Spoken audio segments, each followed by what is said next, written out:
everyone! I hope everyone is having a good morning. Welcome on in. It is New Year's Eve here. Happy New Year's Eve, Solemn. Good morning. I hope you're doing well. And Hero, good morning as well. It's the last day of the year. Hell yeah. Although I don't know. I'm not exactly sure when New Year's actually starts. Also, hello! I wonder if for some people maybe it's already the future. But yeah, for here it's the last day of the year.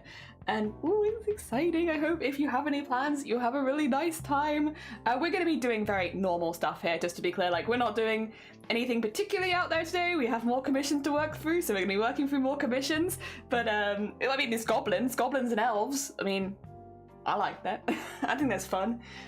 Dear Daz, good morning as well. Hello, how goes it? Happy New Year's Eve. It's New Year's Eve, New Year's Day everywhere, actually. Oh, is it? Oh, okay. So there is someone's already in the future. I wondered because, yeah, like it starts quite a ways before it starts here. So it's where it's 0. We're in the middle. Very exciting though, very exciting. Oh, I hope if you are celebrating that you have a good day. We're kind of celebrating tomorrow. Not really, it's just lined up like that. We're going out, we're gonna watch a performance tomorrow, so we're gonna go watch that. I can't remember what it's called, a theatre? We're gonna watch a theatre tomorrow for New Year's Day, although that's in the evening, so I'll probably be around in the morning and such. Yeah, very exciting. Not really for New Year's Eve, it's just kind of, or for New Year's Day, it just kind of lined up with that was when we could both go. I do need to get my glasses out because I want to read. I want to be able to read today. Oh dear. I'll probably be a little sentimental. I always feel a little sentimental at the end of the year. And I must say, 2024 for me was a good year. It had its ups and downs. There were definitely some low points and a lot of very scary points. But like generally, as we end 2024, I can look back and say that 2024 was a good year for me. Which is nice because 2023 heckin' was harsh. 2023, very rude dude. 2024, it was alright. The first couple months were a bit wobbly. And then we had like a really big wobble in the middle, but other than that, it was good. And I guess I can't expect it to be 100% on my side. That wouldn't be fair. Gotta have a bit of back and forth with the year. Temporary, good morning, welcome on in. I hope you're doing well. Welcome. Yeah, we're not doing anything super special. I'm just gonna probably be a little bit more sentimental than usual today. I think, if I had to guess for the end of the year. Oh dear. Because yeah, I think as well though. How to put it? I've already been very sentimental this year because it was the year I got married, which was big life event. I'm not gonna say what this is, but I'm gonna have maybe like a little celebration in a couple weeks time anyway, which is also gonna be a little sentimental. I'm not gonna tell you what exactly the celebration is. I'll tell you after it, basically, or like during it, I guess. I'll invite you all on, but it'll be a surprise. you won't know what day it's happening on. It will just randomly happen. We'll have a celebration stream because we have another milestone that's kind of coming up in a couple weeks. Which I would like to celebrate, but I'm gonna keep it a secret what it is for now until it's right there, just in case I have to reschedule, to be honest, because like it's one of those things where it's like it's a bit up in the air. We're hoping. Dear London, good morning. How was your Christmas? It was good. How was your Christmas? I hope that it was good. Yeah, we had just got together and had a meal with family, which is what we normally try and do. Although technically I did it on both a couple days because again, just a lot of family, and also we're not religious. Christmas Day itself is not super important. It's just as long as we meet up sometime in December. No, we're very loose with Christmas. Have we met up in December once? Good. That'll do. We've definitely celebrated Christmas in like the first week of December before, if that's when it works for us. So, yeah. Although this is one of the first Christmases where I haven't had to do any of the cooking, which has been, whoa, what? Not me cooking? What? Wild. Because that's normally one of the biggest things I do every year. I used to do a lot of Christmas meals, to be honest. And then they've kind of, after the pandemic, I did less because we couldn't see each other as easily, right? But yeah, it used to be that I would host my own Christmas, and normally my siblings and my parents could come around on different days.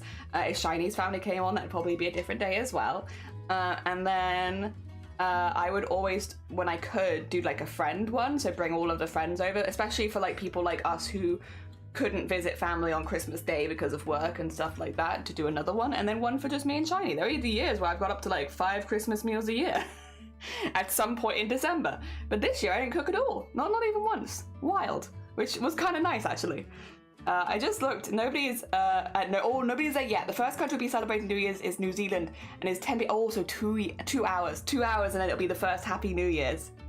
Exciting. I have a whole month of January to dream up my Valentine's Day party. Oh, that sounds fun. That sounds like a fun thing to plan. Hell yeah.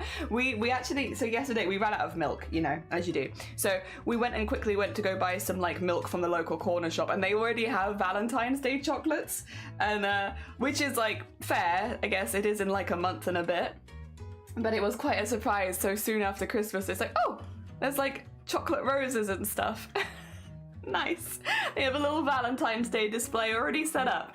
We don't really celebrate Valentine's Day though, personally. I think Valentine's Day, or specifically the day after Valentine's Day, when you work in lingerie, is one of the worst days of the year for you. So like, although I don't work in lingerie anymore, we don't really celebrate Valentine's Day. It's also one of the busiest days. Oh gosh, it was not quite as bad as, well, it was about matched Christmas, but it was only us. Whereas like every other shop would be like, I don't know why you're complaining. Valentine's Day, like, you don't understand. You don't understand. You don't have to look at used underwear for a whole day. I'm good. Oh dear, my bestie's got a Valentine's Day birthday. Do you have any ideas how I could surprise her? Oh, lovely. Hell yeah. I mean, it's difficult because if you're trying to make a surprise party, it's easiest if you know the person because you can do the things that you like.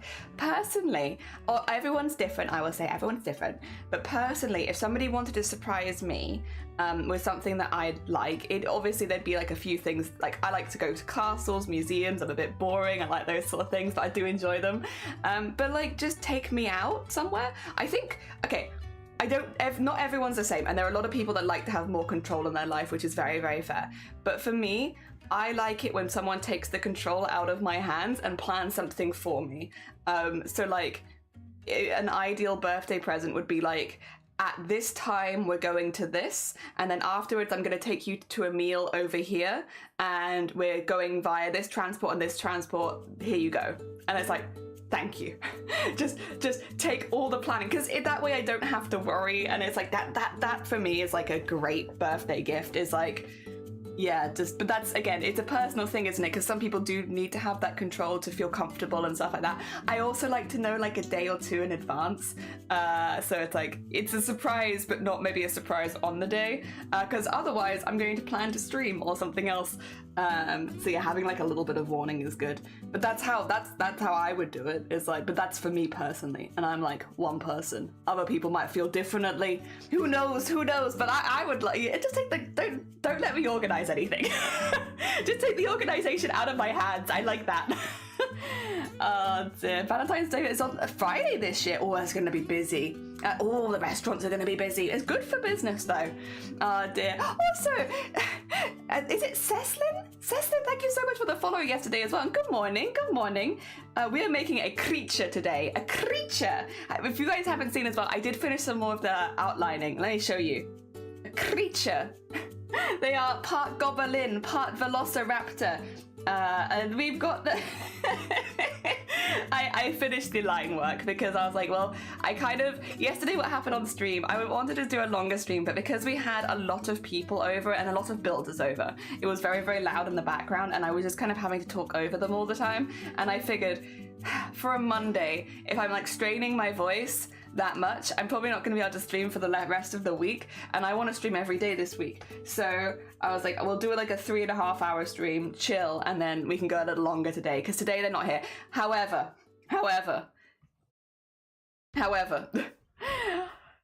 they are coming back on Thursday, and Thursday is our spooky day. Now, I don't know how much that's going to affect you, but I can tell you right now, it's going to make me 10 times more jumpy when I'm playing Silent Hill 2, and there are literally Silent Hill noises happening in my bathroom.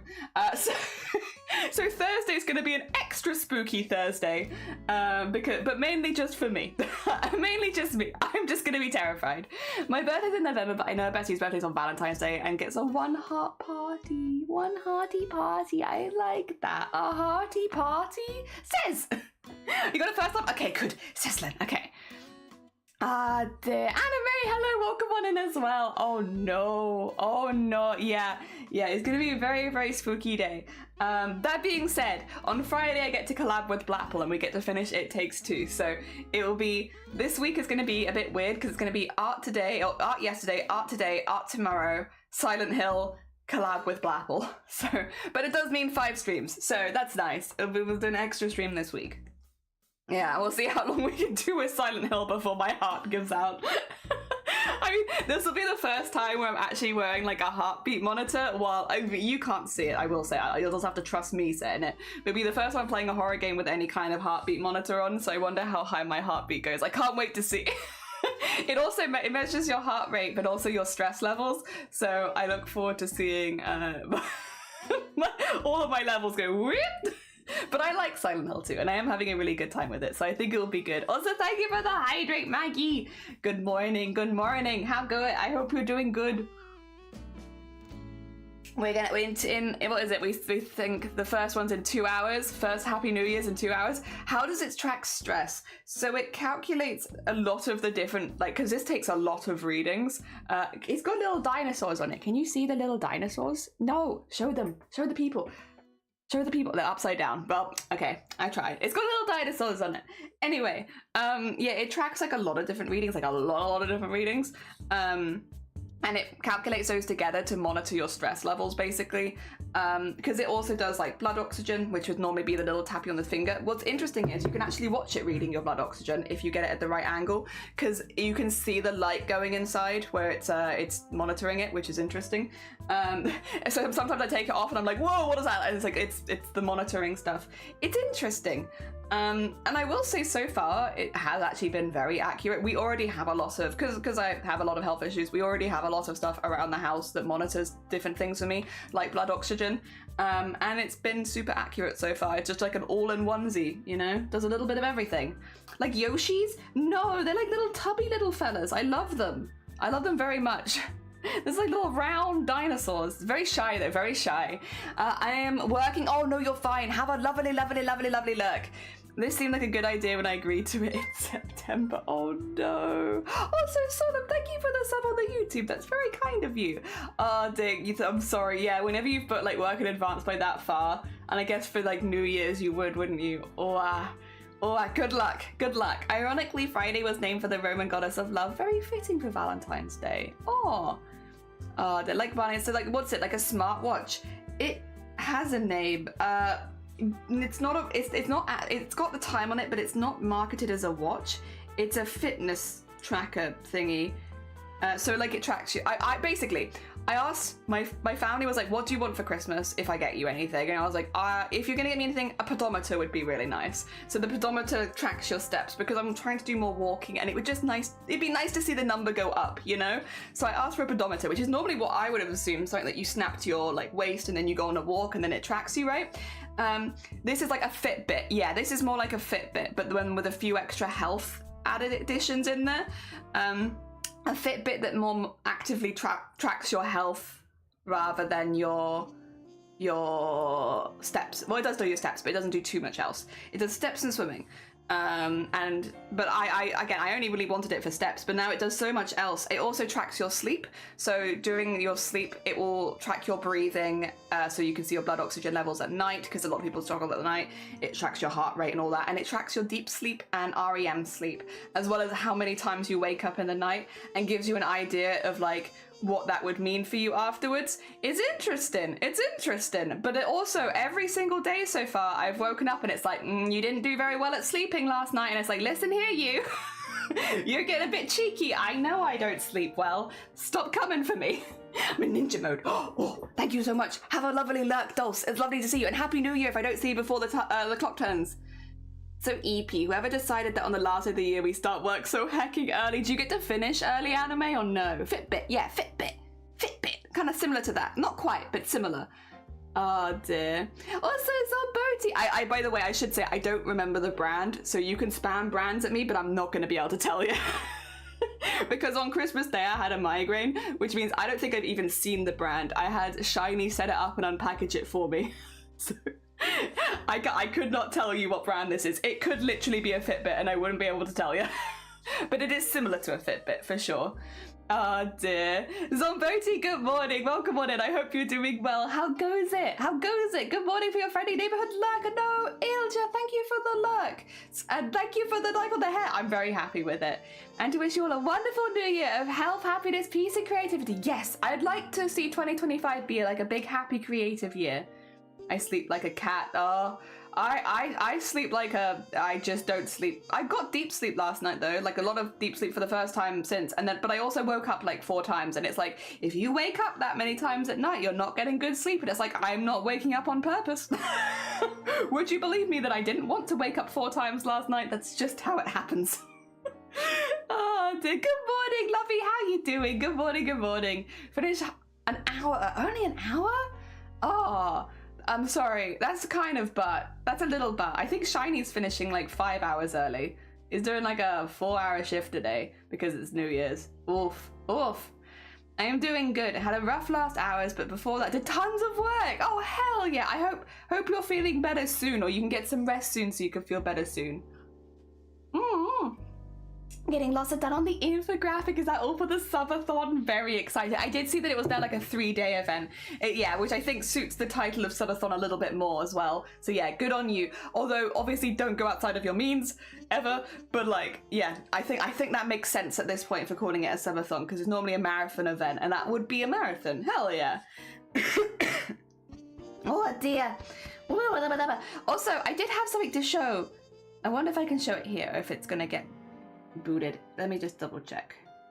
Is it gonna get booted? No, it's not gonna get booted. You guys want to see some goblins? I finished the thing, so now I have a piece. I'll show you. We've only started drawing goblins in April. Here are, oh, you can't even see all of them, but you can see most of them.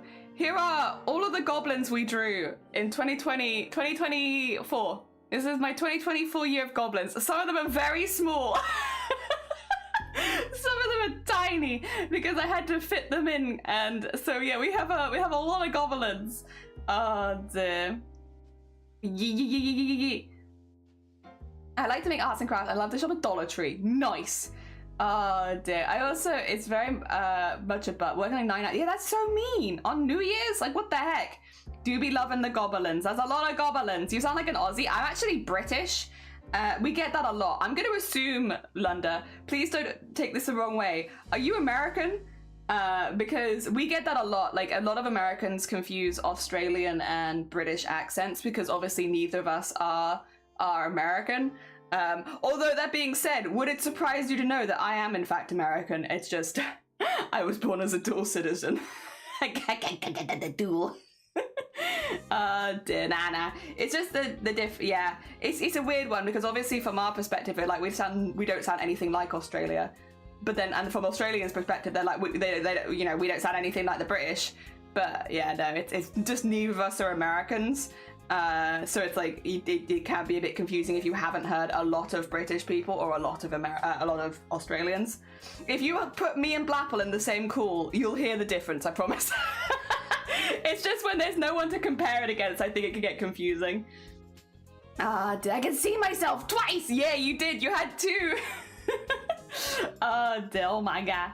I don't know, some Americans get very confused with the advertising. Well, the thing is, I think it's like if you've heard a lot of British people and you've heard a lot of Australians, it's much easier, but if maybe you haven't heard quite so many, I think it could get confusing. Because like, it's the same for us. I couldn't tell you the difference between a lot of the states in America because I don't hear as many. I hear a lot more British people and a lot more Australians, so I don't hear nearly as many people from America outside of like television, right?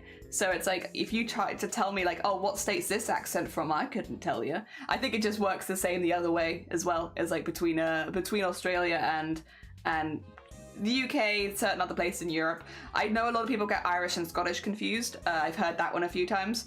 A lot of people hear a strong accent, I think immediately assume Irish, and it's like, nah, it's definitely a Scottish accent. To be honest, you probably have the same with Welsh as well if you had a strong Welsh accent, but I don't have a strong Welsh accent. Yeah. Oh dear. That's like people hear Polish, Czech, Slovakian, assume that it's all Russian. Yeah, it's like, you know, when you haven't heard enough of it, you're gonna start grouping things together. I think that's quite normal. I think as well, you do get used to like certain, well, it depends where you live in the world as well. Again, I live in Europe, so I hear more European accents. Makes sense. Oh, I forgot Ireland existed. Oh no, it's still over there. You have Ireland and Northern Ireland, and yeah, Ireland and Northern Ireland, and Scotland. People get those confused because they hear a strong accent, and it's like, oh, it must be Irish. It's like, nah, half the time it's Scottish. Then same vice versa, I'm sure. People from Africa, however, I see where you get that confused. I sometimes get it confused when I hear some from South Africa, and they sound somewhat British. See, I think it's because I do follow quite a few I think it must just be time zones. I follow quite a few South African streamers, and to me, I'm like, they sound nothing like I do. But then also, I am British, so it's like, the difficulty I would have with South African would be because they have certain inflections, like in similar to Australia, like ending the sentences a little higher. I'm like, I can probably tell because it is different, but I'd probably put those two together just because of the inflection. Whereas like in the UK, I feel like we tend to finish our sentences on a low. They finish their sentences on a high, and yeah, I don't know. It's little tiny things like that, little tiny inflections where you're like, which one? Which one? Ah, dear. I like Twitch for that though. Gets you to hear a lot of accents you wouldn't normally hear, which is nice. I've put my glove somewhere. Where it is, there it is. Oh dear. It's only because technically it's the reason why I learned English, really, because of Ireland. Oh, I want to visit Ireland at some point, only because it's so close, right? You know, in Wales, you can get a boat across to Ireland because it's so close. So you can literally just nip on a ferry and shoo. I mean, I think it's quite a rough ferry, so like you want to plan the weather a little bit, but yeah, you can just nip across on a little boat, probably for a couple days, but yeah, it's not a difficult one. I mean, it's the same with France. You can nip across on a boat. I want to get the boat across to Ireland at some point, and just to say that I've done it. Thing is, we'll probably wait a little bit until Shiny could legally drive in Ireland, because you have to have driven for 3 years, I believe, to go drive in Europe to be able to do that. So we need to wait like a little bit longer, and then we can drive up to the ferry, drive across, and then yeah, just and then come back. Yeah, I would like to do that, but that would be like a probably not until at least next year. Yeah, but just because of logistics, it just makes more sense, and we can go and see more things if you have a car. So yeah. Oh dear, I get that too. On the first trip ever in the US, an older lady heard us talking nasty as I was Russian. As a 13-year-old boy, it was very confusing. Yeah, because you're like, why would you even think that? But like, yeah, if you don't hear the accents very often, it's very easy to get confused. I mean, even here, right? In England, I say here in England, I'm in Wales. Also, Matrix, good morning, and I hope you have a happy New Year. In England, if you go from city to city to city in England, they're all going to have different accents, especially once you go from the south to the north. If you're driving up England from south to north, you're going to get a lot of different accents, like a lot of different accents, and it's going to be wildly different, to the point where even within England, some of us struggle to understand each other's accents because they are so wildly different. And also we have different words for different things, even though it's because historically there wouldn't have been a lot of communication between a lot of the cities. So it's an old country, which means people have developed their wildly different accents completely separate from even just the city next door, right? And yeah, it means if you travel around England, you were going to hear a lot of sounds. It was one of my highlights of the year, absolute yearly highlights, other than the fact that we got married, was actually at the wedding. So as I mentioned, a lot of my family is American, and a lot of my American family did come over to the wedding, which was really sweet, as well as my American friends. Some of them came over. So, and then we also had Shiny's Welsh family, who is first language Welsh, which means, as a lot of people whose first language isn't English, you hear sometimes, especially when it's like excitement and a lot of stuff happening, sentences that are made of half Welsh, half English, or half both languages, right? Because it's just like, oh my god, I got so many things to say, and they'll just poof. And so you get like, I don't know what you'd necessarily call it, but you get like a mixture of both of it coming out at the same time. And if you have never heard Welsh before, that is going to be insanely confusing, and like, what is going on? What, are they speaking English or Welsh? What's happening? And it was so fun because we had some of my American family pop over. I think it was one of my aunts, sat with Shiny's grandparents, and my aunt was just looking at us like, because they were like asking her questions, and she was just like, I don't know. Oh my god, it's like, I was like, you know when you're trying really hard not to laugh and it just comes out as you just start crying because you're just like, I can't help you, good luck. Oh my god, it was so much fun. I had so much fun. I honestly feel really lucky that our families are from so far apart because they had so much to say to each other. And also, we're also very lucky that both our families are very chill. But yeah, and they were also both quite open. So they were like, I don't understand a word you just said, and if you repeat it, I'm still not going to understand a word you just said. It was just so good. I had so much fun. I love it. Dutch and Russian? No, Dutch sounds more like Welsh, weirdly. So yeah, no, not at all. But like, I get it, because if you don't know, you're going to be confused. Oh dear, it was because I used to watch Jacksepticeye in my basic school English. I was so invested, I started learning by hearing it. Oh, amazing! Hell yeah! If you go to Dollar Stream website, you will see something I don't think any van has ever been about. It's a heart-shaped punch dispenser. Yes, yes, you need the special punch dispenser for a good part. Yes, whatever the yearly shape is, go for it. That sounds like a good plan. Also, Jay, good morning. Hello, Welshlish, English. Wouldn't Dutch be more Germanic than anything? Yeah, Germanic Old Saxon. Did I miss Jelly stream the laptop being a jerk face? This is my first stream of the day. I streamed yesterday. Also, Reva, nearly Happy New Year. Happy New Year very soon. Oh dear. Yeah, no. It's just like, it happens as well whenever I visit, and like I've got a bit more used to it, and I know enough like basic Welsh where I can kind of piece together what they're talking about, even if they're doing half Welsh, half English. It's just difficult for me to respond in Welsh, you know? I know enough words, but I don't know enough of putting sentences together. But yeah, like for instance, whenever I go visit them and my hair's changed, the first thing I'll get is normally fully in Welsh. Oh, what's happened to your hair then? To be fair, I can probably tell by inflection what they're saying anyway. They haven't seen it short yet, so I'm sure I'll get that next time. What's happened to your hair? Where's it gone? when I on the wedding day, when because obviously I was there at the venue a bit before other people, on the day when they were all coming in, the first thing I got is like, why is your hair blue? Because it's my wedding day. Oh dear. Nah, they're great. They're great. They're all great. Shiny's family's great. My family's great. They very different from opposite sides of the world, but they get along, and yeah, they're very similar people on opposite sides of the world. Yeah. And it meant having them all meet where they couldn't understand anything was very funny. I think being a little older and hard of hearing probably also didn't help in certain cases as well. Oh dear. All right. Do you wanna art? Do you wanna? Let's go over here. Nope. What? Oh, that's just. Oh, Phantom, Happy New Year's. I know it's not like that over here. Oh no, bless you. Thank you for the Happy New Year's in the Discord. I see it. I don't know why it immediately popped up, but I saw it and thank you. Well, it should be a fun challenge to learn, but visually all the consonants scare me. So what's interesting is, it's not as bad as it sounds. And actually, Elja, I believe the Welsh alphabet is shorter than regular alphabet, so you actually have less letters to learn than like if you were learning English. Because they cut a lot of them out. They actually cut a lot of consonants out of the Welsh alphabet. It's also why, even now, when stuff is translated into Welsh, it'll often look a little different because the alphabet is different. So they just don't have certain letters that you have in English, and they have other letters instead.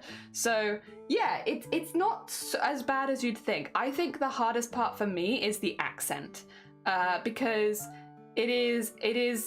if you already know Dutch, you'd probably be fine, I will say.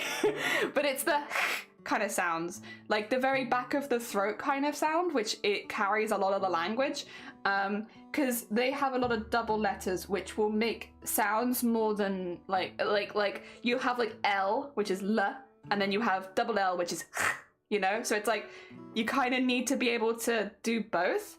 And I struggle with the accent bit of it. I find that really hard, especially in conversation where you have to do it again and again and again. But if you already know Dutch, you might actually already be in a good part, because I think it also uses the back of the throat quite a bit. Or for accents. So yeah, you can do that. So for you, you're already over the hardest hurdle, I think, of learning Welsh. I think the hardest bit is the accents, to be honest. Other than like regular language things like, you know, conjugation and all that kind of stuff, which is always a little complicated when it's in a different language. The hardest bit, I think, just from a starting perspective, is that kind of sound. And if you can already do that in a sentence, then you'll be fine. And again, anyone who already speaks Dutch should probably be okay, because it's a similar sound. I'm already doing the art. Oh my God, you're so ahead of me. Would it be easier for someone who is fluent in Spanish? No, and I can tell you, I don't speak good Spanish, but God, do I read it. I did Spanish for 5 years, and I did pretty good at it, to be honest. I also had, my best mate was not Spanish. I think I can say this. They were Chilean, and I grew up in their household a lot. Like, I stayed every day at their house for like 10 years, and their parents only spoke Chilean, which meant that I had to learn some pretty young, because otherwise I wouldn't be able to confirm or deny if I liked certain foods. So I had a little bit of an advantage, but the problem was, yay, Chile mentioned once. Yeah, my best mate, all throughout my childhood was Chilean. She moved over when she was like 6, and I met her like immediately, and we were just like, yep, we good. Us, best friends. Also, she had a great dog. So we used to just go, I used to literally just live around her house, basically. Like, I'm staying here now. You have a dog, I'm sleeping here. So I can pet the dog. But the thing is, they cooked beautiful food, I will say, really delicious food, but it was a lot of food that I wasn't used to, and I was very young when I met them. So like, I think the first instance where I was like, I need to learn some of this language was they asked me how I felt about mussels, but they asked me in Chilean, and I was just like, I'll eat anything, everything's good, like, don't worry about it, because I was like, I don't want to be a difficult child. So I was like, I'll eat anything. I'd never even heard of mussels before, and then you get like a mussel soup, which is, 1, kind of spicy, and 2, that's a texture I wasn't used to. And they served it up, and I was like, and I was one of those kids that was like, you finish your plate because that's polite. And so I was like, I'm going to finish this, whatever it is. But I remember being like, I need to learn this language, because otherwise I'm not going to be able to say yay or nay to any food in the future. It was a real driving force. It was just soup with potatoes. It was like, it was like a very watery soup with mussels in it. It was kind of spicy, and it had like a few veggies in it, but I'm not sure if I remember what they are. The bit that really stood out, to be honest, was the mussels, because I'd never come across those before. I was like, I don't know what this is. I've never seen this before. I have no concept of what a mussel is. and then I've had it served to me, and I'm like, and which I will say, I do really like mussels now. I have done a complete 180 on them. I now think they're delicious, and I'm always very lucky. But yeah, no, when I was like 6 or 7 or however old I was, that was a very intimidating soup. It was delicious now, I would think, but at 6 or 7, I was like, this is a lot for me. And we didn't eat a lot of seafood in my family because my sisters didn't like it. So like, I also hadn't eaten a lot of seafood in general. So like, I was kind of thrown in the deep end, because I think I'd had like cod, maybe plaice, and now mussels. It's like a big jump. So I was like, I gotta learn language. The closest I could learn though was Spanish, unfortunately. They don't really do, until you hit like 18, other denominations of, you just have Spanish, basically. That's the only one you can learn. Spanish or French, maybe German if you're lucky. So it was like, that's what I learned, which would mean that I'd go to school, learn Spanish, come home, and then go to their house, and they'd be like, that's not how you say that. And it's like, yeah. Doing my best. Listen here, you. It's not the same language. We're trying. It was very funny though, and I have a lot of very good memories. Why would I tell you this? Oh yeah, are you asking if it's good if you know Spanish? No. Because every single vowel sounds entirely different in Spanish, and it's been tripping me up. Because I'm used to Y being E. No, Y is And it's so difficult when you have to like backpedal the ways that you, because I've already learned a second language and all of the vowels are different to how they are in Welsh. So now if you know English, Spanish and Welsh, you know vowels in 3 different ways. There is literally no overlap. It is so annoying. It is so hard. It just means you have to do it all over from scratch. Yeah, so unfortunately, if you know Spanish, Welsh is not anything like Spanish or English. It's a completely separate one. I'm sorry. I'm very sorry. Dear. Country is more like a dryish thing. Ah, yeah, soup. No, definitely soup. Very wet. Portuguese and me, some words are very easy to pronounce and understand. Oh, that's good, to be fair. If you also know Spanish, there is some overlap. It's just not something you want to be surprised with, especially when you're a kid. It could have been worse. It could have been eels. Oh, I had eel for the first time in 2024 because eels in the UK is kind of gross. You don't want British eels because we do like the jellied eels kind of stuff. Like, we literally, if you want to try it, give it a go, you know, fine, go for it. But like, I'll be honest, I've never been interested in trying jellied eels. It just doesn't look that good. But this year, for the first time, I had grilled eel, like with like a nice sticky sauce over it, and it was fantastic. And it's like, okay, good. I'm glad that I've tried it. I'm also glad that my first experience of eels was not jellied eels. There is good eel out there. It's just not the British eel. You don't want our one. I feel language I'd love to learn, but I don't have any friends from the place I want to learn those. That is the benefit of learning Welsh while living in Wales, is there are plenty of people that can, well, I guess it depends where you live. If you live in Cardiff or like maybe one of the more southern places, not so much, but you live in West or North Wales, you'll have plenty of people who can correct you, but also encourage you. I think that's one of the things that I always had in my head. I thought if I tried to learn a language, especially like Welsh, as an English person, where there is a lot of conflict anyway, people would be not very encouraging or dissuade or laugh at me or be mean, but like that's definitely not been my experience with it from living in this country. In fact, if anything, when you show like an interest in trying to learn more about Welsh culture or Welsh language and stuff like that, people will jump to help you. They're like, oh yeah, nice. Like they'll be like, you want to do this, this and this, and it's actually really nice. It's really nice. I thought it'd be a little bit more hostile, but actually it's been pretty good. Oh dear. I'm lucky I found a Discord server full of English people speaking my interest, because if not, I would not be as fluent as I am today. Yeah, to me, you're like 100% fluent. If you had never said that you were not first language English, I would not have assumed. To me, you've always been incredibly fluent. Arguably as well, though this is kind of it's a stereotype, but it's also kind of true, is most people that learn English as their second language will have better English grammar than British people, because there's no emphasis in learning that and keeping it in the UK. Whereas if you've learned it as a second language, the likelihood is that you've actually been taught how to do it correctly, which sometimes means that you can pick out second language English people in the chat because they have better pronunciation or better grammar, or the way that they use less shorthand and everything is actually how it should be written. Yeah, basically. It's also like, I mean, you see it happening here as well. A lot of the people that are best at words on stream in this community are people that are second language English, just because there's no emphasis in this country on learning that and being good at it. It's very odd. It's a very odd and weird backwards thing that yeah, it's not really emphasized to be, you get like pass your GCSE English, and then at that point that's all you basically need, and you don't need to be able to write well really to pass a GCSE. It's more like understanding the question and responding to that than it is. It's a tricky one, right? There's just not as much emphasis. I think if you've learned English as a second language, there's probably been more emphasis in writing things correctly that we don't really have. So yeah. I can finally hear you. Happy New Year, nearly, Reva. Good morning. Oh dear. Also, Reva, if you're having issues with lag, maybe just watch on YouTube. I trust second language English on grammar and correct use of language. Yeah, it's also Somene, good morning. It's like a stereotype, but it's also like, it's often very accurate. I know the difference between you are, and your, but like legitimately, it's not emphasized here that you need to, which means a lot of people will not. They'll get, you know, I'm more intuitive in English than ESL. Yeah, there is like a lot of intuitive English, unfortunately. Yeah, a lot of it, yeah, which means they don't know why they're saying things, it's just how it is. There is a lot of that.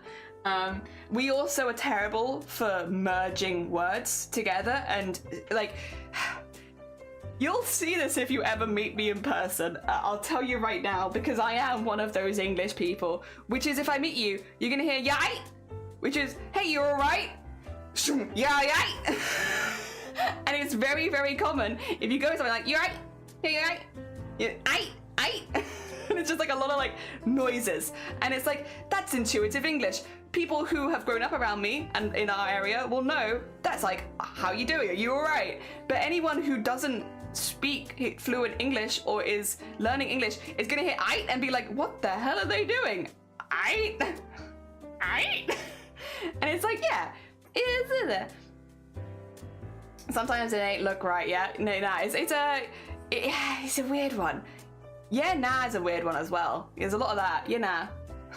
Well, Annette, good morning, welcome on in. Also, nearly Happy New Year. That's called being native. Just merge everything together and it's like, what are you saying? What are you saying? Look at Spanish, there's tons of the difference between ahi, there, and hi. Hey, there it is, and I. Exclamation of pain. That's a very polite exclamation of pain. You should have heard me when I burnt my hand the other day. Actually, I had you guys muted, but I had still had closed captions on. So, once again, if anyone was reading the closed captions while I was burning my hand on the stream, I'm very sorry. Because when I came back to the computer to like, you know, get out of stream because I was like, I need to go look after myself, I saw the closed captions and it picked everything up. In Danish, we have a thing where you say, oh, I don't know, what I'm saying is proli hohe, which is a merge of proli at hohe, which translates to listen up, which is super common. Oh no. Abembum, which is abdenden, open it. Ah, so it's like all merged together. Yeah. I think probably most languages have it, but it makes it it makes it really obvious if you've lived somewhere for a long time, because like it's not going to be in a dictionary. Although maybe it will be soon, who knows. It's also just oh yeah, we're very lazy with the language in the UK. We're terribly lazy. Oh dear. It's why, again, all of the people that have the best English are often second language English. Especially when it comes to writing. Because we put whatever we need. I love to hear that one. Nya, good morning, Squid, good morning. It's a cozy looking dino. Yeah, this is gonna be for Kevosaurus. I actually got their logo on the cup and I'm really pleased. It's like not fully in there because of the tail, but look at that. They got a little logo. It's a simplified version because it kind of needed to be, but it's in there. Look at that. Look at a little logo in there. We don't pronounce half our words. Enunciating words is not a colloquial Danish. Yeah. That's been what I've kind of been learning a lot from Wales as well, is there's a lot of stuff that it's technically correct, but people just don't say it.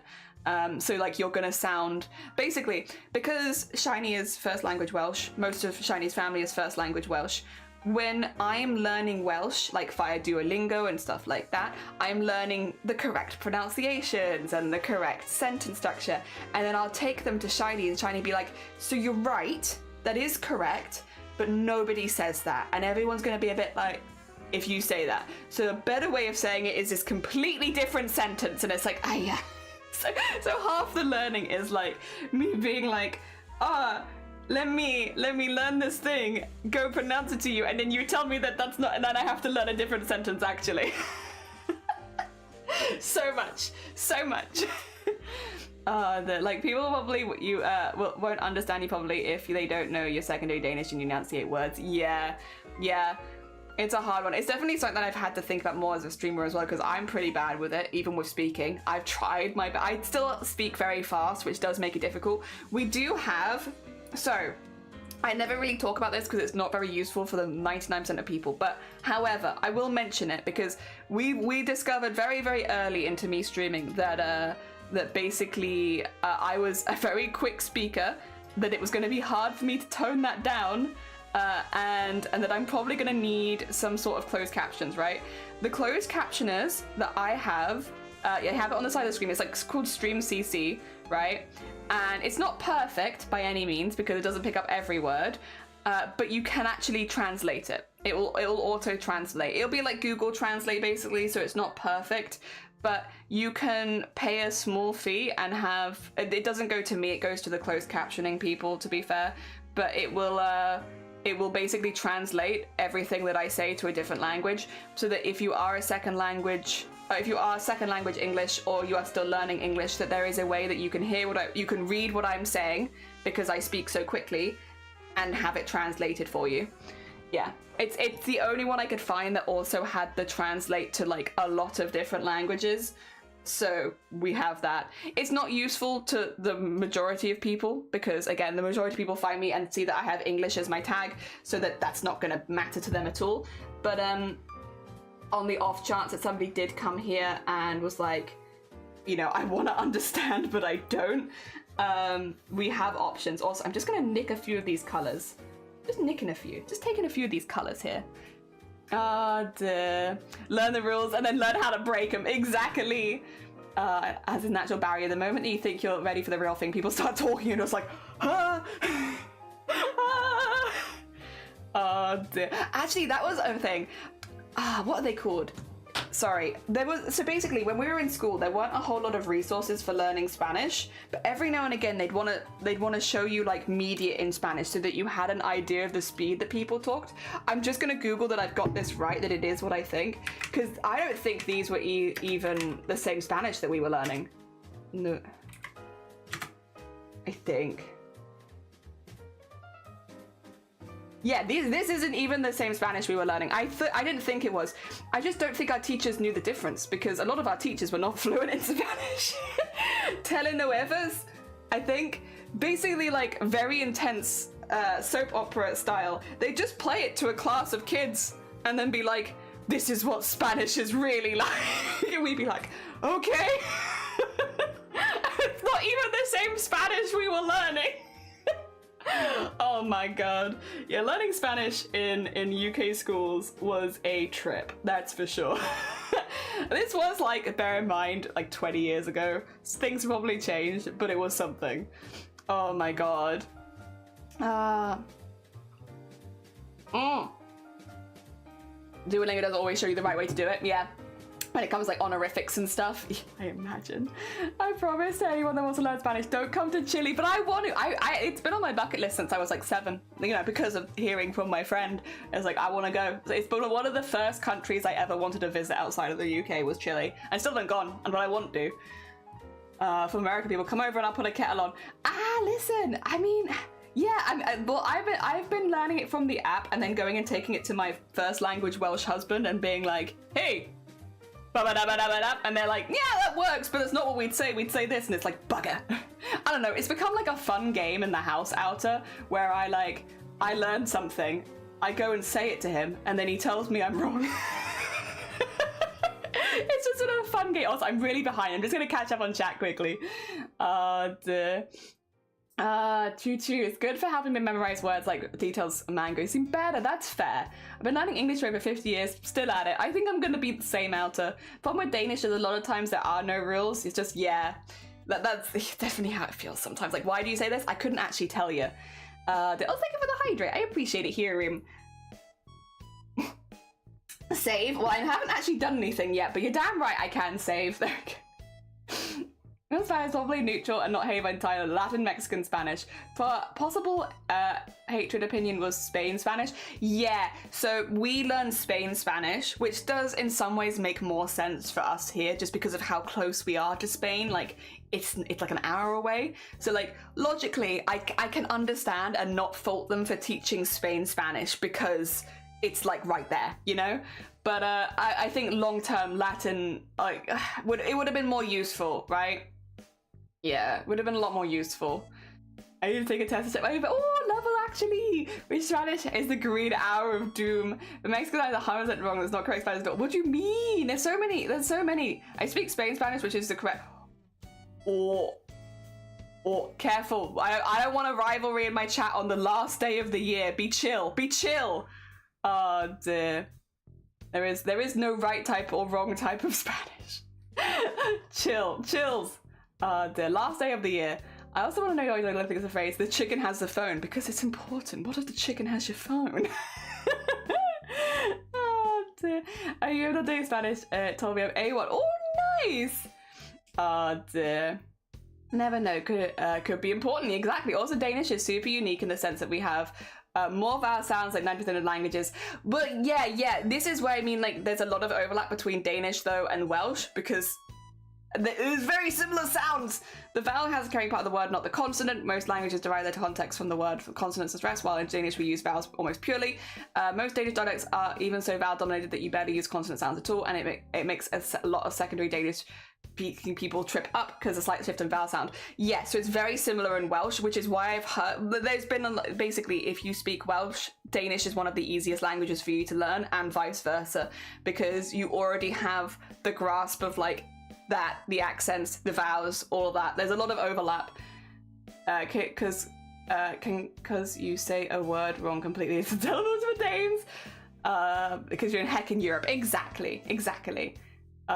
Is not correct. Spanish, any other version of Spanish is correct. I still think chill.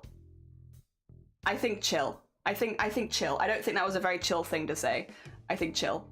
Learning Spanish does not make sense when you're in the same continent as 15 other dialects of Spanish, so won't understand Spanish. Exactly. It's like, where do you live in the world? What's going to be useful to you? I think because we have family that live in South America, it's like, that would make more sense, personally. But it's not that one is right or one is wrong. They are different at different parts of the world. Yeah, please be chill. This is literally the last stream of the year. I don't want to have like a debate about what the correct Spanish is as like an English person. I don't think that's my place to have that debate, and I don't think this is the right stream to have that debate. And also, it's literally my last stream of the year. Be chill. Oh dear. All right. I am actually also going to start doing some work because I just been sat here for like an hour, like. First language Welsh, am I right? I wish. Ah dear. There we are. Oh. And then. Sorry, I've noticed a few tiny gaps there. A few tiny gaps. I know, 50 feet. Well, it's under an hour. We used to have it where people would make bets, right? Shifty'd come in and be like, all right, guys, what are the bets on whether she starts in the first hour of stream today? And it's like, oi, oi, oi, oi. Maybe that's some self-improvement for the end of the year there. Ah, dear. Yeah. Maybe that's a sign of growth, positive human growth, a positive growth rather than a negative growth. Oh dear. I blame Vile. It's whenever Vile's here. Whenever Val's here, stream starts like 10 hours late, and I think it's just me matching Val's freak there, and you know, it is what it is. Sometimes you have to match your friend's freak. That's just me matching my friend's freak. Oh dear. That's a Jelly said drop this. Yeah, I'm gonna stop catching up. I'm gonna stop catching because I'm like, I don't like the way that went at the end, to be honest. So I'm just gonna stop it. Oh dear. It's also the last stream of the year. Oh dear. I would also match Val's freak. I don't think I can match Val's freak. That being said, I have been meaning to speak to Vile because I heard on a different stream. I can't remember whose stream it was. It might have been Shenpai's streams because I watch a lot of streams on Twitch. Get ready. I'm here a lot. I heard the threat, "Don't be mean to me, I'm an artist and I can draw you pregnant." And I was like, I've never heard this before, but you know who would like this? Vile. You know who would get a kick out of this particular insult? Vile mods. Vile mods would love this. I've never heard that before. It's so true though. Like, oh my god, you're so right. I'd never considered that before. I could draw you pregnant. Oh my god. They don't threaten you with a good time. Thanks to, well, you did draw Shifty pregnant. You gotta be careful of artists. Beware. I want to use that next time. Whenever Blapple's here next. Although I don't know if it'll. Oh, I've got something for Blapple. When I see Blapple next, I need to remember to tell them, because I might have received a little thing in the post from Blapple, and it has got here safely, and I have it to one side so that I can be like, I want to see the other side of this. Oh dear. I mean, thanks to Vile, I do Shifty Pro. You did. Do I leave the tent to get Tim Tams? Yes. What is it? Oh. Well, I can show. Okay, I'm not going to show you the meme stuff. I'm not going to show you the meme. Blapple is here. Blapple. You literally, within like 2 minutes of me being like, I told Shiny, I was like, we need to go to the PO box at some point. Shiny was like, I could do that. I'm only doing like a half day of work. Let me nip over. So Shiny nipped over and has already got the stuff. There's literally, all it needs to be is not me. I'm the problem. And also because you have to drive there. It is a distance. But look what Blapple made. It's so good. Like, okay, camera please. Like, what the heck? It is absolutely stunning. Oh my gosh. Yeah. Oh, and it's got like the strap on it so I can like wear it. It needs to be like softened a little bit because it's been like very flat in travel. But yeah, that it could go on there. It's gorgeous. It's so pretty. It's so pretty. Oh my gosh. I'm trying to make sure that camera focus on it. That's not all though. That's not all. I also got Blapple's sticker, which I love. Adorable. It's gonna go on one of my machines. I think it's probably gonna have to go on my embroidery machine, which means I need to unpack it. But yeah, I think just because of the height of it, I don't want to put it like this. If it's on the sewing machine, it's gonna have to go like this. I want it like this. So I'm gonna have to get the embroidery machine out so I can put that on there. But that's not all. That's not all. They got me garbage bin socks. So, they gave me trash socks and also barbecue socks. So we're just like, why do they make these? So I have socks without the smell. Yeah, no, they don't smell like garbage. But then the one that I've been really curious about, because I'm wondering if you have the other side. Do you have the other side of this? Because, all right, I opened this and stupid me, was like, oh, it says friend. Because it's like best friends. It doesn't say friend. It says freak. So are you matching my freak? Is that what this is? Have you got the matching one to my freak? I just assumed. I was like, oh yeah, you see that, especially with my blurry vision. Can you? Okay, no face. No, you don't wanna? Come on. Come on, do the thing. It doesn't wanna. It doesn't wanna. Ah, dear. It does say match my freak! So what do you have? What do you have? Oh dear. What does your one say? I'll put this on for New Year's. Now I have jewellery from both of my wife and my husband. Oh dear. Bin chickens. Bin chickens! There you go. The same thing, so we both have match your freak. Thank you. Thank you. I know you are with Julie. It's not that I don't. I just get nervous about things breaking. Like if it's got like little gems or anything in it, I'm like, oh, please don't break. I am a very accident prone lady. This should be fine. I don't imagine I could break this easily. I'd have to really go for it. But yeah, no, thank you so much for my socks. But massive thank you for the leather. The leather piece is so pretty. I'm very tempted to frame it rather than wear it, which I know is terrible, but I'm like, but what if I bought a frame and I just put it in a frame and then it would never get damaged and it's always going to be nice and safe in there. I'm tempted. What you'd break would be the chain, and that's easily replaceable. Exactly. Yeah. In fact, I have a few because I've already broken a few chains, so I do have some. Look at mine's hanging off the mic. Hell yeah. I can wear this one. Thank you so much for matching my freak. I'll have to, well, to be fair, like I said, my Shiny opens them before I see them just to make sure no one sent me anything weird, because Shiny didn't know it was you. I probably could have told it was you if I'd seen it come from like Australia, but yeah, no, Shiny didn't know. So Shiny double checked it at the post office, and yeah. So maybe they already know. Maybe they already know. No, because it was actually, the box was still tied up, so maybe they didn't know. I don't know. Either way, I'll let them know. Be like, it's Blapple and they're matching my freak. Austria? Not Austria, Australia. Did I say Austria? Sorry, my bad. You have to go now. It was lovely to see you, Elja. Take care and happy heckin' New Year. I hope you have a good one. Hell yeah. I hope the new year treats you really well and 2025 has a lot of good stuff in store. DM. Ain't nobody gonna match my freak. Ain't nobody gonna match my freak. Oh, I see. No, that's fine. I will pass it across. Okay. This one is not for me.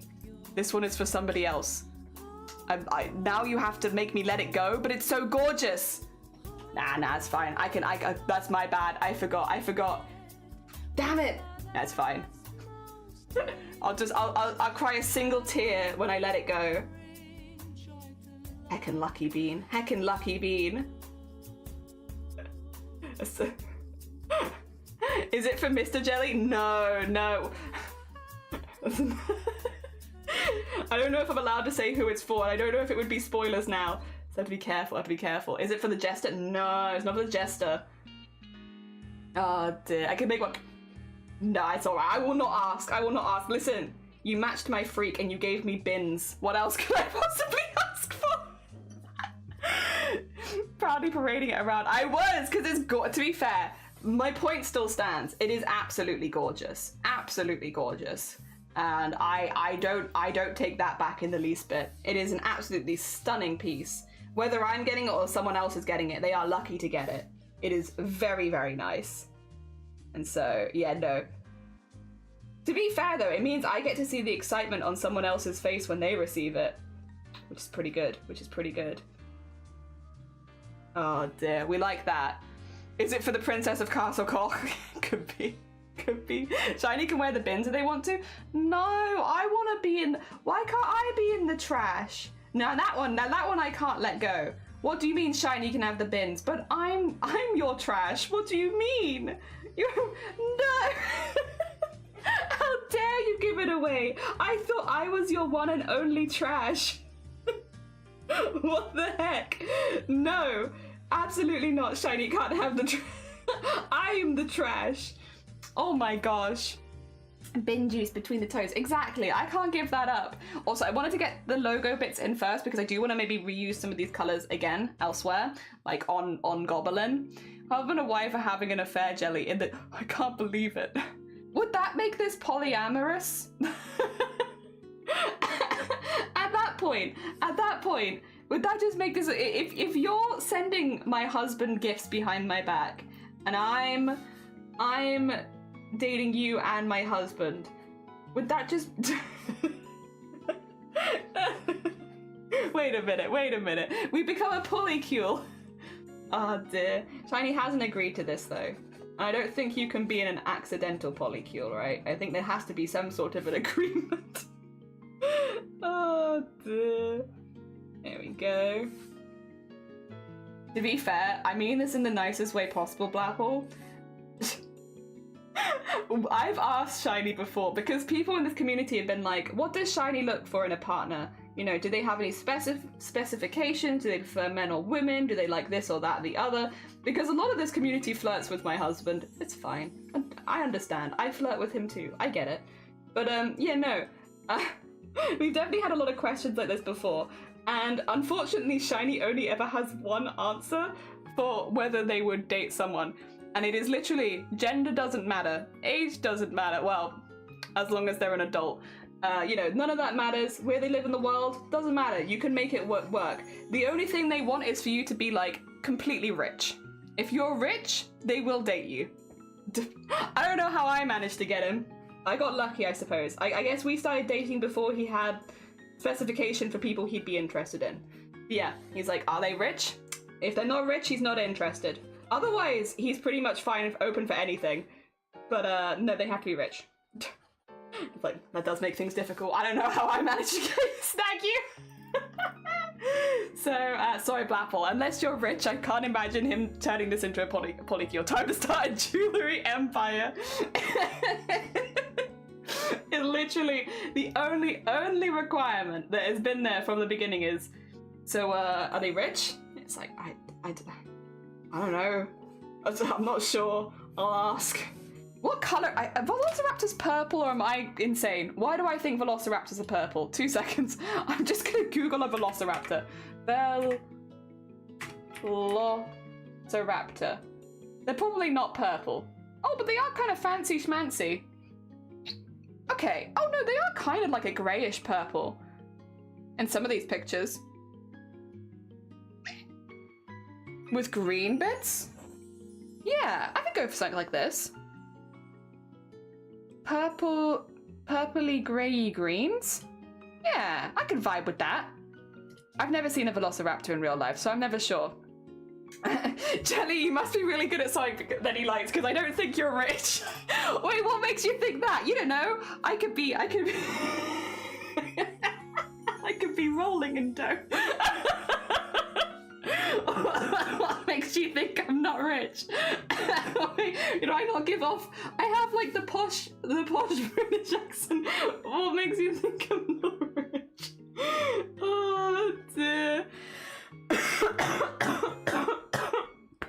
Oh my god. Bra fitters must work some kind. Yeah, must be. But maybe all the tea. Yeah, but yeah, flirting is bringing biscuits to their house and milk sometimes, and sometimes the tea itself. Yeah. Oh dear. Jelly, no one's seen a velociraptor.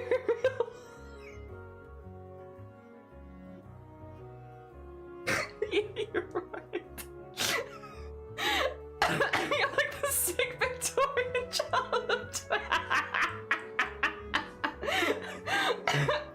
I'm gonna screenshot that and I'm gonna send that to my parents and be like, look what they think of me. They think I'm the sick Victorian child of Twitch. Oh my god. Yeah, no. No, I must have just gotten very lucky, to be honest. I don't know. I don't fit any of his specifications nor qualifications for what he looks like for a partner.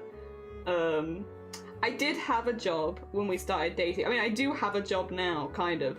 But I did have a job, and I was the primary primary earner in our household. But that's only because I had like two minimum wage jobs, which kind of added it up. But I also worked like 13 hours a day. Oh dear. It wasn't an ideal situation, but we did do it. I guess there's that. Aw, yeah, they're gonna be cute. They're gonna be cute in purple. Purple. Please don't censor my username. I want them to know I meet them ominous. Which is, at this point, it's weird, like, the amount of Twitch people that have at this point met my parents because of the wedding. It's so weird to me to be like, oh yeah, you know, via mods, I introduced them to my parents. A questionable decision on my part, but I did do it. I'm saving it. I'm gonna send it to my mum. I'm gonna call it you. Oh dear, there we go. I got it. Oh, uh-oh. Oh no. Oh no. Are we still here? I think we are. Squirrel! Good morning! I hope you're doing well. Oh dear, yeah. Oh, I did introduce Val though as one of the people that helped me with Boobtober, which is to be fair, true. That is true. I didn't lie. I introduced them as someone who helps me every year run Boobtober. Same with them and Bateman. They all got introduced as, these are the people that help me run Boobtober every year. So they immediately probably, oh, but also to be fair, I will say, it would have been hard for Vile, especially Vile and Dem, to have a bad first introduction to my parents, because they were going to help out so much at the wedding if my dad couldn't be there. Because for anyone who wasn't around during this couple weeks, because it was, to be fair, I didn't even really say what was happening during the couple weeks, I only mentioned it afterwards. My dad was really, really sick around my wedding, like very, very dangerously sick. And had to have emergency surgery 2 weeks before the wedding day, which he only found out like 1 week before that. He basically was like, he was one of those things where you go into the hospital or the doctors with like a mild ache and then you leave and they're like, you're dying, you need to go in now. And it's like, oh my god. So we found out like a few weeks before the wedding that that my dad was very ill, needed emergency stuff, and was like, might not make it to the wedding, but might just not make it. It week. And during that time, Dem and Vile, basically, I explained what had happened because we were doing all the Boobtober planning, and I was like, I'm kind of panicking. I don't know what to do. And basically, Dem and Vile brought over from America loads of their like equipment and such. And it basically meant that if my dad hadn't been able to make it to the wedding, they had like a 360 camera, so that they could like literally take my dad on a tour if he was still in the hospital. They had like brought their stuff. Shifty as well had also brought like a professional grade camera and stuff like that, so they could take pictures of the speeches and everything. So that even though if my dad hadn't been able to be there at the wedding, he would have still been able to be a part of the day and still been able, because it was important to him. And yeah. That was, yeah, so when I introduced my dad to them, I was like, these are the people that were, they helped me with Boobtober, but these in particular were also the people that were going to make sure you were going to be a part of my wedding day if you had been too sick to attend. I don't think you can probably have a much better first impression of someone.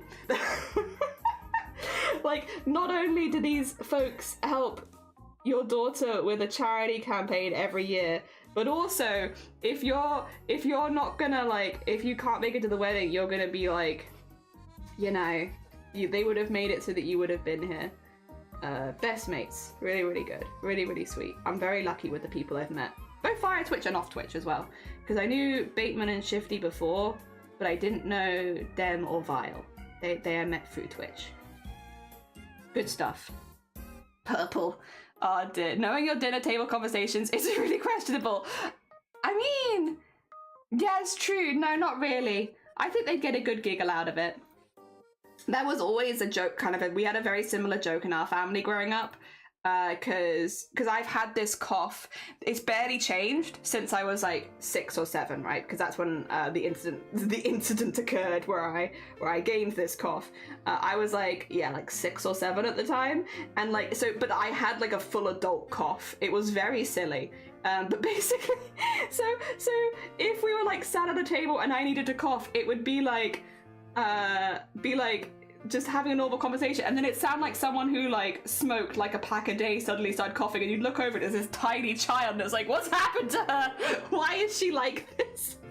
Because yeah, my cough hasn't really changed since I was a kid. I've had the same cough, which means it suits me as an adult because like I'm a bit bigger than I was then. But yeah, when I was just a little lass and I had this massive cough, everyone would be like, what the heck? How did that come out of that child? What happened? She's not gonna know my last name. I'm sorry, I'm just a very chatty person. I've gone off on a chat again, I'm sorry.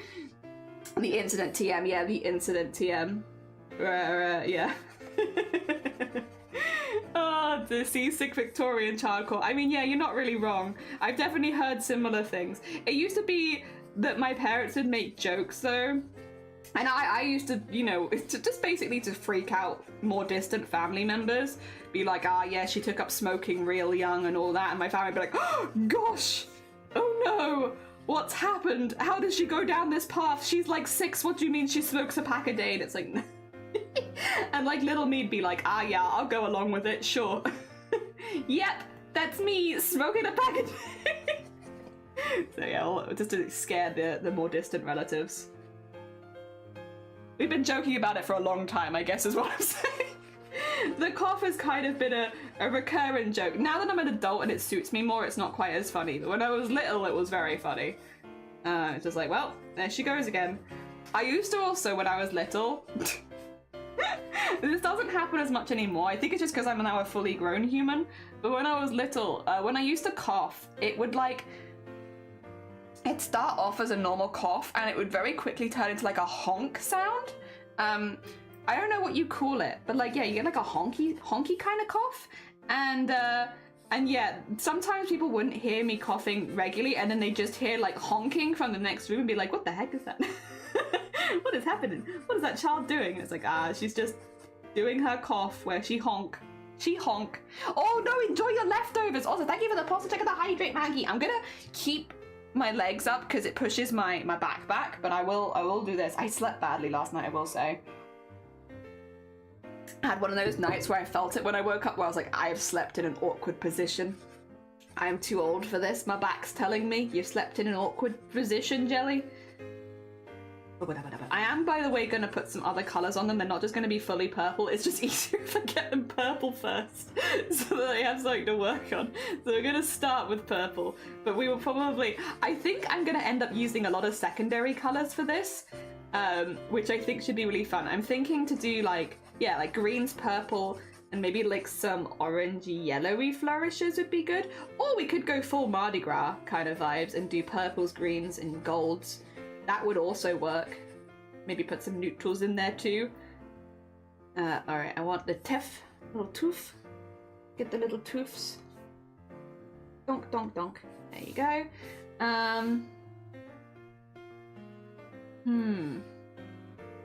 Yeah, because it'll need some more colour variation than just purple. But we'll do all the base colours first. Make sure that I'm happy with the base colour palette. That being said, I am learning a little bit that I don't actually have to be I don't have to be happy with the base colour palette all the time, because there have definitely been times where like I've done a piece and been like, I'm not fussed on this, I don't like how the colours look, until you start shading it and then it's like, okay, now I like how the colours look.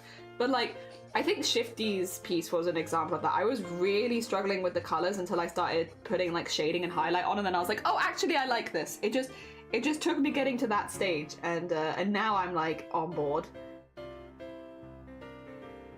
I still think I'd like to have it that the initial colours are stuff that I'm pleased with, because it definitely makes me feel less panicky about it. But yeah, no, it definitely the shading and the highlight definitely brings it all together. Well, you're going over with it, shading and highlights anyway, so it's not always going to be that. Yeah, I don't know. I think it just adds like something that blends all together. But then I don't have any like, what's it called? When you study art and you do things like colour theories and stuff, I don't really have any of that. I don't have any of that knowledge. It might be worth me at some point, like getting on like Skillshare or something and watching some tutorials about colour theory. I could also probably do it on YouTube too, but like just have someone to like walk me through what is colour theory. I don't know. I like pink and green together, and pink and orange. Those colours make me happy. Colour theory? Not sure. I like pastel rainbow. Where does pastel rainbow come into colour theory? I don't know. I'm not sure. It would just be kind of, I think if I want to get better at colours, maybe there's a part of me that's like, if I actually go out of my way to listen and learn from other people, that might be good. Because like I don't really have any formal training in art. Well, that's not quite true, because I did a lot of architecture stuff, and I did what's it called, life drawing for 2 years. I signed myself up for life drawing for 2 years, a very long time ago now, but I did do that. The thing is, life drawing was entirely done, for the most part, in black and white. Like charcoals, chalks occasionally, but like not really coloured chalks, or you might have one colour. And I did biro as well. I did a lot of biro. So it was predominantly black and white, which means you do like a lot of shading, but you wouldn't really do colouring. Colouring was not really a part of that, so I don't really have any experience with it. But I feel like it could be handy. Look at the little guy. Look at the little guy. Oh dear. I could help you with that if you want. I'd be down to give you a Discord course on it. Really? Or? I mean, I'm down. Is it that simple? Wait, can you just do that in a day? Oh god. Interesting. The theory is colours are great. I agree. That's been my theory. I kind of like colour. My theory is I enjoy colours. Colours are fun, and I like them. My theory too. There we go. Ah dear. Elise, welcome on in, and also Happy New Year if it's New Year's for you. And Almanson, yes, happy last day of the year. Also love this one, and thank you. This was a Christmas present from Shiny. Shiny has good taste in jumpers. I did tell Shiny a while ago, I was like, because Shiny was like, I want to get you some fun jumpers, but I don't know exactly what your vibe is. And I was like, you know Gravity Falls Mabel jumpers? If you see something and you're like, Mabel would wear this, I will wear this. Get me that.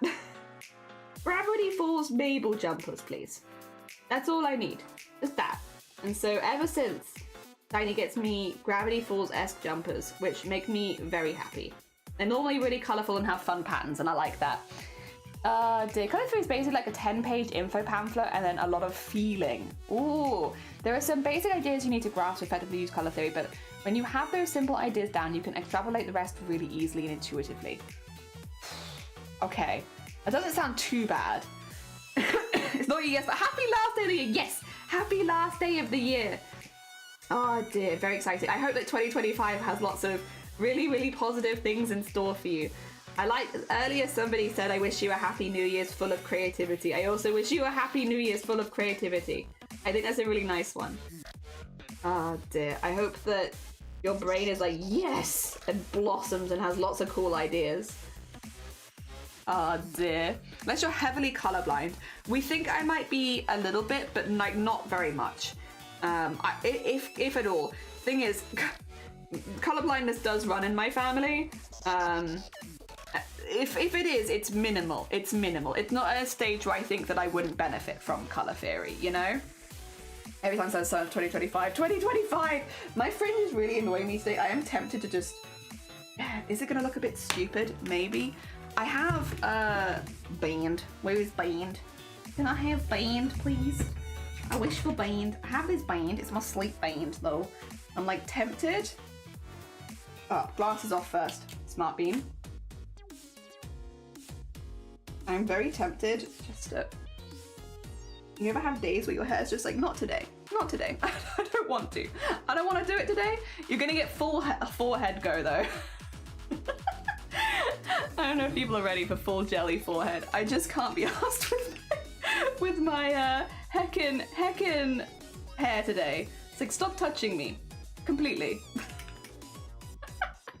So I've got a sleep band. Can I get it to like poof out here? Yes, I can. It's like, there we go. I still have hair, don't worry. It's just...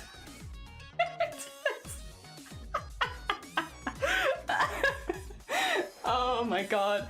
I'm like...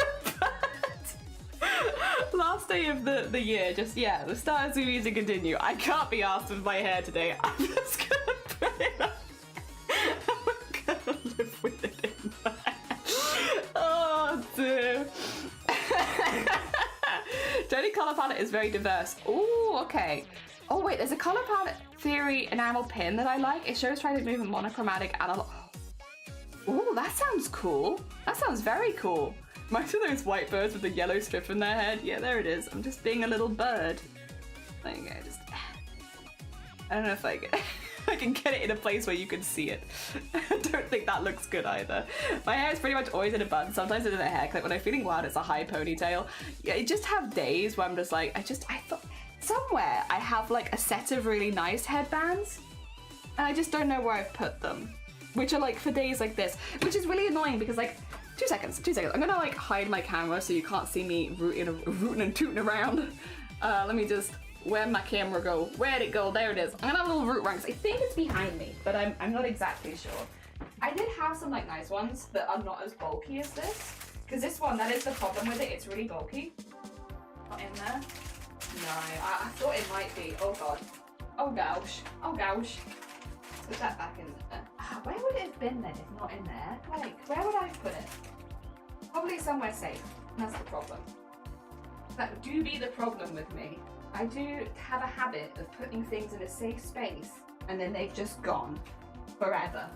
And I'll never see them again. Did I put them in a drawer? No, that's mainly felt, I think. In fact, that's all felt. What about this drawer? No. No. What about this drawer? Is that more felt? Wait, I can't access that drawer. Why have I got felt in a drawer I can't access? It doesn't make any sense. I want that as well. Oh, well that's not what I was looking for either, but that is where something else that I was looking for is. I'll forget this imminently, but that's okay. Huh, this is a problem, right? My stuff is kind of everywhere. Oh, it wouldn't be next to the bed. 2 seconds, I'll just double check. I'll be back in a moment.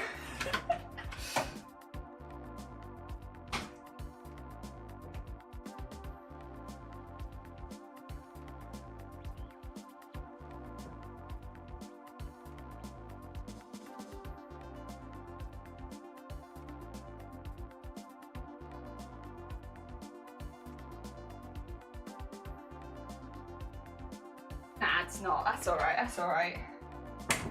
I gave it a look. It's annoying because I know it's around somewhere and I've definitely seen it recently, which does narrow it down a little bit, but not fully. What's back here then? Not that. Not that. Nah, not in there either. It just getting a lot of banging noises and me being like, not quite, not in there. I don't think it's in there. Oh, but that's where the rest of the wool is. Well, that's handy as well. It's not what I'm looking for, but it is kind of useful. Once again, I don't think I put it in there. No, it's an empty box. I thought, and that's where I used to have them. And then I removed it from the box because I was like, this is ridiculous. There's no point for me to have this in a box. Huh. Would I have put it in here? I'm gonna guess probably no, because once again, I feel like I've seen it more recently than looking in here. Although that is a pretty ribbon, I could use that instead. It would be a little flatter.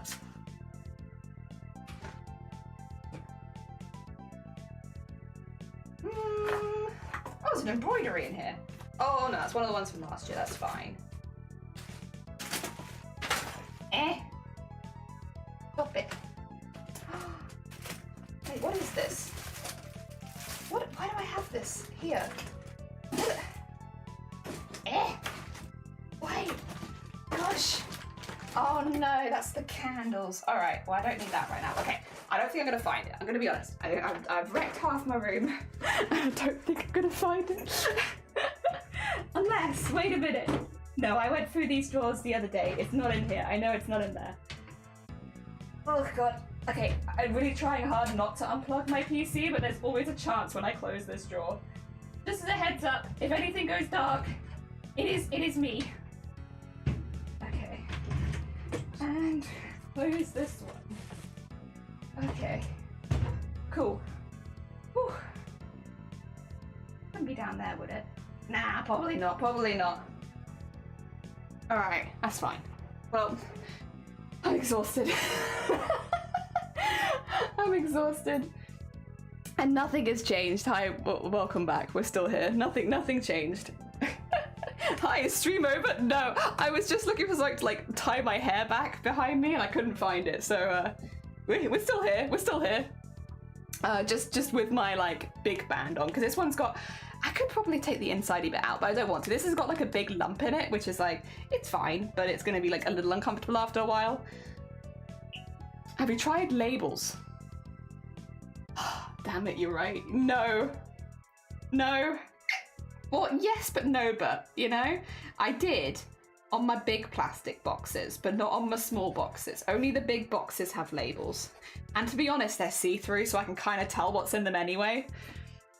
Ah, they let Lego postcards. Wait 2 seconds as well. I'm just gonna fix that up. There you go. Amazing. Bye, Jelly. So I had to wiggle around, but I want to see you rootin' and tootin' like a true American woman. I personally realize it's not your hair because it's blue. Yeah, it's a sleep band. This is like, it's got like a little headset in it, where so if you want to like sleep with the headphones in, it doesn't push anything big against your ear, which is really, really nice.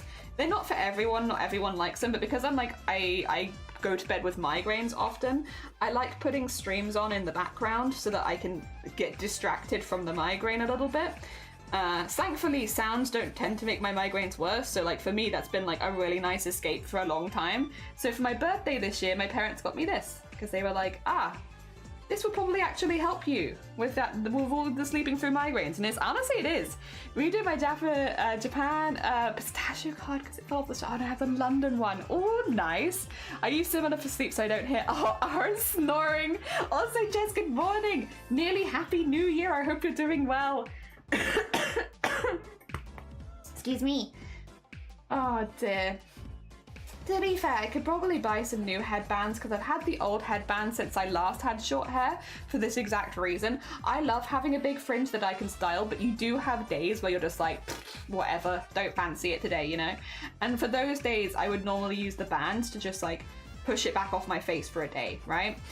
Maybe this is the this is the sign that I should get some new ones. Because again, I have the ones from like 5 years ago that I had when my hair was last short that I haven't used for a while. So maybe this is the new, hey, Jelly, get some new bands and for your hair so you can tie it off your face. Get some pretty ones maybe. Maybe we could get some stream. I could also make them. I could probably make one right now. I could just crochet one quickly for the end of the year. Maybe I will. Maybe after stream today. I'll maybe probably a screen break after stream because we're going to do VTuber stuff this afternoon. Maybe after a screen break or during screen break, I'll quickly crochet myself a band. And then next time I want to pull my hair off, I can be like, here's one I made earlier. Oh dear. I've got to run that. No! Have you time to run it today or no? Oh dear. You could make one, but that makes sense. Yeah, it's like, screw art stream. Just gonna crochet a band really quickly. Oh dear. I did just find more of my yarn. I put a lot of my yarn in a box as well, because I was like, I don't want it to get dusty. So all of the yarn from the Christmas stuff is now in a box, so I can use it again, or I could donate it, one or the other. I'm honestly ready to donate my wedding dress. I'm so done with it being around. Don't get me wrong, love my wedding dress. Very beautiful, very pretty, very nice dress. So big, so bulky. Get it out of here. I'm ready to get rid of it. It's in the car right now, so that next time we go to the charity shops, I can be like, do you take wedding dresses? Can you take mine? I bought it from a charity shop, I return it to the charity shop, you know? Thank you for selling me a wedding dress for 50 quid. Here's your wedding dress back. Return it. It's too big, too bulky, don't want it anymore. Oh dear. We're doing Christmas plans got cancelled. Oh, bless you. I hope that you are enjoying your Christmas then. Wait, I hope you're enjoying your second Christmas. Hell yeah. Oh wait, no, wait, you're doing Christmas plans got cancelled. Oh, so are you going to celebrate maybe in January? Second Christmas maybe? A little extra thing? If not, fair enough. Sorry, I completely misread that the first time. That's my bad. Oh dear. Good morning, Stevie. Good morning. How you doing? I hope you're doing well. Good morning. We are making some art for Kevosaurus today. We are doing like a creature. It is a half goblin, half velociraptor. I'm just getting some base colors in so I can kind of do more. So at the moment we're just getting like very, very base colors. Nothing too detailed. I do also require another reference from Kev. Yeah, I thought it was a dark green, yeah. We're going to use the similar dark greens from the logo for things like the hoodie, because it helps tie it all together. Ah, dear. I do, but I now have to convince myself to eat brunch, which is why, I'm struggling with having the dishwasher super loud next to me. Oh, bless you. It's okay is what it was. That's fair. I'm sorry to hear that. Yeah, I'm sorry to hear that too. I started the crochet burger. I've made the bottom bun lettuce cheese patty. How are you finding it? I really enjoyed that pattern. That was a really fun one. I understood it pretty well. I think it was written pretty good. I had a good time with that one. That was a fun pattern, to be honest. Alright, so this is for that.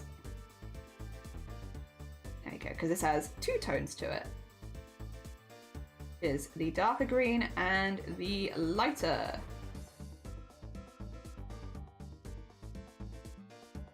Go. Kind of matching the logo, actually. It's cute, yeah, they're just a little guy. It's a little creature. I'm very much having fun with it. The creature. Thankfully got all the presents before we got sick, so the kids have had enough Christmas, but seeing everyone will probably be done at my birthday at the end of January. That's fair. That's fair. And that's quite a well-timed birthday if that's the case. Oh dear. Yeah, hopefully you all feel better by then. There we go. God, you've had it rough with sicknesses. Yeah, no, I was just suddenly putting two and two together. I feel like you've at least one person in your family's been ill for what feels like months at this point. I really hope that you've got them all out of the way at the end of 2024, so that 2025 can be like a good year for you all, because that's a lot of illness to go through back to back. The onion. I liked the onion. The onion was good. Oh dear. Do you ever cough so hard you have to make a dad getting up for the noise count at the end? Yeah. Oh dear. 100%. Oh dear. I've been doing that since I was a tiny jelly though. I've been a dad getting up from the couch since I was like 7. There are many years of practice under these belts.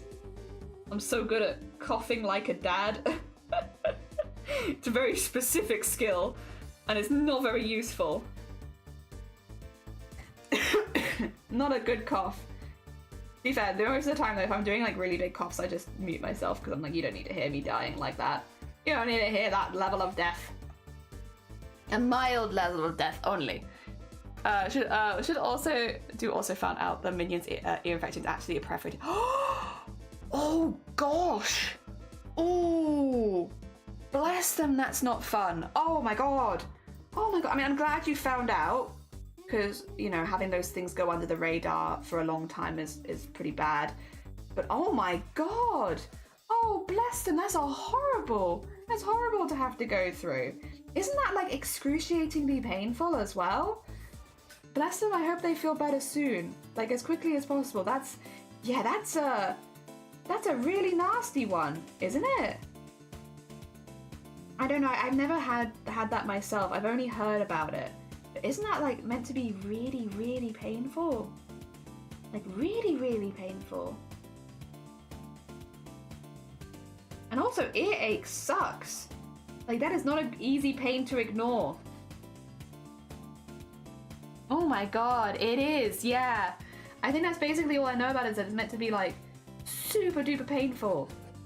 Bless them, I hope they feel better as quickly as possible. That is very upsetting.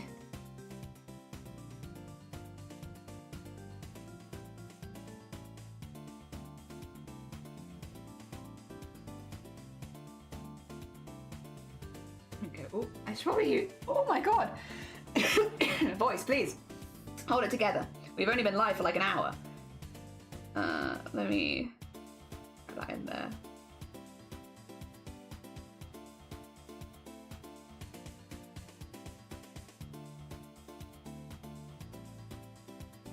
There you go. Good. Slowly but surely, colours are getting in there. Oh dear, I had a perfect needle as a kid. It was horrific. It was like someone throwing some needle into your ear while blowing a gale. Oh! Hearing pressure on the eardrum, eventually ripping it. I literally heard the rip. Oh gosh! She's actually doing okay. We did manage to get med for the initial infection before Christmas. Did we bothered apart from the sleep? We think we got COVID from taking her to the doctor's Monday before Christmas. Yeah.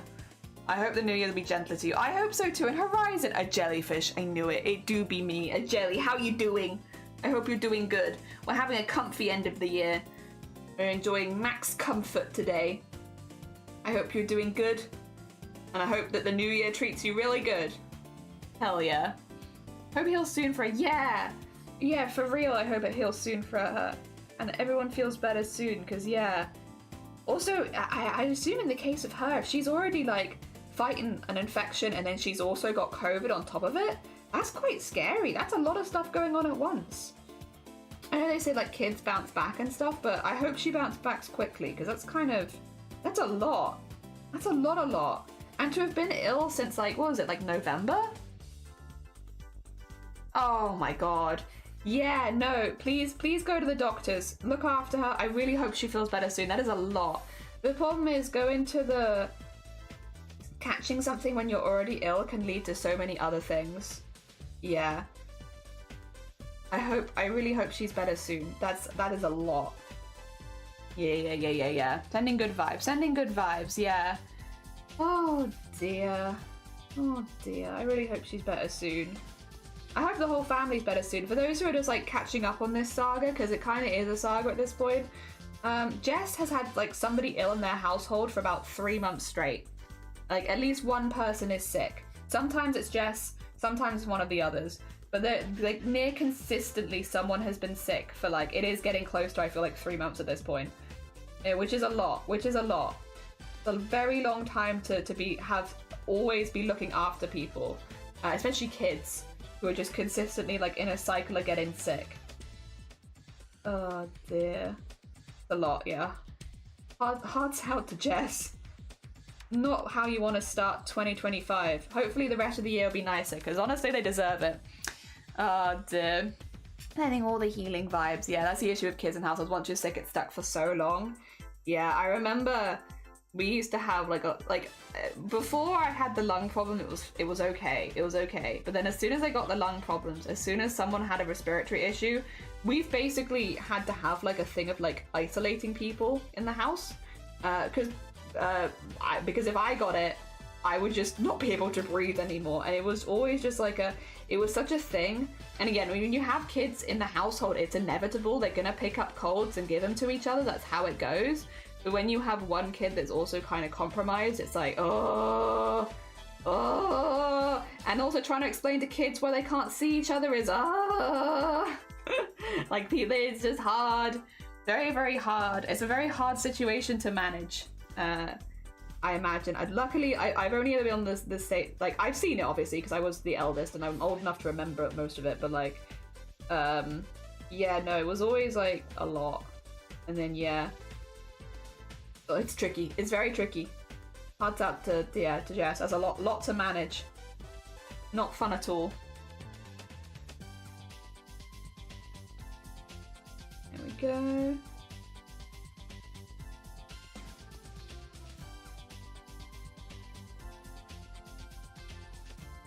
Cute. Okay. Hoodie looking cute. Looking very cute. I've coloured the neck in weirdly here. That's okay. That's okay. That's my bad. I don't know why I did that. I wasn't thinking. I was just colouring. I was letting the colouring take me. I was like, I'm just going to colour. I'm just going to colour and colour and colour. That's the wrong colour though. That is meant to be a belt. I don't know if I want the belt this colour yet, but at least it will separate it from the rest of it.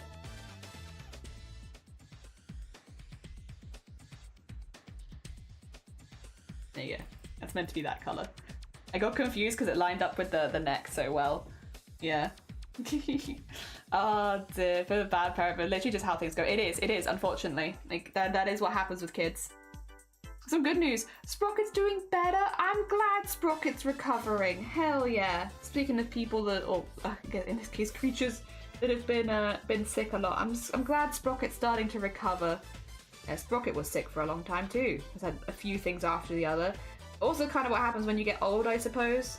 Like when you're very old and very young, it's just how it goes, isn't it?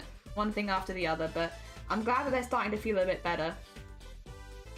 I'm honestly shocked that I'm not sick, actually, touch wood. I just had, like, we had a thing happen the other day where I was like, I was pretty sure we were gonna get sick. I love our family, but we visited some family that were, the whole family was like very down with something. But I wonder if maybe, to be honest, I think as well, I think they might have had the flu. Like actually, once again, like the flu, not just a cold, because they were really down with it. And they've been down with it for a while as well, like longer than like, say like the average cold would go, which makes me wonder if it was flu, right? I don't know. I kind of just assumed we were going to catch it, but we've been pretty lucky.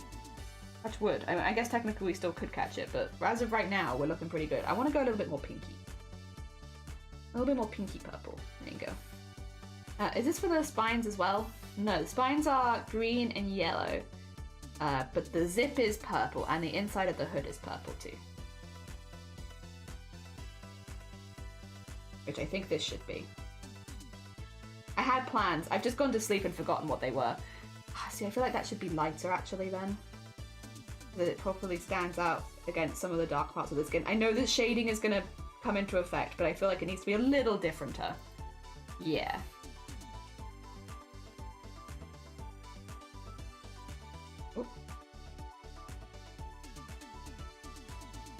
Hell yeah. Oh, I love its PJs, thank you. I try to put like some like dinosaur-esque things without it just being dinosaurs on there.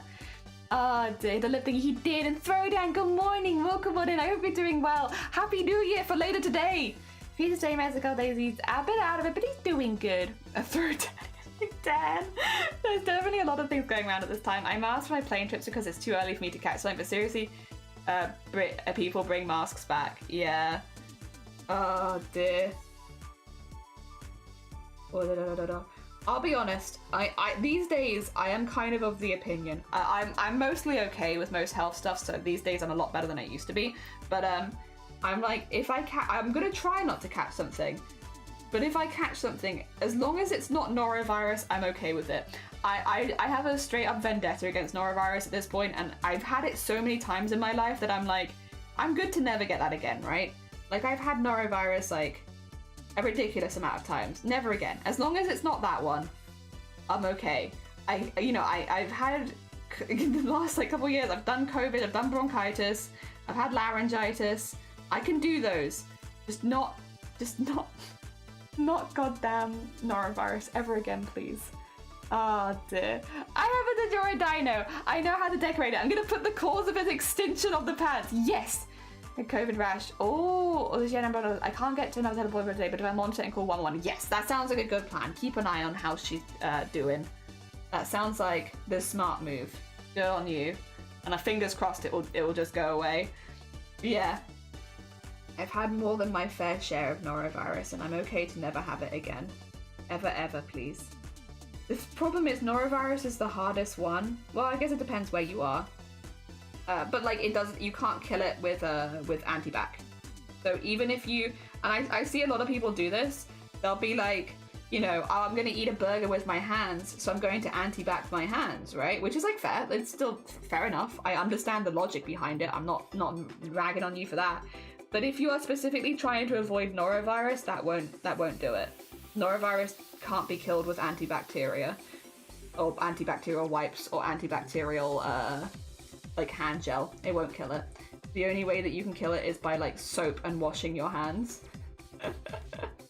Oh dear. Which is why it's such a butt virus. Such a butt virus. I hate it. I just have an internal vendetta against it. I've had it far too many times, and I'm good to never have it again, please.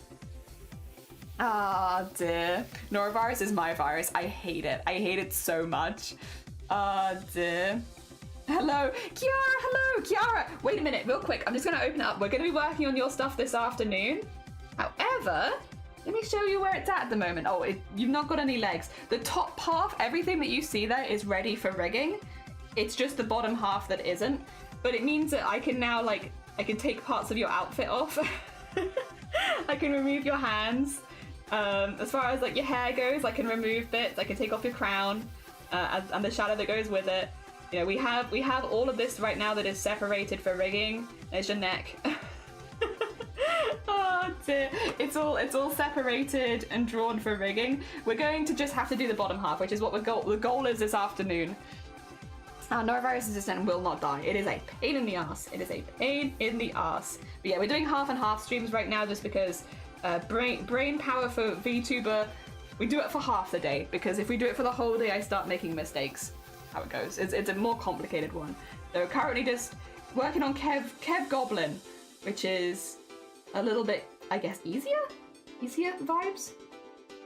Not quite as complex. Go.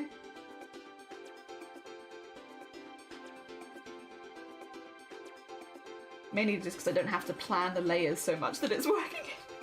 I can just do all in one layer. So easy. Can it be killed with fire? I don't think so. I don't think so.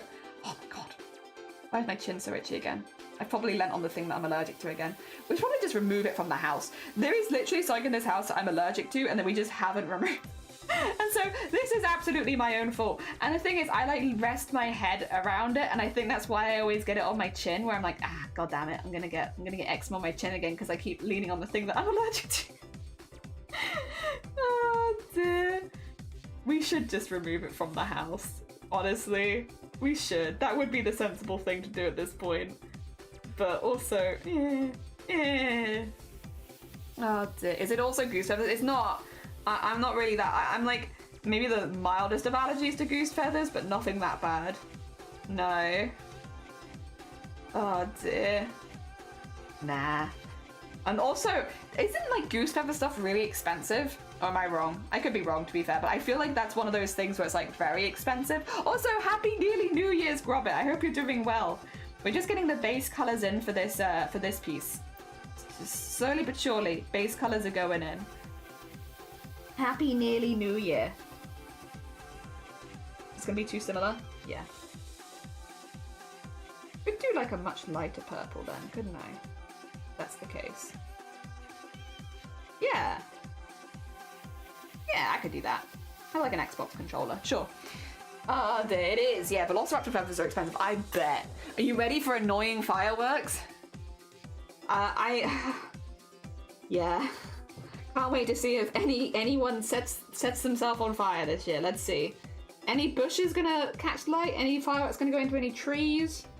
Very excited. Nah, yeah, it's not my favorite. I know some people like it. Once again, I stand by drone shows. Drone shows are so much cooler than fireworks. Why do we not get them? Because they're expensive, but they are so cool and they are reusable and they're so much better for the environment and they open up lots of new jobs. But yeah, whatever. Would like drone shows, please. Would be very cool. Please give drone shows.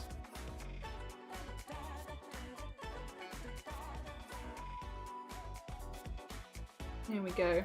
Maybe one day, maybe one day. Fireworks can go in the bin, as they absolutely can. Oh no, you're fine. Happy hecking New Year, Blapple! We'll have Blapple. We'll be playing games of Blapple on Friday, so you shall see Blapple on this stream. And I'll be on Blapple's stream on Friday, because we're going to be finishing It Takes Two together to start the new year. First collab of the new year. Very exciting. Yeah, no, happy hecking New Year, Blapple. Thank you again for all of like the help you've given us on this stream over the last year, both with partner push, but also with like all the bot raids and everything like that. I very much, and just general modding as well. Thank you so much. I really appreciate it.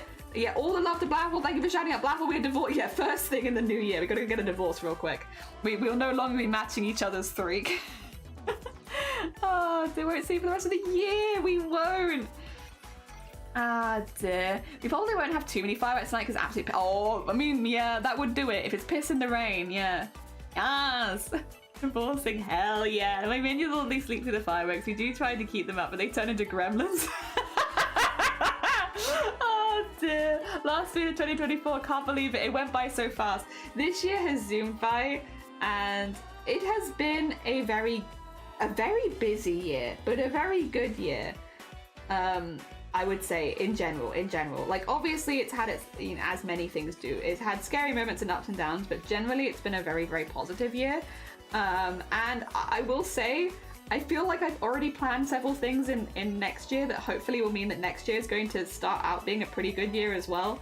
But yeah, I'm going to keep some of it a little bit secret, a little bit until it happens. Some of it not so much. First of all, I'm going to the Twitch meetup in March in Wales, and I'm also hopefully going to TwitchCon Rotterdam this year, or next year, 2025, because I can't say 100% because I don't have the tickets because they haven't started selling the tickets for TwitchCon Rotterdam yet.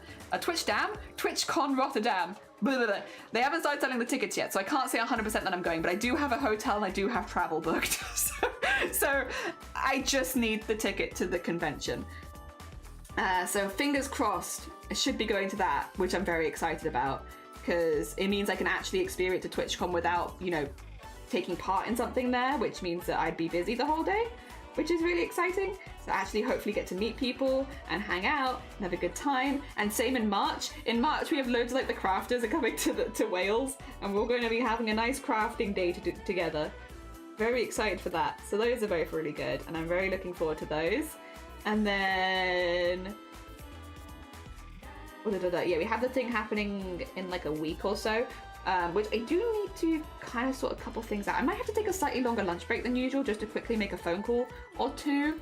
Yeah, generally a lot of positive things. I'm excited. Ugh, you feel weird? Oh no, is it because it's the end of the year? Dear, last year TwitchCon was the same day as London Pride and my friend's wedding. Oh gosh, that's a oh, they made it a really busy day. Feels a bit bright.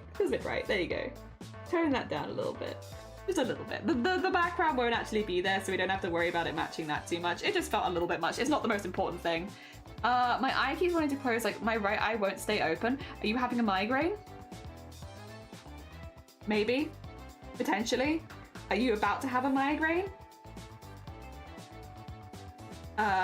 Because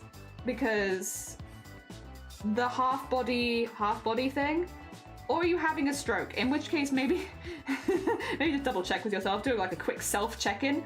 Are you having a migraine? Are you having a stroke? Unfortunately, a lot of overlap in the initial symptoms.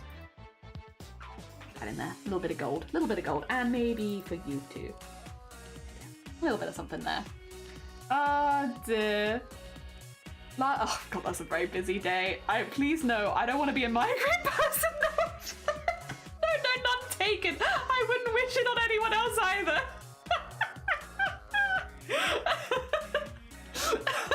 No offense. Oh dear, that tickles me. I don't want to be a migraine person. No offense. None taken, don't worry. Of all the things to take offense over, I'm going to take offense over that. Oh dear. Sorry. Oh my god, that really gets me. I'm always having a stroke when Sonny's hit. Oh, I keep it open when the natural state is closed. Oh god. I didn't get migraines when I was pregnant. The first one I thought, the first migraine you have is incredibly scary because it, you know, you might have heard about them before, but until you have it, it's a very different experience, and it's a lot, unfortunately, it's a lot more intense than you might assume that it's going to be.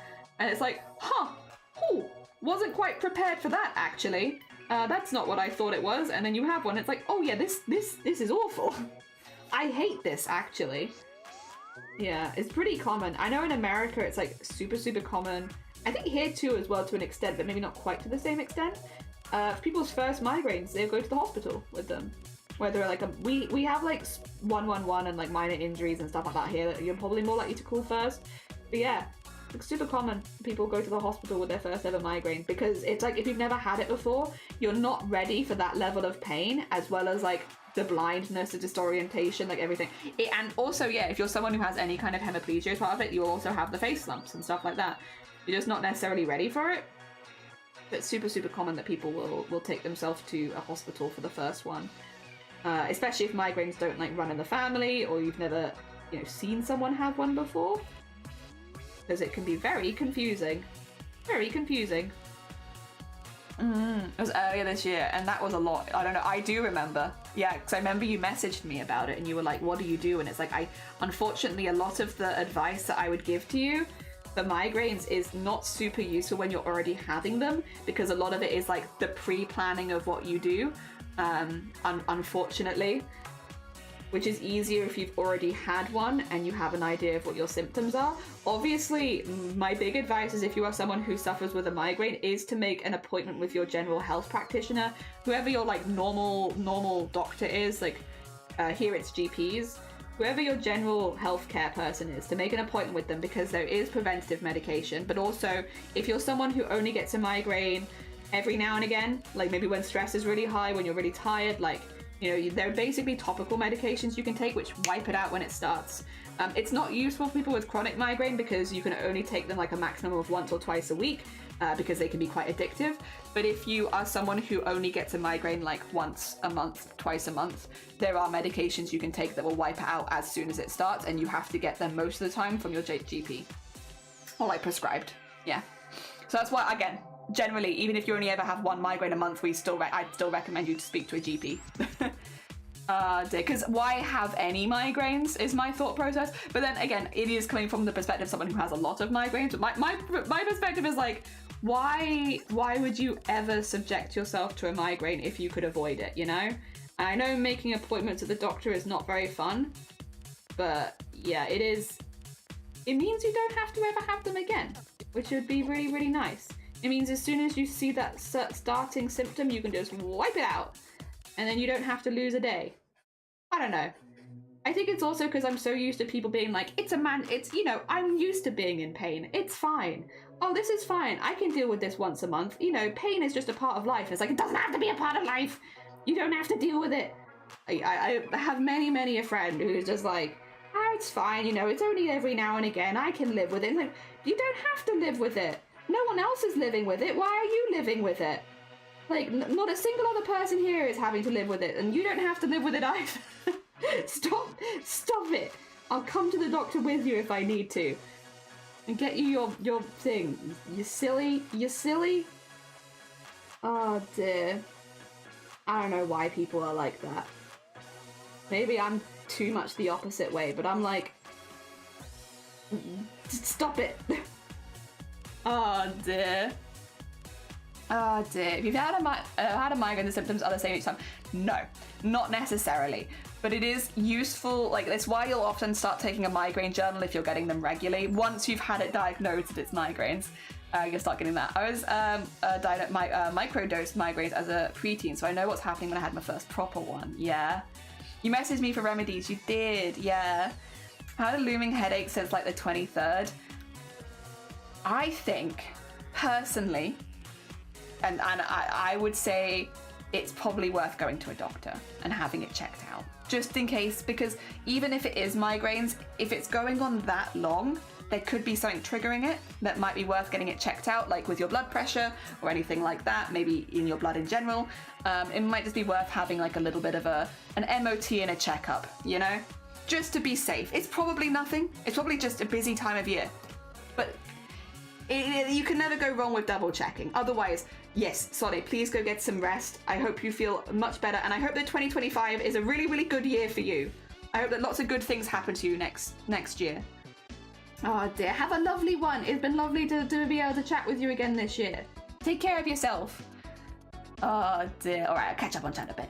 When I had my first migraine, my mum giving me the age-appropriate meds and putting me in a dark room, and I remember I was crying from the pain and could not calm down. My brother came and giving me gentle head massage. Yeah, where are they? These! Sorry, I literally have mine to one side at all times. If you've had your diagnosis of migraines, checking a doctor is important, these things, get one. They're like 99p. Get one. Get one of these. Get one of these. It's one of the things that you zoom, zoom, zoom, zoom, zoom on your head with. I'm not going to do mine because I've got like a band on my head. Get yourself one of these. It's a little head massager, and when your head is sending you lots of pain signals, it really helps like just interrupt it for a few minutes and gives you like a very short period of relief. Very, very short, but it's better than nothing, and it's 99p. I wouldn't normally recommend, but it's literally 99p. So it's a nice cheap one. Oh, they're Fen! How are you doing? Welcome on in. I hope you're doing well. Did help, and it sent me to sleep. Yeah, it gives you that like period of relief you need to actually get some rest. Ah, dear. Yeah, go lie down. Love you all. Take care, Somane. Ah, dear. Get some rest. Oh, you got your stickers and prints. Hell yeah. I'm glad they got just in time for the new year. I'm glad they got to you safely, even if it did take a minute. Hell yeah. Oh, Oh, all right. What was I going to do with it? I was going to do like the brown color. Minimal color palette stuff is what I'm trying to do. So I use this on the belt, which means I will also use it here. There you go.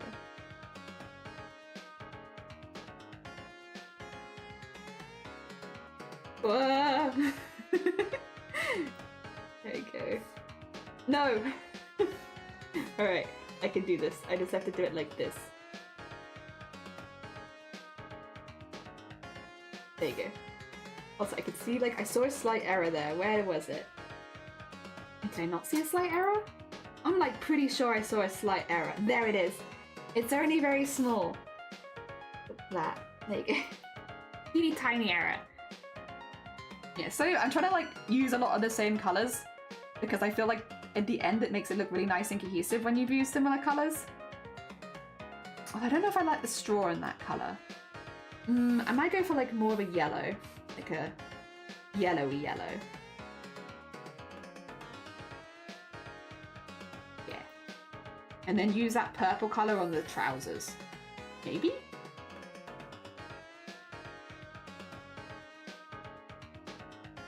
Yeah, I think that would work. The only thing is the zip, which I could always use a slightly darker purple on if I want it to be distinct. Yeah, there we go. I feel like this would be a good trouser colour. At least for the base colour. I probably will want to put the pattern in a slightly different, but you get the vibe. I think that would look good. Yeah, get some more purple lower down. Hell yeah. I can't like get into actual play. Oh yeah, bye. No, take care of yourself. I did get the jumpers finished before we all got sick. Hey, nice. I look forward to seeing it. And Ferret, you've gone through it. Happy New Year, Ferret. Thank you. So that's our first actual New Year. And Reaver, New Zealand has turned to 2025. That's the first New Year's of the year. Ah dear, Happy New Year everyone from New Zealand, including Ferret and Reva. Heck yeah, I hope 2025 is a really good year for you and you have lots of cool things in store for you. Ah dear, a very creative year maybe, lots of happy stuff, hell yeah. And of course with your health. I hope that 2025 is really good. Happy New Year! Oh yeah, what happens in the future? Now you have to tell us. Ah dear.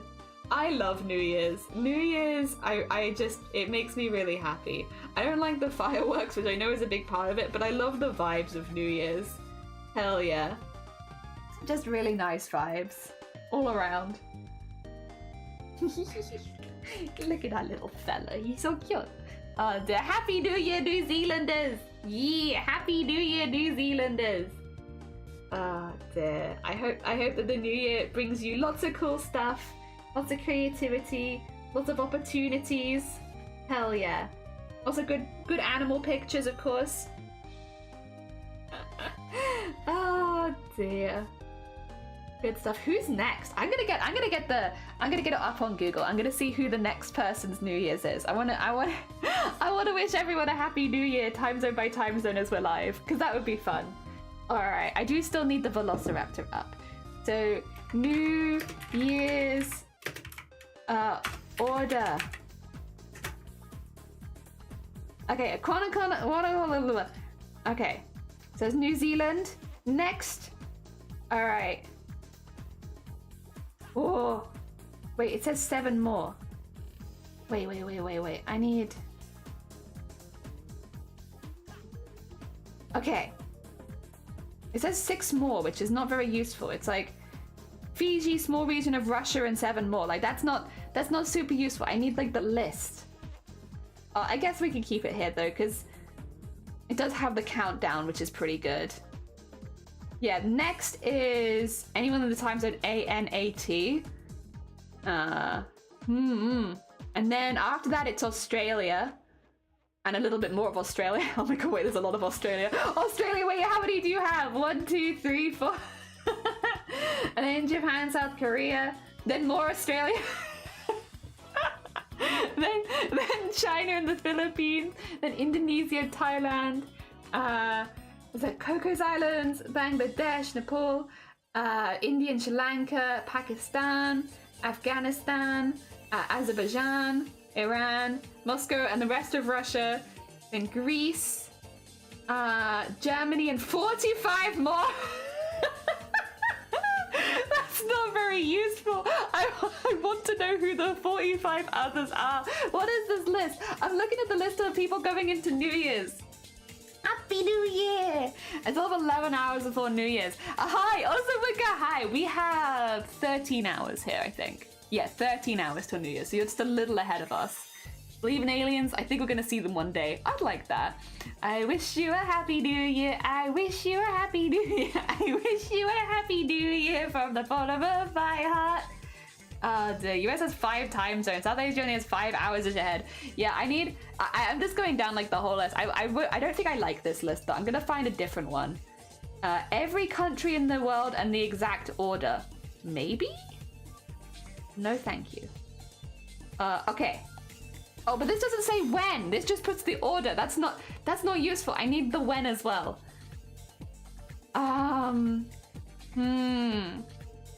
New Year's. Maybe we'll put worldwide countdown? Worldwide countdown. It's sticking in the same one. Text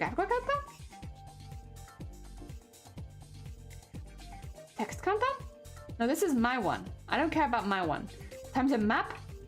Oh, okay, wait, this'll do it. Okay, so New Zealand just had theirs, right? Which is plus 14. Wait a minute. I don't understand. Whatever, we'll do this one. And then if anyone says that it's their new year, we'll say Happy New Year. Because yeah, right now the next one is Fiji. Fiji is next. Oh wait, if I hover over it. Oh, okay. I can hover it. I've got it. Fiji, small region of Russia, regions of Kiribati, Marshall Islands, Norfolk Islands, Wallis and Futuna, some regions of the US, minor outlying islands, Nauru and Tuvalu. Those are the places that are next doing Happy New Year in 1 hour. In 50 minutes now because I got confused. Yeah. Australia, yeah. Well, Australia has like a few different time zones in it. So, 2 seconds. Australia is starting in 1 hour and 50 minutes because that is... In 1 hour and 50 minutes, we just have the small region of Australia. Then it does the next hour because then it's Queensland, Australia. And then after that, it is the Northern Territory of Australia 1 hour later. Then 1 hour after that, there's no Australia. But then 2 hours after that, it's Western Australia. So Australia lasts 1, 2, 3, 4, 5, 6. 6 hours total. There are 6. Well, there's 5 because one of them's got a gap. But there's 6 hours total for all of the Australian... all of the Australian time zones. Send you a link. Oh, Sloth, thank you. Let me have a look. See, that's actually probably very handy because I'm fighting. I'm struggling. Wait, is this the one where it gives me the... Oh, yeah, that's literally where I am. I just didn't realize if you hovered over it, it would show you all of them. That's the one I have, but it was my problem, my fault. I was confused because of me, not because of the website's fault. It's my fault. Oh, dear. Feliz Navidad. No, oh, like, Feliz Navidad, not very... Oh, sorry. I did my best. Australia's in like 2 to 3 hours, yeah, and it lasts for a while. Auckland Fireworks live streaming, yee! Australia's in like 2 hours. I wonder if do you think there's like a YouTube live stream of all of the, or like a Twitch live stream of all of the fireworks back to back? Because I'm not super keen on fireworks, but it's so cool, I suppose, to be like, well, I guess it's the signal that the new year started. Australian Nintendo got to play Pokemon back when it released. It's weird New Zealand and Australia got the same new Pokemon game before Japan. Yeah. On my screen, I can see the column for time. Yes. It's not the time. It's the... If you look at the first column, Sloth, it says, like, Fiji Islands and 6 more. I wanted to see what the 6 more were because, like... And, like, when it gets to, like, the UK, it's, like, the UK and 40 other countries. And it's like, yeah, I kind of want to know what the other 40 countries are. I don't want to just see the UK. But if you hover over that... then you can see what the other 40 are. That's where my problem was. It wasn't the time, it was showing me every single country that was celebrating that I couldn't see automatically. But I can now. I'm literally on the same website, so unless the website's decided to show it differently for you. Oh dear. Nah, you're fine, don't worry about it. Yeah. I just wanted to see every single one. I don't want to see just the first one, I want to see all of them. You know, I want to see everyone that's going and turning. Ah, dear. Yeah, it was still my fault, because you can actually see it on that website, you just have to hover. Yeah. I worked it out, don't worry. I worked it out. I got there. Oh, dear. Alright, I like this purple for the backseat driving it. Nah, you're fine, don't worry. And honestly, what I'm probably asking for at the point was, like, a ridiculous list that would have been actually harder to read than how they've already done it. Now that I think about it, I think I would have just asked for something worse. Oh dear. Alright. What the? Oh my god, is that Die? Thank you so much for the raid! How was your stream? Also, if you have turned into the new year, we're talking a lot about the new year because New Zealand's just had their new year. I don't know if it's anywhere near you, but if I don't see you before the new year, I hope you have a lovely new year. Let me do you the shout outs as well. Dear, how was your stream? How are you ending the year with Fire Emblem? Very hecking nice. Very hecking nice. We're making a creature for Kevisaurus. It is half Velociraptor, half Goblin. Yeah. We haven't hit the new year yet, but happy new year to you. We haven't hit it yet either, but we are gonna wish everyone a happy new year. We're just happy new year. Get ready, it's depending on how long stream is. I could wish you a happy new year like 5 or 6 times today. It's gonna be one of those days. Like, happy new year, happy new year, happy new year. I love New Year's. I really do. I don't like the fireworks, but I really like the vibes of New Year's. I just think it's lovely. Like, wishing everyone the best for the next year, and good health, and happiness, and creativity, and all the good things. I think it's just lovely. Just a very, very nice time of year. Oh dear. And it's nice to hear what people's hopes are for the next year and like, you know, any plans that they might have, if they do New Year's resolutions, like what your kind of resolutions are.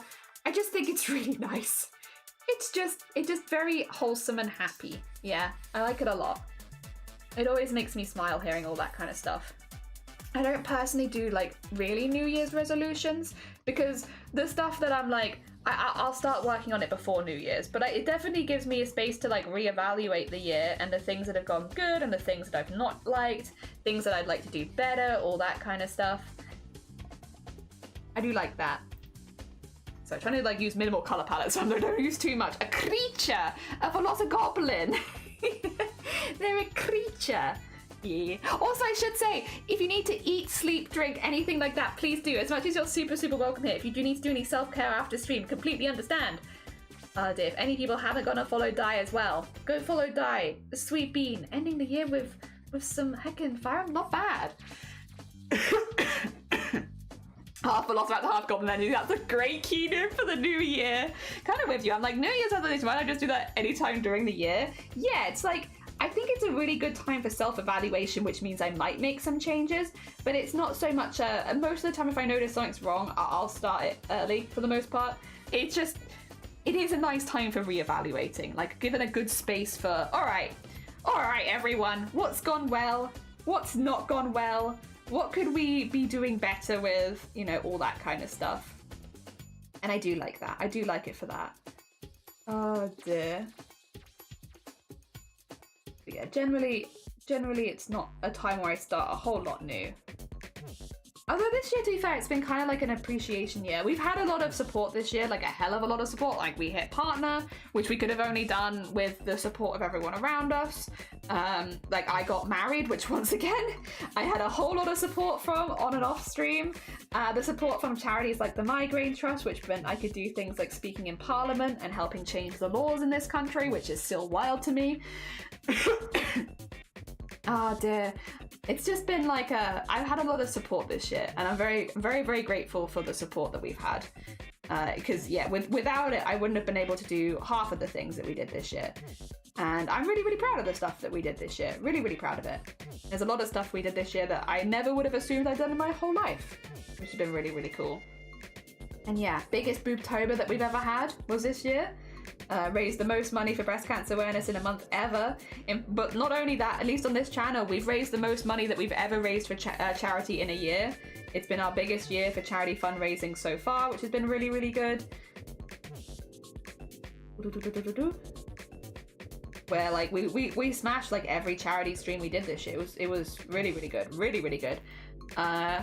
Yeah, we hit Twitch partner, which has been really, really good, and also offered us a lot more opportunities for both the charities that we did, because we were able to get them on the front page. It meant for Boobtober, this community ended up raising over $2,000, which is far and away the most we've ever raised for one campaign before, and that was massively helped by being featured on Twitch during that month, which was amazing.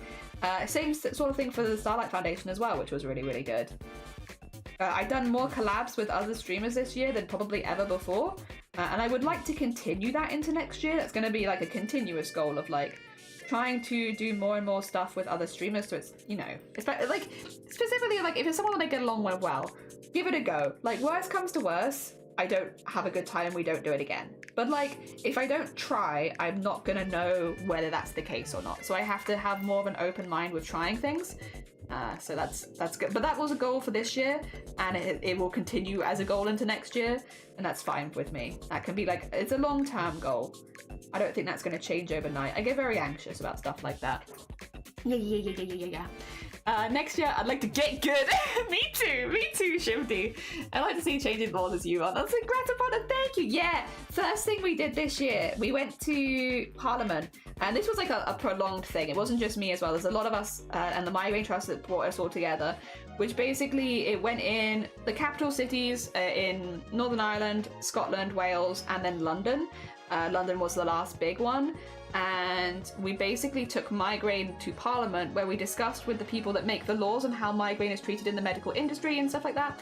And the first one that they got through was basically a higher level of training for general practitioners for migraines, which means that if you're going to become a GP now, you have to have an extra level of training to help identify the green flags of migraine, so that not as many people have to go to a neurologist to get a full diagnosis for chronic migraine, because a lot of the time it's simply not necessary. Most of the tests you can run at a GP level. It is only in very specific cases that they should ever be sent to a neurologist, and that is for if you have to have like a head scan and stuff like that, if it's like post-injury, which is in cases like mine.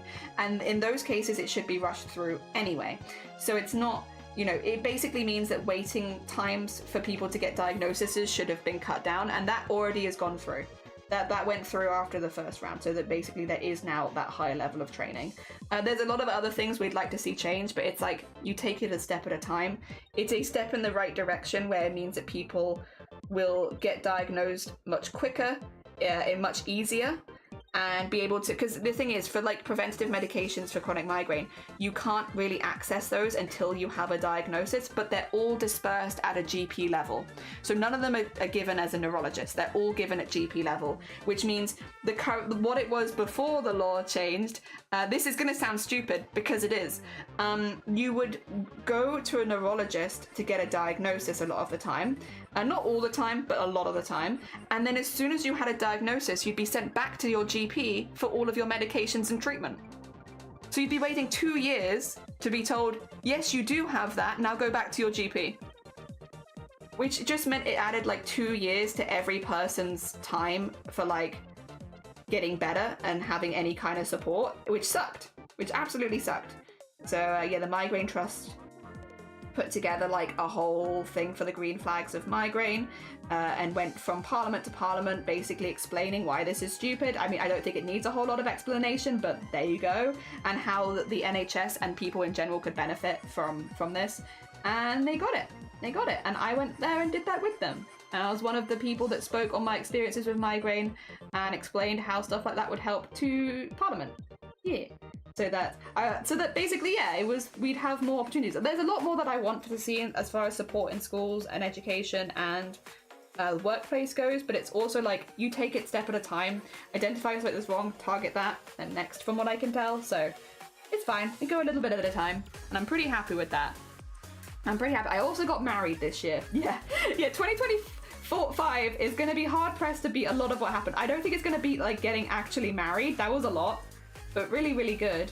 Although I am going to TwitchCon, hopefully, and I am also going to Twitch Meetup, so there's going to be a lot of Twitch stuff next year, hopefully, which would be good. Might be like, yes, last year was a really big year in my personal life for many reasons. I think this next year, hopefully, will be more for Twitch stuff. Yeah. Ah, dear. It's been a crazy year, it has. Victoria was the most you did amazingly, Sloth, as well, and you joined halfway through the month, bear in mind. Yeah, Sloth was only there for a couple weeks. They smashed it. 2025 is going to be hard, yeah. What I'm getting out of this is that every country has similar levels of inefficiency, but channeled in different directions. Congrats on actually improving. Thank you. I think until the day I die, that is going to be one of the things that I am probably most proud of. I had to keep it a secret for so long because there was so much prep going into it, and I really didn't want to, cause any problems by mentioning it beforehand.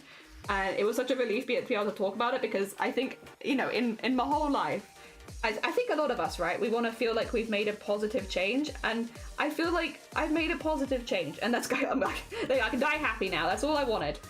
It's a little change, but hopefully it will mean that people's avenue to getting diagnosis will be a little easier and a little quicker and a little less upsetting, and it also means they access the support that they need a little quicker. Yeah, so I'm happy. I'm done. That's it. I'm out. Life complete. Did it. Dear. TwitchCon Europe, yeah. I can't do, I'm doing TwitchCon Europe. I won't be able to do TwitchCon America next year because I have been considering it, to be clear, but it is right in the middle of Boobtober, which is the breast cancer awareness charity event we do every year, and I can't really afford to just be away, and also I am already away from Boobtober for like nearly a week at the beginning anyway. I can't afford to be away like basically the whole month for Boobtober. Yeah, that's not gonna happen. So I won't be going to American TwitchCon, at least not next year. I'm not against it in the future, it just, Boobtober is my priority in a lot of things, and so it just has to line up a little better with Boobtober, basically. once it lines up with that, I'm much more likely to go. Oh, but yeah, gotta line up first, because Breast Cancer Awareness Month is my priority. But who knows, maybe a different year it'll go back to being in September, and then I can maybe consider it a bit more. Although this September is busy for me as well. Busy year. We already have a lot of things planned and booked this year. I think I have something planned and booked every single month and next year. Just straight up. At least one thing is planned. But a lot of it's like personal life stuff, not just like Twitch stuff. Loft did fantastically. They did. So did you, Squid. Was it your first charity event as well? Well, it wasn't Sloth's first charity event, but was it your first charity event? Because you also absolutely crushed it. The change effect is still more than most people can hope to do, and that's kind of miraculous. Yeah, I literally, when I was applying for Twitch Partner, I was like, I'm gonna put it in. It's stupid, but I'm gonna say it. I think I'm probably gonna be one of the only people that has discussed Twitch at Welsh Parliament. Because basically, when we were going there were a few things we were hoping for, but obviously anything is a win. So bear in mind there were a few different topics that were being talked about. The laws haven't changed in all of these areas. It's just in the extra training for doctors and stuff like that. But you know, we did talk about other things as well, including things like workplaces and how migraine can affect you in the workplace. In fact, that was a huge driving force of a lot of it. My experiences were also on ITV News this year because of that, because I recorded some stuff we played at Parliament in London because I couldn't attend in person, just a bit too far for me to travel on short notice and such. But yeah. So they ended up playing it on the news, so I was just straight up on ITV News because I recorded it for Parliament. But I said they could use it wherever, and yeah, they did. It was quite funny. I wasn't expecting it. I got loads of DMs from people being like, Jelly, you're live right now. Why are you on the news? And it's like, what do you mean I'm on the news? What have I done? No, it's just for that. But yeah, a lot of what we were talking about was workplaces and how workplaces in the UK and how the UK employment system kind of works against people who suffer with migraines a lot of the time. And like a lot of chronic pain, but obviously we were definitely focusing migraines because that's what we all had. And how like it often kind of works against us and makes things a lot harder, including things like the probation system in the UK for new employers and stuff like that, which means that it's very difficult for us to ever pass a probation, and how this can prevent us from getting consistent employment even though we can be very good working employees. And I used my experiences of Twitch to be like, hey, listen, you know, I might not be able to work full time very easily, but I consistently stream for at least 24 hours a week. And because I can choose the hours that I'm working, I can consistently work to a high level during those hours because I will pick the hours where I'm not having migraines, right? You know, and even since then, there have been months where I've streamed over 100 hours in a month, which is like amazing. It's pretty fantastic for someone like me.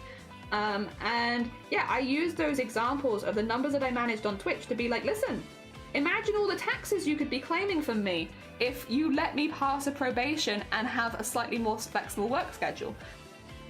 Because I can do amazing work. I can be a fantastic employee. You just have to kind of work with me. And in the UK, there is no necessity to do that with disabled people. And yeah. I basically, when I was talking through my experiences in employment, I explained like, hey, I have a good example here of just how well I can work if you work with me, because I've been doing that for years at this point, but not with taxes you can claim. Not very easily, at least. Laptop, no battery, no, you're fine. Go, you vanish. Happy heckin' New Year, Reva. I know you're already in the future, but yeah. Did great. Squid smashed it. They did. You did well as well. You absolutely smashed. Everyone smashed it. Everyone did so good. Oh, Vile, how are you doing? Nearly Happy New Year. Be up, be getting a cuppa. Enjoy your cuppa. Good night, Reva. And James, good morning. Welcome on in. Happy nearly New Year. They need to do the same thing for Israel. Actually, funny that you say that, Squirrel. Endometriosis was also discussed. Not at the same time, but very, very close by. In a very similar movement. They also had mental health stuff going this year. What I would say is, just I know that you didn't ask. You didn't ask. Nobody asked, Jelly. But generally, if you're interested in doing similar things to the kind of stuff that I do, link up with a charity that is already pushing for your rights. So find an endometriosis charity, find a migraine, well, the Migraine Trust is a great one if you're in the UK for migraine charity, but find a charity that's already doing it, and then basically get in communication with them, be like, hey, I'm XYZ, I do XYZ, I have these kind of experiences. If you're ever looking for more people to support your cause, I'm here, reach out, kind of thing. Because that's exactly what I did with the Migraine Trust several years ago. They were looking for a call for experiences, and I was like, right, I'm pretty good at talking. We went through stuff. We had like an interview, several hours of talking, and I explained what I did, what my strengths and weaknesses were, and how I could be basically useful for the charity should they ever need it. And now they get in contact with me whenever there is something, normally for speaking, but whenever there's something that comes up that they think that I might be able to help them with, they'll get in contact with me. And that's exactly how that happened with the Parliament stuff, is they literally got in contact with me when they were like, right, you know what Jelly can do? Jelly's good at speaking. So we'll get them in for this one. And it means that you can also be a part of the changes that you might want to see made. But again, it definitely helps if you can find a charity that you can link up to, explain what you're doing, explain how you can help, and go from there, because they already have like the grounds to take things to Parliament, whereas you as an individual don't. Yeah. Ah, dear. Also, stop crafting and stretch. I can stop crafting and stretch, and I can save, and I can hydrate. And James, thank you for the follow. Sorry, I'm behind. Let me do a save first. And I can do a bit of a stretch. I do need to do my shoulders a little bit. I don't like that. Her job lets her work whenever she wants, which is usually aren't normal people working hours, but leniency on her job means to benefit from increased productivity. Yeah, it's like little things. Can you draw SpongeBob? No, I gotta draw for Kev. I was roughly driving 26 hours. God bless you. Did you stop over the Bucky? Didn't really have the chance. Oh God, that is gutting. I've made vague contract with the UK through the player, right? But I think I'm a bit scared because I haven't had proper diagnosis yet. I will say that is the thing is, it's a lot of what they'll want you to talk about is your experience with diagnosis, probably, because a lot of that is a lot of the problems. It's like the slowness and like the way that you're treated in the healthcare system and stuff like that.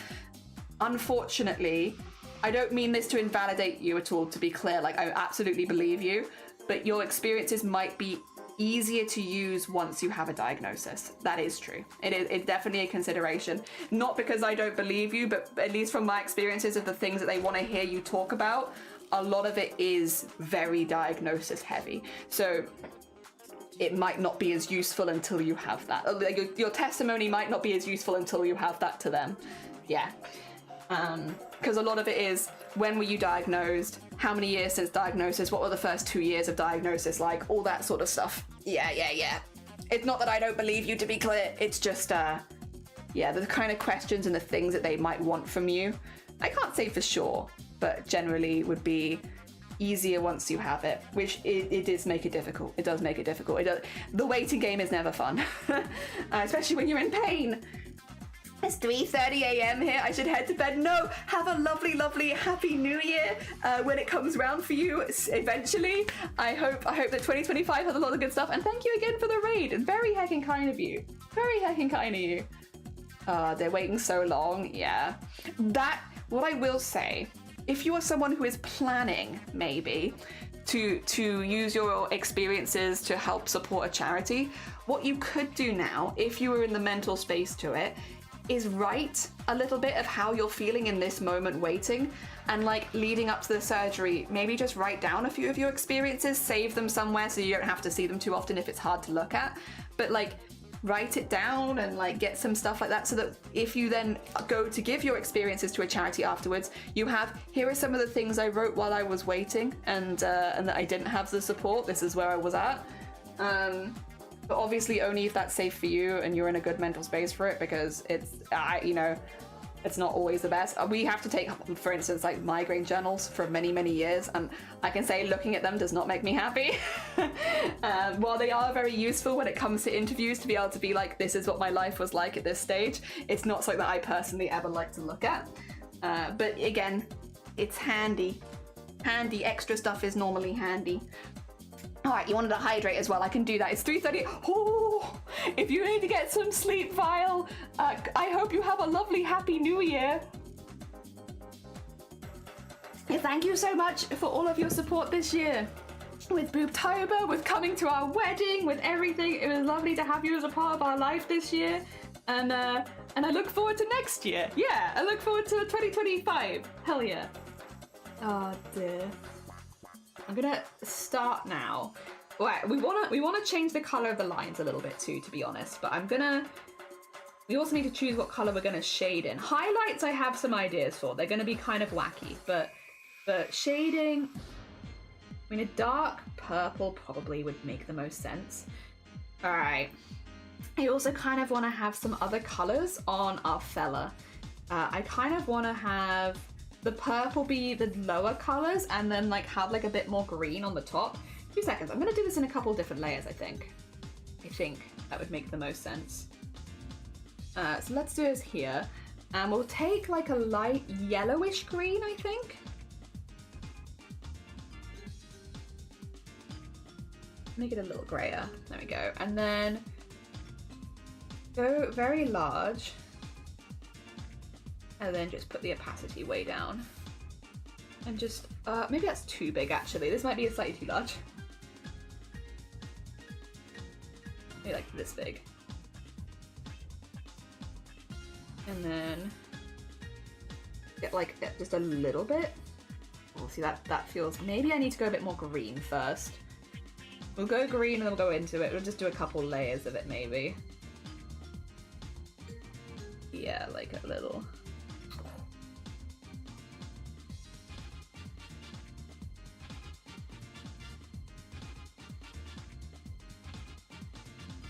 And then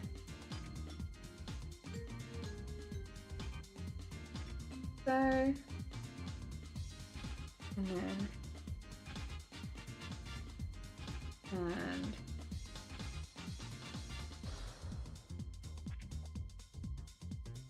the top, and then I would like grab this bit as well because I missed that bit. Oh, actually, I could do that and then just add that in, couldn't I? Yeah, there we go. Actually, that makes more sense. Like so, and then back the opacity down a little bit, and then same thing but like a little bit more greeny.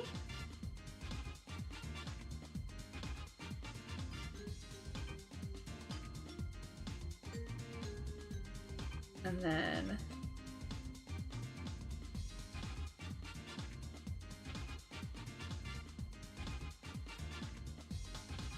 whack the opacity down a little bit. And then for both of these, I just need to erase a few bits because like a few of these bits don't make as much sense. And that is do this.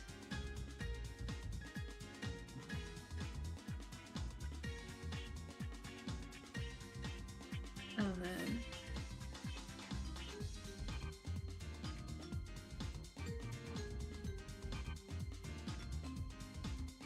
there we go. Actually, maybe let's just cut that out first, because otherwise that's going to look a little weird, isn't it? Yeah, we'll do it like this. I realized only afterwards that I could probably do it like that. Oh, did you immediately undo? Okay, I was going to say, like, what the heck? Why are you immediately undoing? There you go, and then... Okay. Otherwise, pretty happy. It does a... I want to put some little stripes on them, but I want to have like where I'm going to be putting them kind of in first. Yeah. Ah dear. I did a lot of stuff written about it because of my play, and I've gotten to chat about interviews with a bunch of people, so I have a catalogue. Oh nice, good on you. Again, I know it's not easy to look at that kind of stuff, but like honestly, good on you. Good on heckin' you. Alright, I do need to grab all those bits again now. Grabbing all of the Velociraptor bits. Grab that there, grab that there. There we go. Alright. Oh. Did I miss those bits? Oops. Get that in there so it matches a bit better. Nice. Consent disability in other words. I might be able to use Axe with that. That'd be lovely as well. Hell yeah. And also, Axe, good morning. Welcome on in. It's an amazingly chaotic year for sure. It has. And but I really appreciate you being there, because like, for those who don't know, Vile literally came to our wedding. Vile came the journey across. I basically, okay, so when I was planning my wedding day and all of that kind of stuff, I invited, like, you know, a lot of people that I would have really, really liked to have at my wedding. But, like, I'll be honest, I didn't really expect a lot of them to be able to come, because I am on the other side of the world from a lot of the friends I've made online, right? I am pretty far away, and so the idea of them, like, you know, I don't want people to have to go out of their way, but at the same time, I was really debating, in fact, inviting people to talk, because I was like, not because I don't want them there, right? Because I don't want people to feel pressured to have to come to my wedding. I don't want people to feel like, you know, I'm gonna think any less of them if they don't come and stuff like that. I didn't want to basically have the pressure on them, so I was like very up in the air about even inviting a lot of the friends I've made online. Not because I wouldn't want them there, but because I don't want them to feel like the pressure of having to come, especially since it's so far away.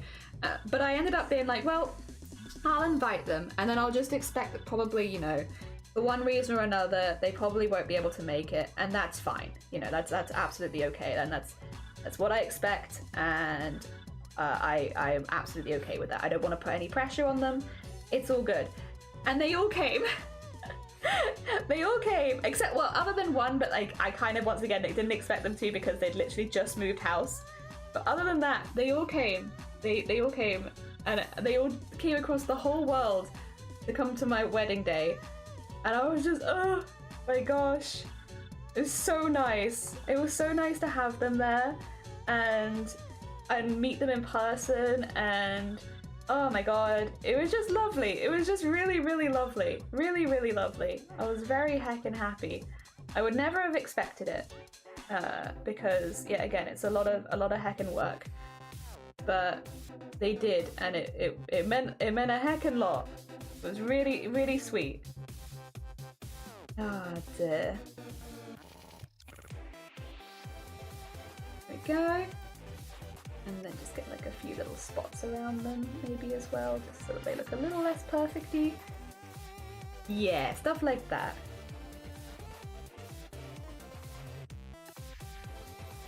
Almost like little freckles. Cute. And then have them around here too.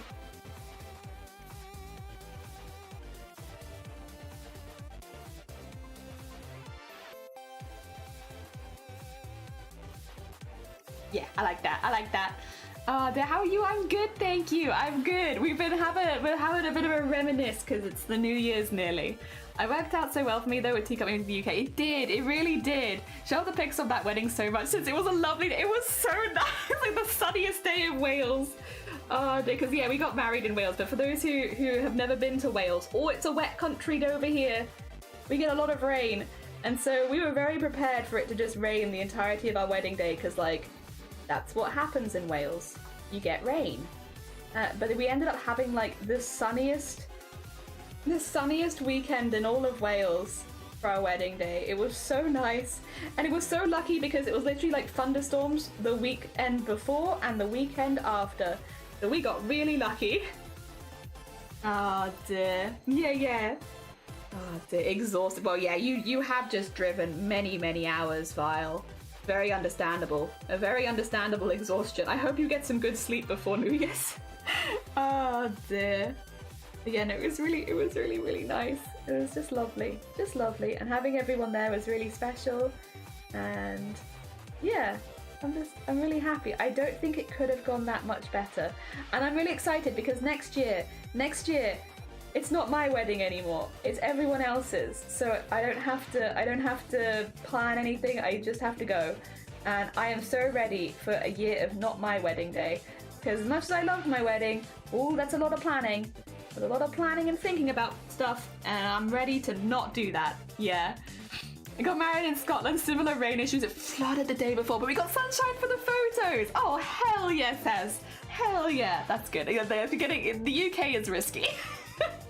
Oh dear. Rain the day before and after the wedding, but clear skies on the day. Yeah, let me get the picture. Let me get the really big impressive one where my sister threw my veil. The veil. Because I've got that one. I know that I have that one with my husband's face edited. Oh. Thinking about it. It's gonna be huge though. It's gonna be huge. Probably. Let me just make it smaller. Oh, there you go. Okay. Look at this. Look at this. Wild. Actually wild. And it was like such a good shot. Like the birds are real. They look photoshopped. It's too perfect. There are a few photos of them flying in as well, but like it's so perfect. It's so perfect. Like the birds flying over the top, the little wispy clouds. They did have to like, the sun was so bright, they did say it made like a lot of the photos a little tricky because they had to like edit the sun out a little bit because it was way too bright. But yeah, it was very fun. Very fun. Oh dear. Also, I think what I might do really quickly is do this on another layer. Put this at 100% and then put this at 16 because that makes so much more sense. Because then I can edit it. Why am I doing it the other way around? I don't know. How can we do this? Because I want there to be like V's down the center. So I suppose? Yeah, no, it was so good. So good. Couldn't have asked for better. Which is wild in Wales. Oh dear. It also means all my family who visited for the just the wedding are gonna have like a very unrealistic expectation of like just how sunny Wales is. It's not normally that sunny. Wales looked like Silent Hill on Christmas Day this year. It was so foggy, and I think Boxing Day was even worse. I loved it. It was very cool, but also that's much more typical. That's much more what we expect from Welsh weather. We expect a good bit of fog, not being able to see your hand in front of your face, and a lot of rain.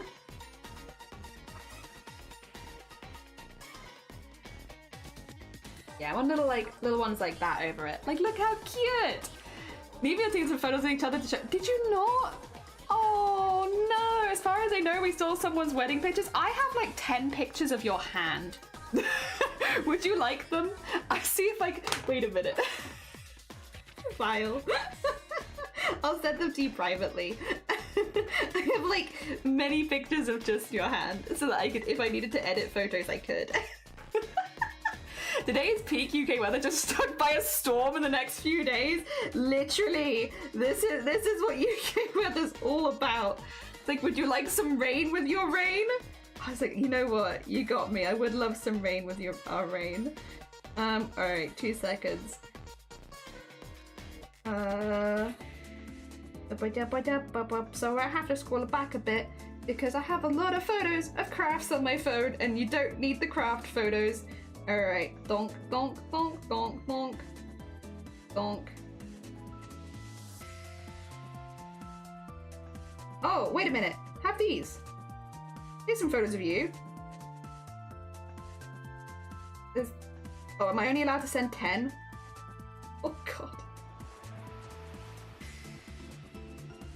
Vile. I don't know what happened in one of the poses of me. I think I was trying to get shorted, but it's like I'm taking a shit on Bateman's shoe. I can't show this photo publicly as well because of the faceless streamers in it, but I'll just have to describe it. Basically, I was standing in front of people because I am a little bit shorter, but I'm still not quite short enough, so I was trying to like shorten myself a little bit extra so that you could see behind me to Bateman, but it does just mean there's a photo where it looks like I'm taking a shit on Bateman's shoe because I was trying to shorten myself. It looks very odd, especially in the white dress. I'm like, oh my god, Pixar didn't. I'm sorry. I wish I could. There's faceless streamers in there. I can't show you those. It's not fair on the faceless streamers. That's what happens when faceless streamers come to your wedding. Well, be careful. How are you doing, Ruthless, by the way? I hope you're doing good. We love the weather app saying it's gonna 8 degrees, feeling like -1. Yeah, it's like such a way of bringing in the new year. Oh my gosh. Yeah, we love that. We love that. Oh. Yeah, no, it was a really, really good day. I had a really, really nice time. I couldn't have asked for much better. In fact, I don't think I could have asked for better at all. Not even much better. I don't think I could have asked for a happier day. I spent the majority of the day either laughing or crying, but like from happiness crying. Just being overwhelmed with emotional crying, you know? Which is, I think, normally a good thing on your wedding day. I think that's normally a good thing. I was either laughing my ass off or crying, and I'm pretty happy with that. I also probably don't need to have this highlighted anymore, I've realised, because I'm not really using it. It was mainly for the shading that I had that. Go, just make this a little larger. There you go. It just looked a little out there. It still kind of looks a little out there, actually. I don't know if I like that. I'm gonna remake that one. I don't like it. Actually, you know what I could do? Wait, is this cheating? Maybe. I could do these back to back and just copy paste it. And just stretch them a little bit, maybe? That might... Oh, God. Oh, but it doesn't... Actually, that... Ooh, ah!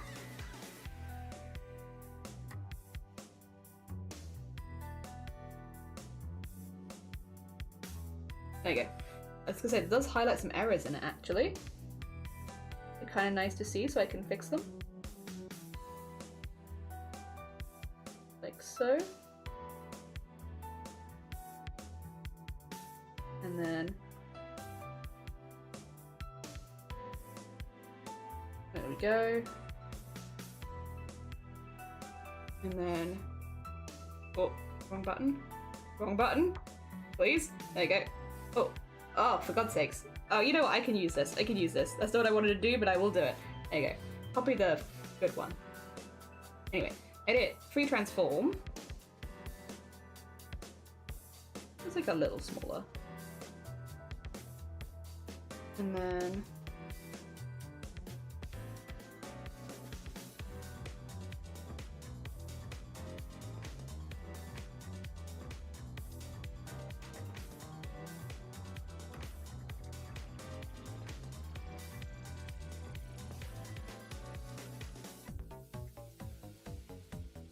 Yeah, I can do that. I can do that. Oh my god, the spooky head disappearing Polaroid, yeah. Bouncing for the case of the flu. Oh, bless you. I hope you feel better soon. I hope that, what I hope for you, I hope the New Year's clock rolls over and you're just like, poof, better. Yeah, that's not fun at all. Not fun at all. All right, and then. Like so. And then edit, paste.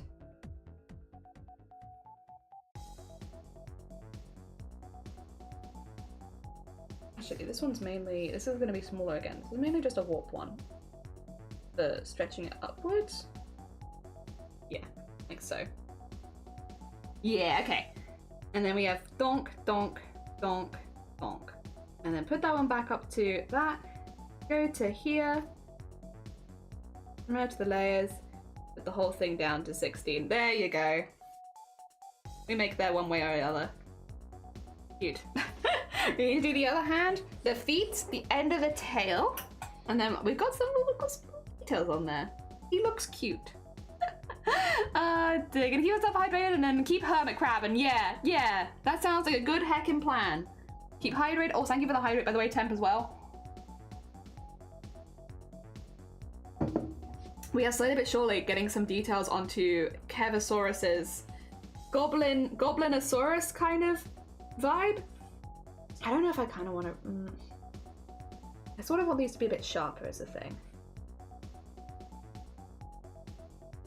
Like that maybe. It does shorten them a little bit, but I think that they do look more how I imagined them looking. It's a bit more wispy at the ends. Well, I do like the chunky lines. I'm kind of like, not for these. These I want to look a little wispy. Yeah, like that. Cute. Okay, that's better. This is good. Is there anything on this? That's good. Okay, we're gonna do on this layer. And then we're gonna get the other ones in. Oh, eraser. That's why. Oh. Wait a minute, like this? Yeah, okay. And do this the whole way across. And then I'll go back and erase the bits that I want to do again. Oh, I don't like that one actually though. There we go.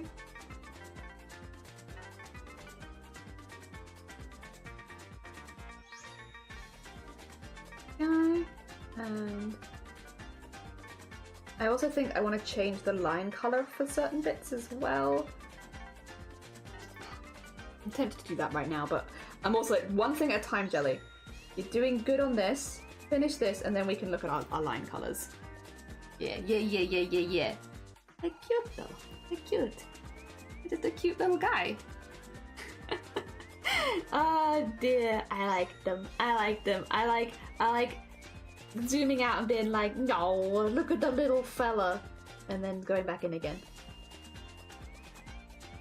There we go. And...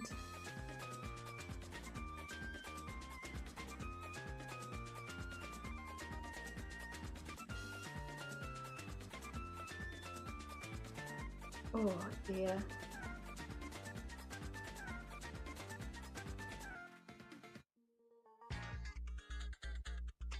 Get that in there. Go.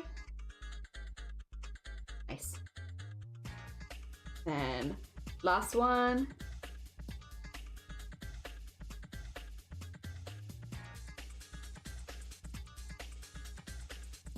And then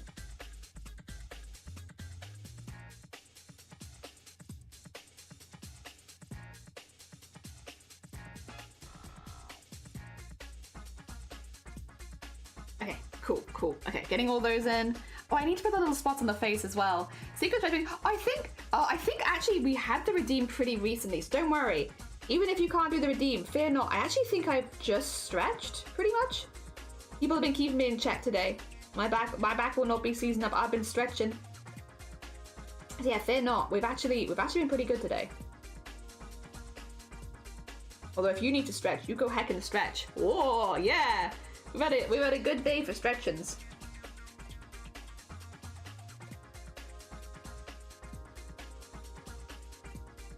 Like a few little spots on there. Yeah, I didn't do any of these, and I do think they're kind of important. The little blemishes and detail patterny things.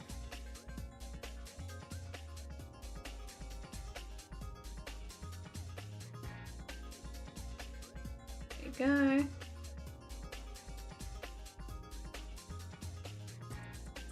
Cute, okay. It was like freckles. Very cute. Might even put some of them on like the tops of the ears and stuff.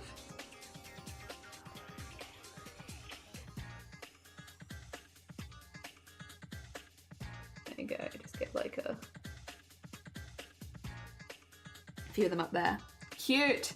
That's another redeem before mine. Save mine for later. Yeah, we got we've been pretty good today. It's the end of the year and we've been stretching and hydrating and being generally good, which is good because I do think I slept weirdly last night, I think, because I have like this slight stiffness in your back as if you've slept badly. I didn't wake up in a weird position, so it must have just happened at some point in the night. But yeah, definitely this morning, I was like, oh, I've got them backaches, as if I've slept weirdly again. Cute. Yeah. Also, Valiant, good morning, welcome to our dinosaur goblin hybrid, which we are making for Kevosaurus right now. We're just getting some of the little body details in at the moment, so we have like some little fun splotches of color to make them look a little bit more dinosaur-y. And then we're going to have a look at changing some of the line colors, I think, for funsies, especially like in these kind of areas, because I have some of these as different bits so that I can, oh, not that one, that's the outside. Actually, if that's the case, this one should be first. Okay. But I have like these as like different bits so that I can change the lightweight of them specifically to different colors. Like I was thinking maybe this one to have it like as a darker version of that. So if I do this really quickly, you'll see what I mean. Bonk. like that. And then I was thinking for this one to go like a darker version of the purple, maybe?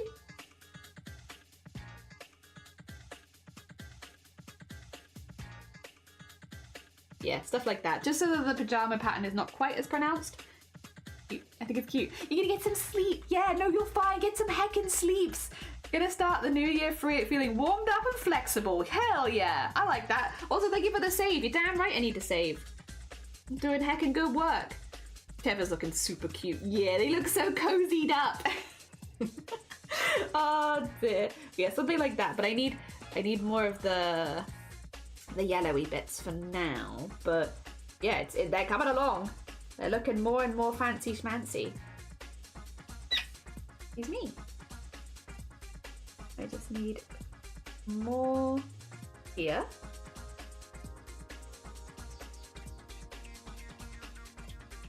There you go, and then and then get like a few spots around it.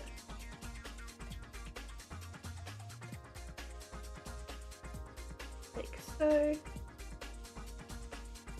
It's got the tail around there, and the spots on there, and then it's just the feet, which I think would be more spots than stripes if I had to guess. Yeah! Good night, Vile. I heard it. There was this little hick, a tiny hick.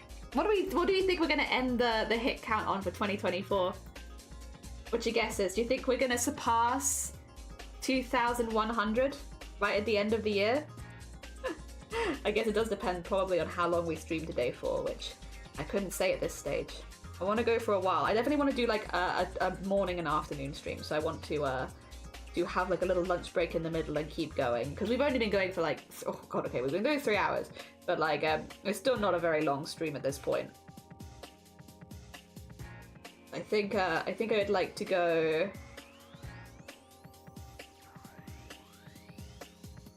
and do it like it's like 3 hours per side.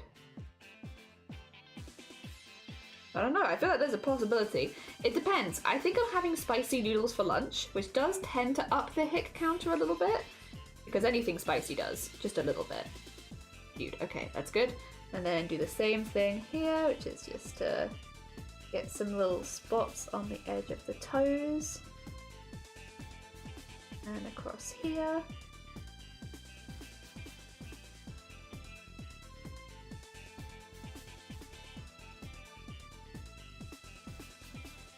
Go, and then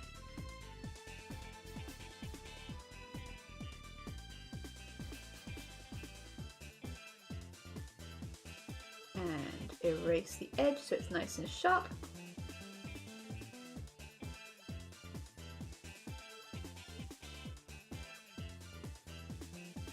Go. Okay, and then we have the other one.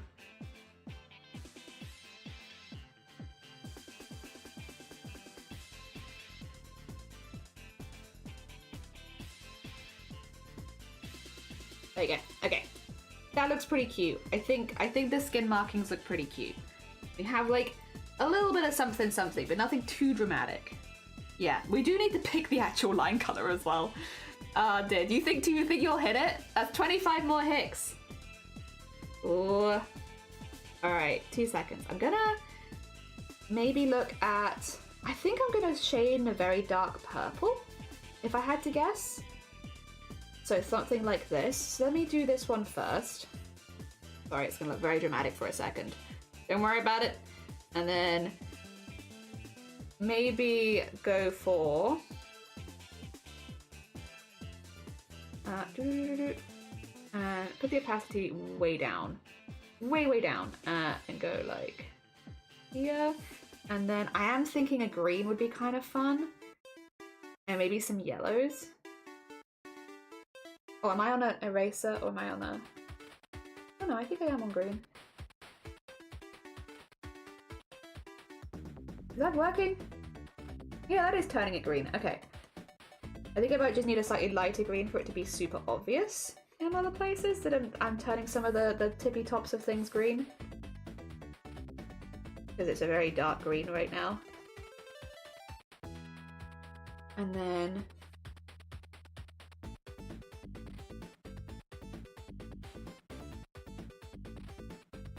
Maybe if I do it in this instead. Yeah. Okay, and then I would like more of like a around there. A little bit more pinky, and then a bit more pinky there. There. Go back to purple for here. Okay. Okay. Plans. We could at the edges of like some of these bits go a little lighter even still. Like so. Yeah. The very tippy bits. And of the leaves as well. Oh, that's gonna go too light actually, isn't it?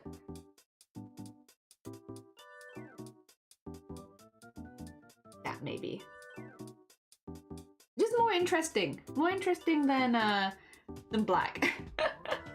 Oh dear. A little more cool. I do think maybe more of the dark green would make sense like in here.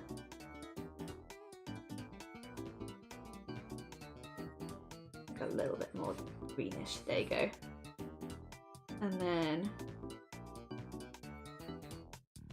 a little bit more there. A little bit more green at the edges. There you go. Here too. Okay.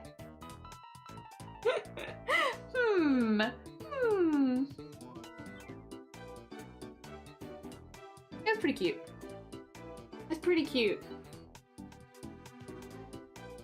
Oh dear. Alright. It's a start. We're getting there. Colors are going. I think maybe this is a little too light, huh? Still have to have a little bit of difference there. Could even, if you wanted, just a little purple on top maybe. So you still have like the lightness up there, but it's not the... There you go. It's a little bit more, not the green lightness. There you go. How's that? Is that better? That lightening it up a little bit? I think that's gonna lighten it too much. There you go. There we are, there we are. Adorable, thank you. I'm pretty happy. Also, optimism. Good morning, I hope you're doing well. We're getting there, we're getting there.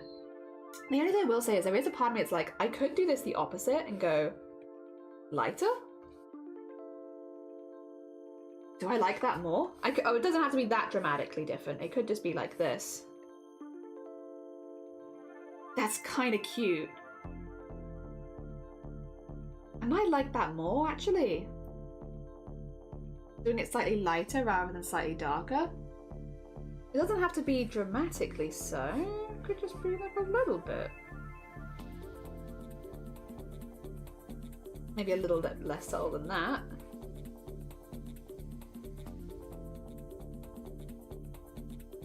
That's kind of cute. I feel like that's very pajama-ish as well. Like that would be like what you do for pajamas, right? Oh, I feel? Yeah.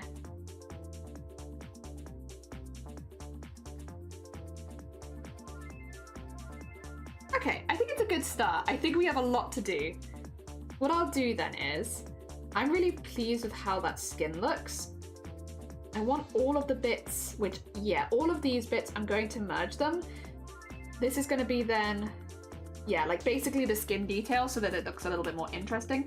I do want to do a few other bits similarly, like these, where I'm probably going to put like a slightly darker color and just blend it into them a little bit at the bottom. Just so the knees look a little bit more poppy by comparison. And then I want to take the leaves. Oh, actually, let's do the hoodie. The hoodie is looking a little intensely one color right now. Do hoodie. Oh, not like that. There you go. Oh, and here. Do not forget. It was on a separate layer. I just want like a slightly lighter and desaturated version of it so I can lighten up certain bits of the hoodie. And then deepen certain bits of the hoodie.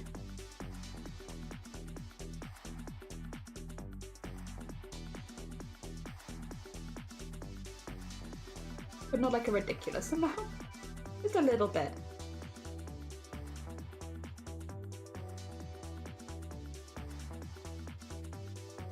Still very saturated, but I think it's slightly better.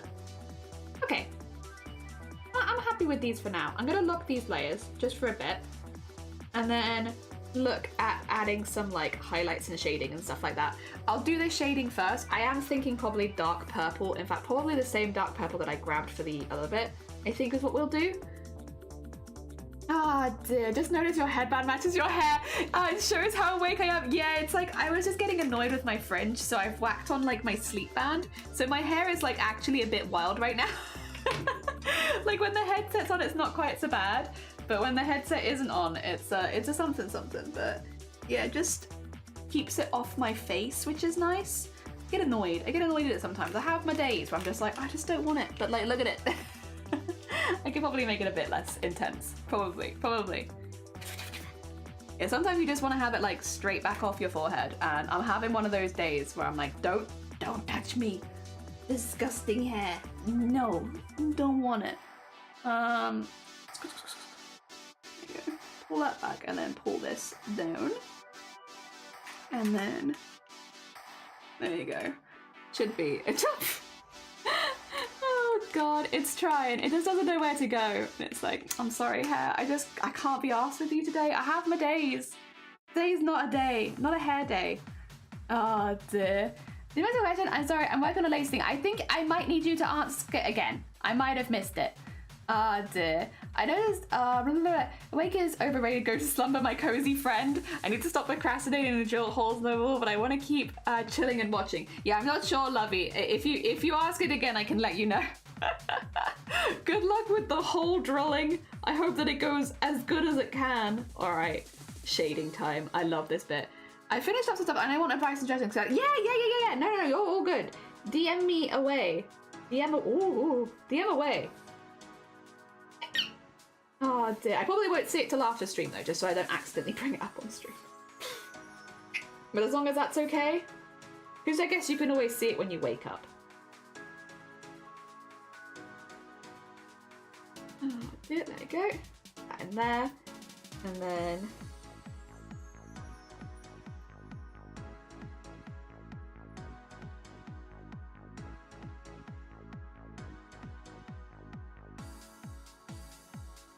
Okay. Draw into mouth. There we go. I'm like, maybe I need to tone down this just for a little bit. Tone it down a little bit. It's fine for now, but yeah, it's a little difficult to see the shading when it's like the light is so bright. Let's see. I think most of this bit would be all in shadow actually. Be very purpley. That's kind of fun though. Look like dreamlike.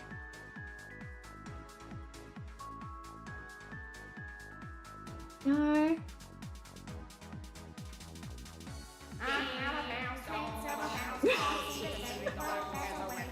Christmas is here bringing good cheer. Only for like one more day. Oh my god, this is like the last day of the Goblin songs. I just realised we're not going to have Goblin songs for a while. While people sing songs of good cheer, Christmas is here. Merry, merry, merry, merry Christmas. Merry, merry, merry, merry Christmas. Ha ha, they send on without end their joyful tone to every home.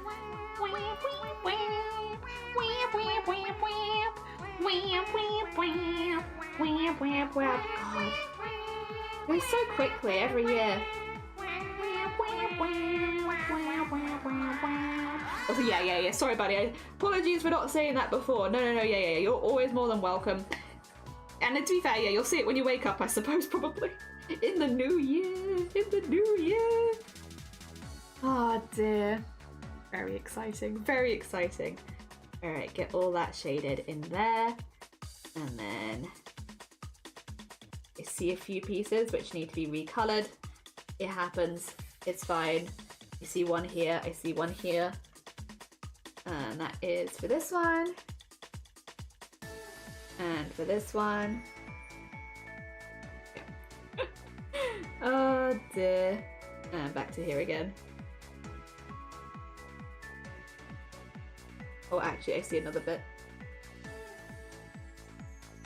Okay. Just little bits, just little tiny bits. Cute, cute.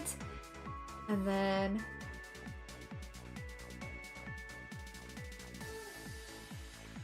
there we go. Oh, alright, and then all of this would be under here. And under there. And then can't forget the eye shadow. Oh no, wait. This bit also gonna have like these going down through it. There we go.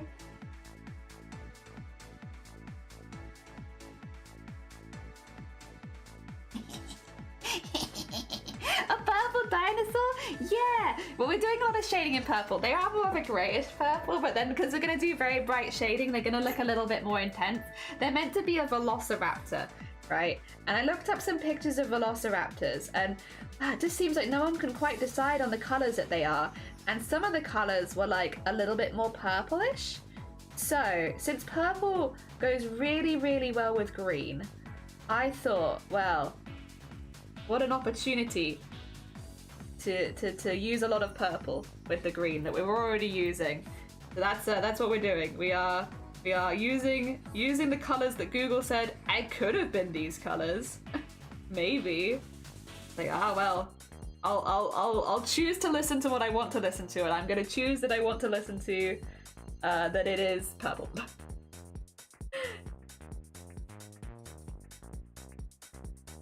So, pink, and then okay.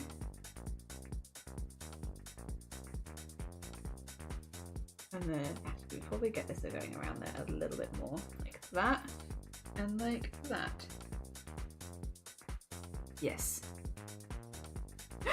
Oh dear. And then wait, the light is over here, so this would be actually over here probably for the shadows.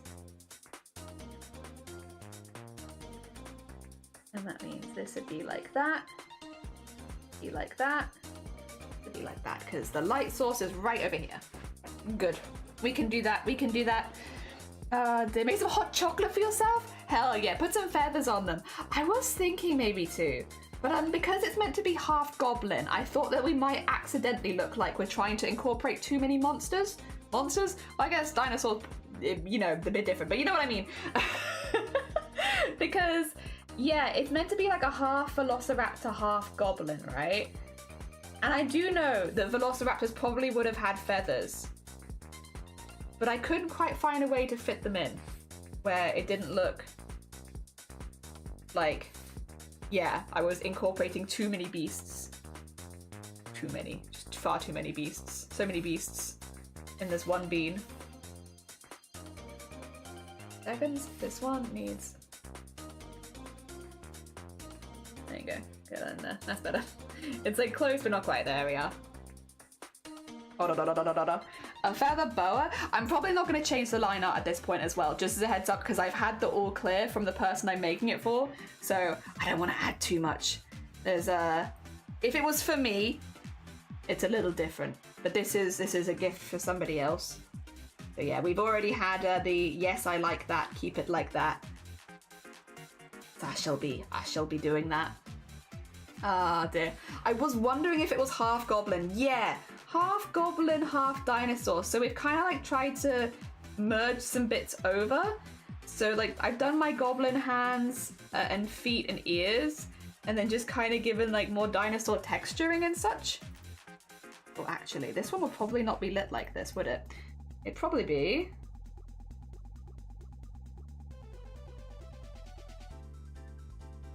like that.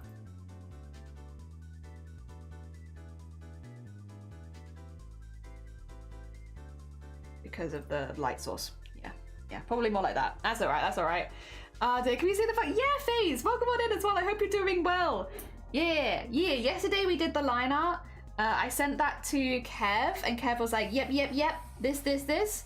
And then Today we are doing the colouring, and we are just starting with some of the colour. To be honest, we're still early heckin' days, but I'm liking where it's going so far. Yeah, I probably want that to be more like that, and probably have this come out a little bit more, and then oh, wrong button.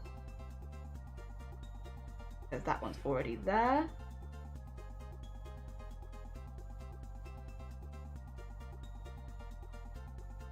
There. Yeah, yeah. There, and then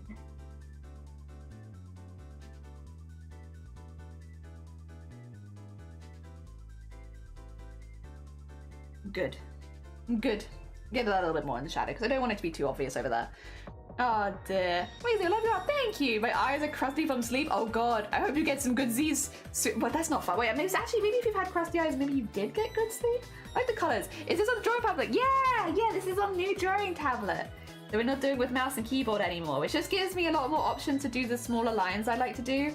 That's been the main change. The art is still pretty similar, to be honest. But like, I now don't have to rely on like mouse and keyboard to do the really annoying small little lines that I like to do, like all of these kind of detail lines. So it means I have a lot more flexibility to just put them wherever I want, which is really nice. Really, really nice. Because I love drawing the little lines, but then also they were very annoying to do when you kind of have to draw them all with mouse and keyboard. Very annoying. That was always a very annoying part. But now I feel like I can incorporate them much more widely because I don't have to do that. It's good. It's a good feeling. So I'm just tackling some small errors where I see them like that. Yeah. Get that in the hood. In the hood back there. We don't need that. Pull it all and make it look like it's behind the hood. And then get that there. Oh dear. Yeah, it's just really sped up the process a lot, which, oh, so nice. So nice. It also makes experimentation feel a lot better. Because I don't have to worry about like, oh, if I do an experiment, it's going to take me 10 years of my life. Nah, it's pretty quick now. It's pretty quick. It's pretty good. I'm glad. Detail is Chef's Kiss. Gives me Spyro vibes. Now, literally, as soon as I read that, I was like, oh, you're damn right. Because, yeah, Spyro is purple and it's purple, red, and yellow. And this is purple, green, and yellow. And red and green, and red and purple are not so dissimilar. I don't know. I feel like I get what you mean. The long and short. I understand. Oh dear. There we go. Oh, nah.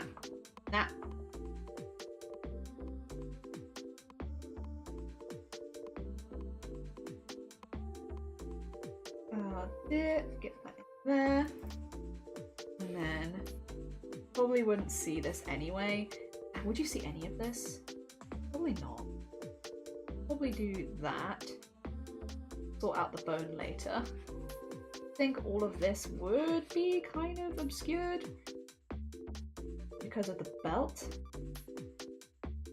Then, oh, wait a minute. I think so.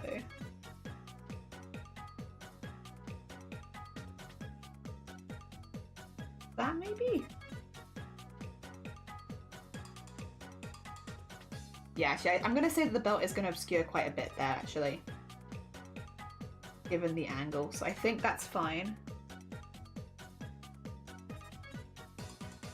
And maybe even a little higher up here. There. Yeah. Cute. Spyro's cousin, yeah. I washed my face and it helped. What's this song? I can find out. It's from the Video Games Bangers soundtrack. 204. What's playing at 204? Minigame up from Super Monkey Ball Step and Roll, apparently. Oh, it's a long playlist. It doesn't scroll to see where it is. I could probably do digital drawing if I tried. I enjoy it for the it feels like there's less consequence. There is something about drawing on paper that the thing is though, like look, you'll see this. Let me get rid of everything. Rid of everything here. I still did my initial sketch on paper. I'm still finding this bit, like the initial sketch, difficult to do digitally. I still did it on paper, and then I re-sketched over the top. So I went from this to this, and then after that, then it's got like the finished line work. So yeah. Literally, I'm still going to do the outside bit as well. I'm just going to do that separately because that's going to be on a different layer for a background. So we'll come back for that. But yeah, I still do it because I find it really hard without. I find the sketching bit really difficult. So I'm still doing it like that. But eventually, I'm sure I'll get over that. Give me a bit of time. I'll get there. And then, okay. I want to go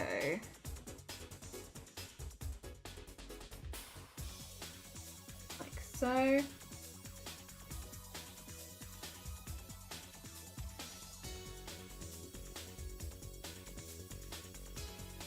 And then get all this in shadow.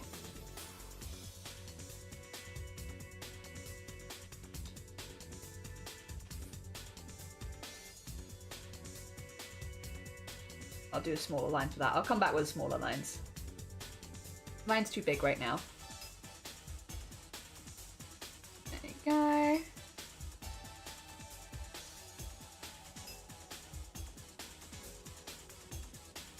There.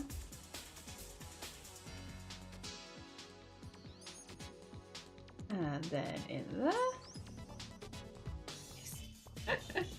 Oh dear. Actually, maybe even like so. Is that too much? That might be too much, huh? More shadow. More. Yeah, maybe we keep it. Maybe we keep it. Do you like any games? Board games or video games? Both. Board game wise, I really like The Haunting on Hill House, and I really like Patchwork. Patchwork for 2-player, I like.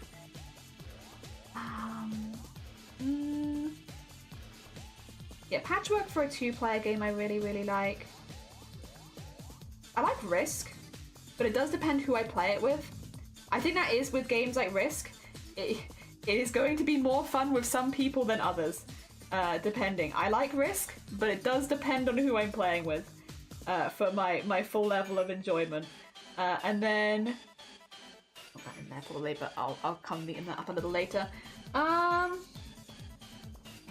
Trying to think of other ones where I've played them quite a bit. There's an older game called Pathfinder, not Pathfinder like the not MMO, not Pathfinder the tabletop, but Pathfinder, and it's like battleships except that you make a maze. I love that game. My family have that game, so like when we visit them, I like to play it. Go.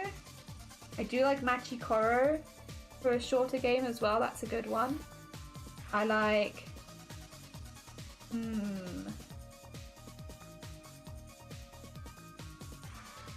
Yeah. Yeah, little fella. Gonna get this. Actually, that probably would be fine, but I'll get this one in. There we go. Oh dear. I love Hill House. I hate being the trainer though. I love being the trainer. I love, as long as you're not having like you're the trader over and over again, I actually kind of love being the trader. I'm always kind of hoping it's me. I won't do things to make it more likely, but I'm like, oh, I wouldn't mind it, you know. I wouldn't mind being the trader. I love it. I have a really good time. It's just such a fun game. I really like that game. And then yeah, there's a few that I really like, to be honest. I like checkers. Or we call it drafts in this country, but it is checkers. I like checkers.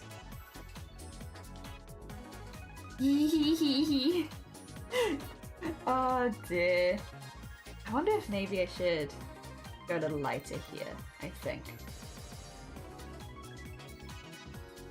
Like that more.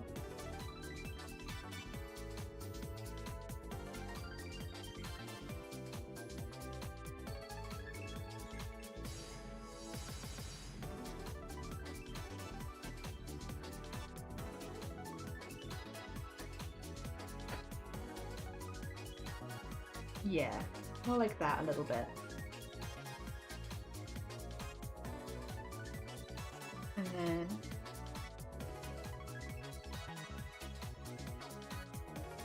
so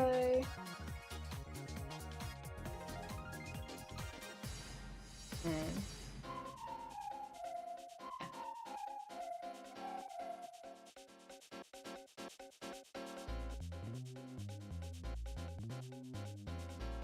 okay, sorry. I'm being a bit pedantic and just double checking a few bits and bobs. But yeah. I like Clue. Yeah, I also like the game where each player tries to beat the others and expand their empire. Oh, I know what you mean. Oh god, if it's the one I think it is, I literally bought an expansion for that for my sister like this year, and I cannot remember what it's called.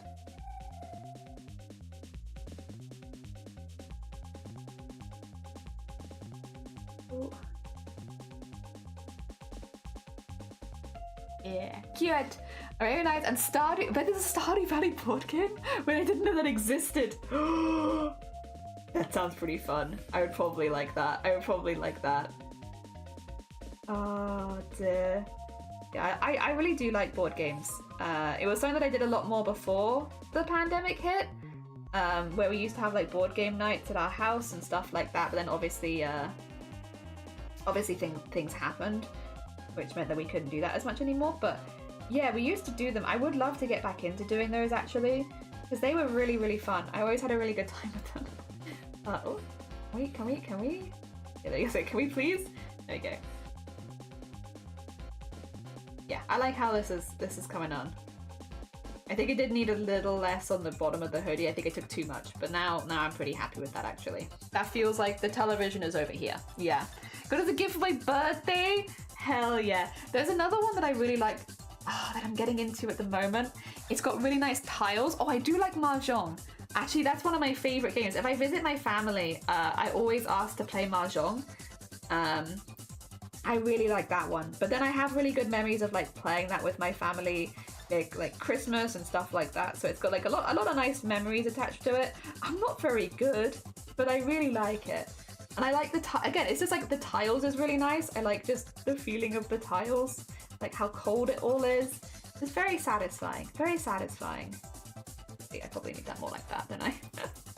Oh dear. Yeah, I like Mahjong. I played that most festive seasons because I like it. Good stuff. Not very good at it, but I still enjoy it. And I think all of this basically would be in shading, and probably like a fair bit of this too. Oh god, a fair bit of this too. I don't know. It's a bit weird. I think this might be like this. And then I think the rest of that's in shadow. This might be a bit dramatic though. I might be taking far too much, because if this is the case, then all of this is in shadow, which does feel like a lot of shadow. But then at the same time, if that's where the television is, you really wouldn't see any of this. Always a bit unsure about when it's like big shadow, big dramatic vibes. I'm like, is it too much? Am I going too far? It's just meant to be a silly little guy.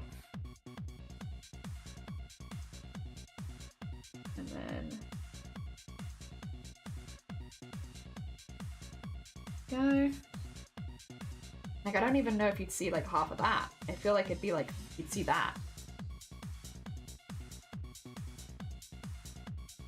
I don't know. Because it's all gonna be, if the light source is over here. Am I mad? You wouldn't see any of that, would you? You can do the same thing as before, kind of, though. I can...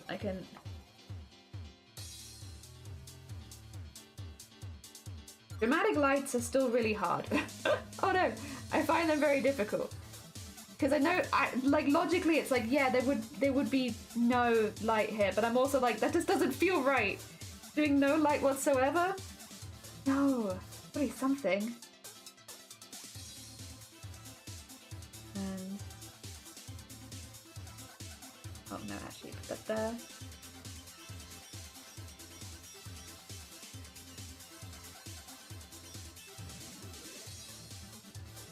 I don't know. Oh. We'll keep going for now. I can always undo it if it doesn't feel right later, I suppose. The Monopoly can be fun. Have to be in the mood for it and also playing with the right people. What about video games you like? Final Fantasy IX is the big one. That's like my favorite video game of all time. I played Final Fantasy IX growing up. I've replayed it as an adult. I've also spedrun it. I really like Final Fantasy IX. Other than Final Fantasy IX as like a slightly more nostalgia game, I do, again, another nostalgia one would be Guild Wars 2. I played a lot of Guild Wars 2. That was my first MMO and I really, really liked it. And honestly, when I was working like 2 retail jobs, coming home and doing Torquato the Sunless was like one of the things I'd look forward to the most, to be honest. So like, yeah, I have pretty solid memory attached to that one. The one thing I will say actually about this, I think it needs to go over the top of this one, otherwise it's going to be weird, isn't it? Oh, no, not that. Wait a minute, what? Eh.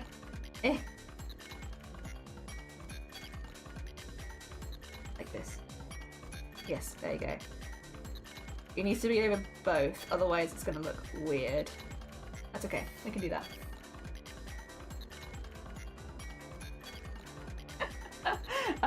Dear. I prefer Monopoly every day for like 3 months. Oh my god, you played it? I never want to see it again. Oh my god, surprise, Jesus Christ. I just started Final Fantasy 15. I've heard 9 was really good. 9 is the creator of Final Fantasy's favorite Final Fantasy, if that helps sell it to you at all. The person who made Final Fantasy is like, yeah, this is my favorite one. Which I feel like's a pretty big sell. I don't know. That's a pretty big sell to me. But then I think each Final Fantasy brings something a little different. This is a thing, maybe controversial take, I don't think there really can be a best Final Fantasy for everyone. I think it's going to be like a mixture of the storylines that because there's so much of it is about like characters. If you don't find any characters that you really can get on board with, that you're like, I get this character has had similar experiences to me, or I feel something relatable to this character. If you don't have that in a particular Final Fantasy game, it's probably not going to be your favorite Final Fantasy, just because the themes are pretty different. So I think it's hard to be like, oh yeah, this one's the best. I don't know that any of them are the best. I think if you find one that resonates with you, that's probably going to be the best one for you. And I think as well, nostalgia plays a big part of it too, in that like a lot of us have nostalgia for the first Final Fantasy game that we played, especially if it has hit like an emotional edge for us. So like there's also that. Yeah. No, a lot of people like X and X2. X especially. Like I know 10 hit and a chord with a lot of people. It also, X's music, like 10's music is beautiful. So like, it's very understandable. I played 10 as well and I love 10. I think 10's really good. I've considered speedrunning 10 as well, just because like I'm not a good speedrunner before anyone gets their hopes up. Like no, I'm like the slowest in my category consistently. I'm not a good speedrunner, but I do it for the fun of like the enjoyment of playing a game that I already love in a slightly different way. You know, that's what it is for me. It's not for being the best in the world. It's for re-experiencing one of my favorite games in a slightly different way. That's why I did it with 9. Celeste, we did it for charity. You know, it's that sort of thing. But yeah, I've definitely considered doing that one. It's not a so dissimilar run from 9. It's mainly memory based. It is a long run regardless. But it's just, the thing is, 9 for me was the game where I was like, this one. I like this one. And I feel like I still love 10. I want to play 6. I haven't played Final Fantasy 6 and I've heard very good things about that one. 6 was a little before my time, so I never played it. But I can do like the Pixel Remaster version now. So I do want to play 6. It's the highest on my list of new Final Fantasy games I want to play. Yeah, I would like to do that one at some point. I don't know if I'll play it on stream though, to be honest. I'm not sure, because I've not played a new Final Fantasy on stream before. Only ones I've already played before. So I don't know. I'd think about it for sure, like whether or not I wanted to play it on stream, because I feel like, again, if a game hits like a real emotional chord with you, is that something that I want to have happen on stream? I don't know. That might be like in the privacy of my own home where I can have like a good little cry or something. Because yeah. I am an emotional gamer, and I will cry. I don't know if I want to do that on Twitch. I don't want to have a good cry on Twitch. Who knows? Might want to have that just be for me. I'm not sure. I'd have to think about it. I know 6 is also pretty beloved in the franchise. A lot of people really, really like 6. So, and again, like, it's not one that I've played before, and I've managed to avoid predominantly, I think, most of the spoilers for 6, so I would be going in pretty blind, which I think is good. That is good. I played 7. I haven't played the 7 remake, but I played 7. 7 is good. I think for me, 7 didn't strike the same emotional chord as some of the other ones did, but it's not like I'm going to say it's a bad game, because it's not. 8 I really struggled to get into. I might have to try again as an adult. It was one of the ones we rented from the library as well, so I never finished it, but I'm not against giving 8 another go. 10 I loved, finished. 9 obviously I finished. I played 13 and I didn't enjoy it. The MMO 14 is fantastic and I loved it, but it's different. 15 I liked, but again, it wasn't quite the Final Fantasy for me, which is fine. They don't all have to be for me. Oh dear. A lot of people like X and X2, yeah. Are you off to bed? No, you're fine, lovey. Good luck with your lace as well. Yeah, you're fair, fine. I hope you have a lovely, lovely New Year's. Take care. Hell yeah. Yeah, I totally get that. It's like if you know a game might get to you, it's like, do you want to stream it? I don't know. I am an emotional person, but I don't know if I want to be. I also don't know if like streaming a video game is gonna like kind of force me to not be emotional about it. I don't know. I'm not sure. I'm not exactly sure. I don't know. It's definitely a different dynamic. I'd have to think about it. Yeah, look at that. Look at that. Shading. Hell yeah. I do also, in the same way as the other one, I need to shade in a slightly different layer here, just so that I can shade these ones and also shade the, what do you call it? I want to shade the, what do you call it? The lines as well. That needs to be like a bit more like this. Once again, we're kind of going to go quite dramatic with the shading. I do think that this is how it would be. It makes me anxious. Makes me anxious. Intense shading. Ah, dear.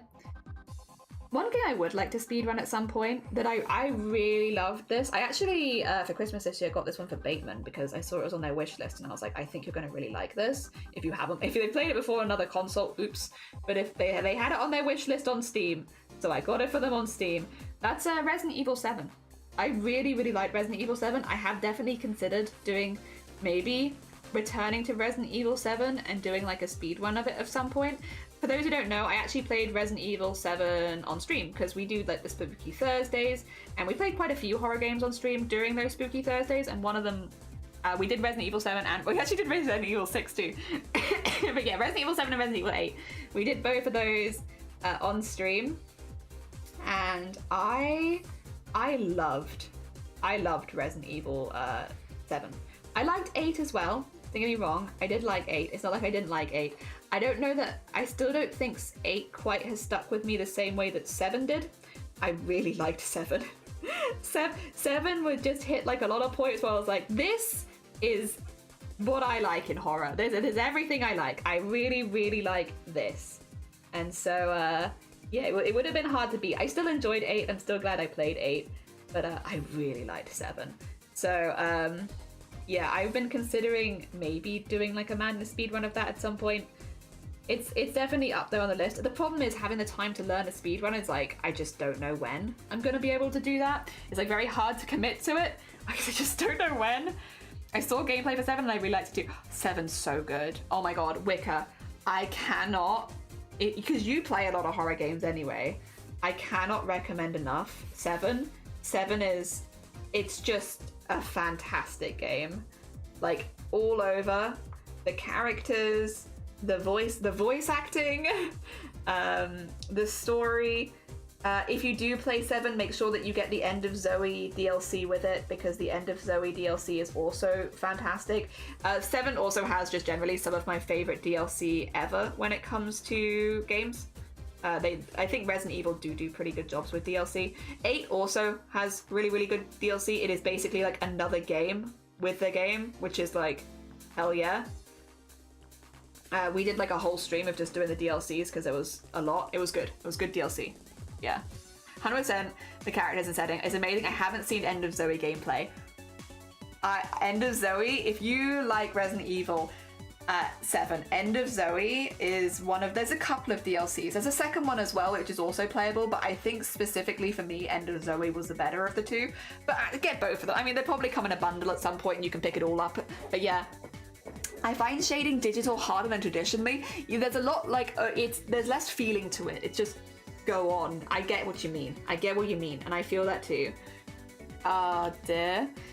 I originally had the first one but had to refund it because it kept going. Oh no! Heck! Oh dear. I heard Zoe and immediately thought Zoe from Left 4 Dead. No, sorry, why she ended? It's the end of her. No more of her, I'm afraid. That's it. Very passive aggressive and out of nowhere, but no more of that, I'm afraid. Not allowed. 2 seconds. I don't like what the line is doing there, and I feel like if I go in here and go bonk, then I can fix it. I was gonna erase it, and then I was like, I think it's actually just the line that's bothering me there. Yeah, more than anything. That's better. Oh dear. Alright. Still going with shading right now, but it is coming along. It's coming along. Oh dear. I like the purple as well. I'm really glad we picked purple. I think the purple was a good choice for shading colour. Even though there's a lot of green on this, I think the purple pops nicer. Nicer, yes. Not quite what I wanted to say.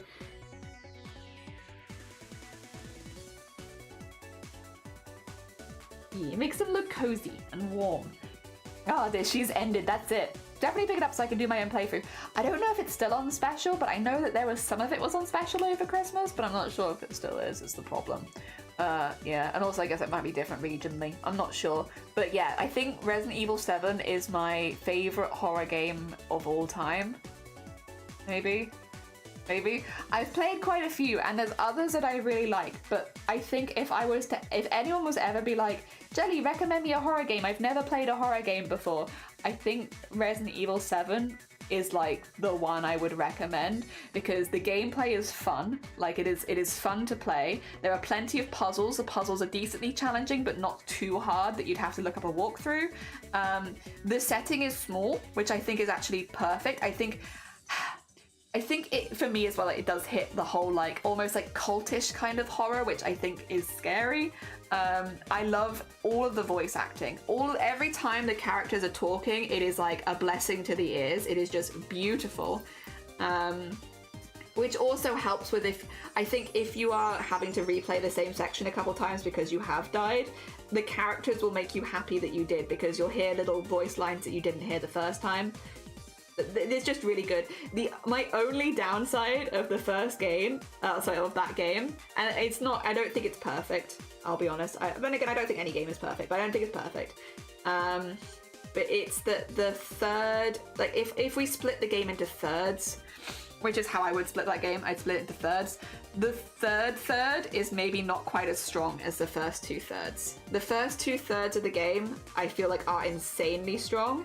I think the final third, not the finale is great, but I think the final third of the gameplay, it's a little bit not as exciting.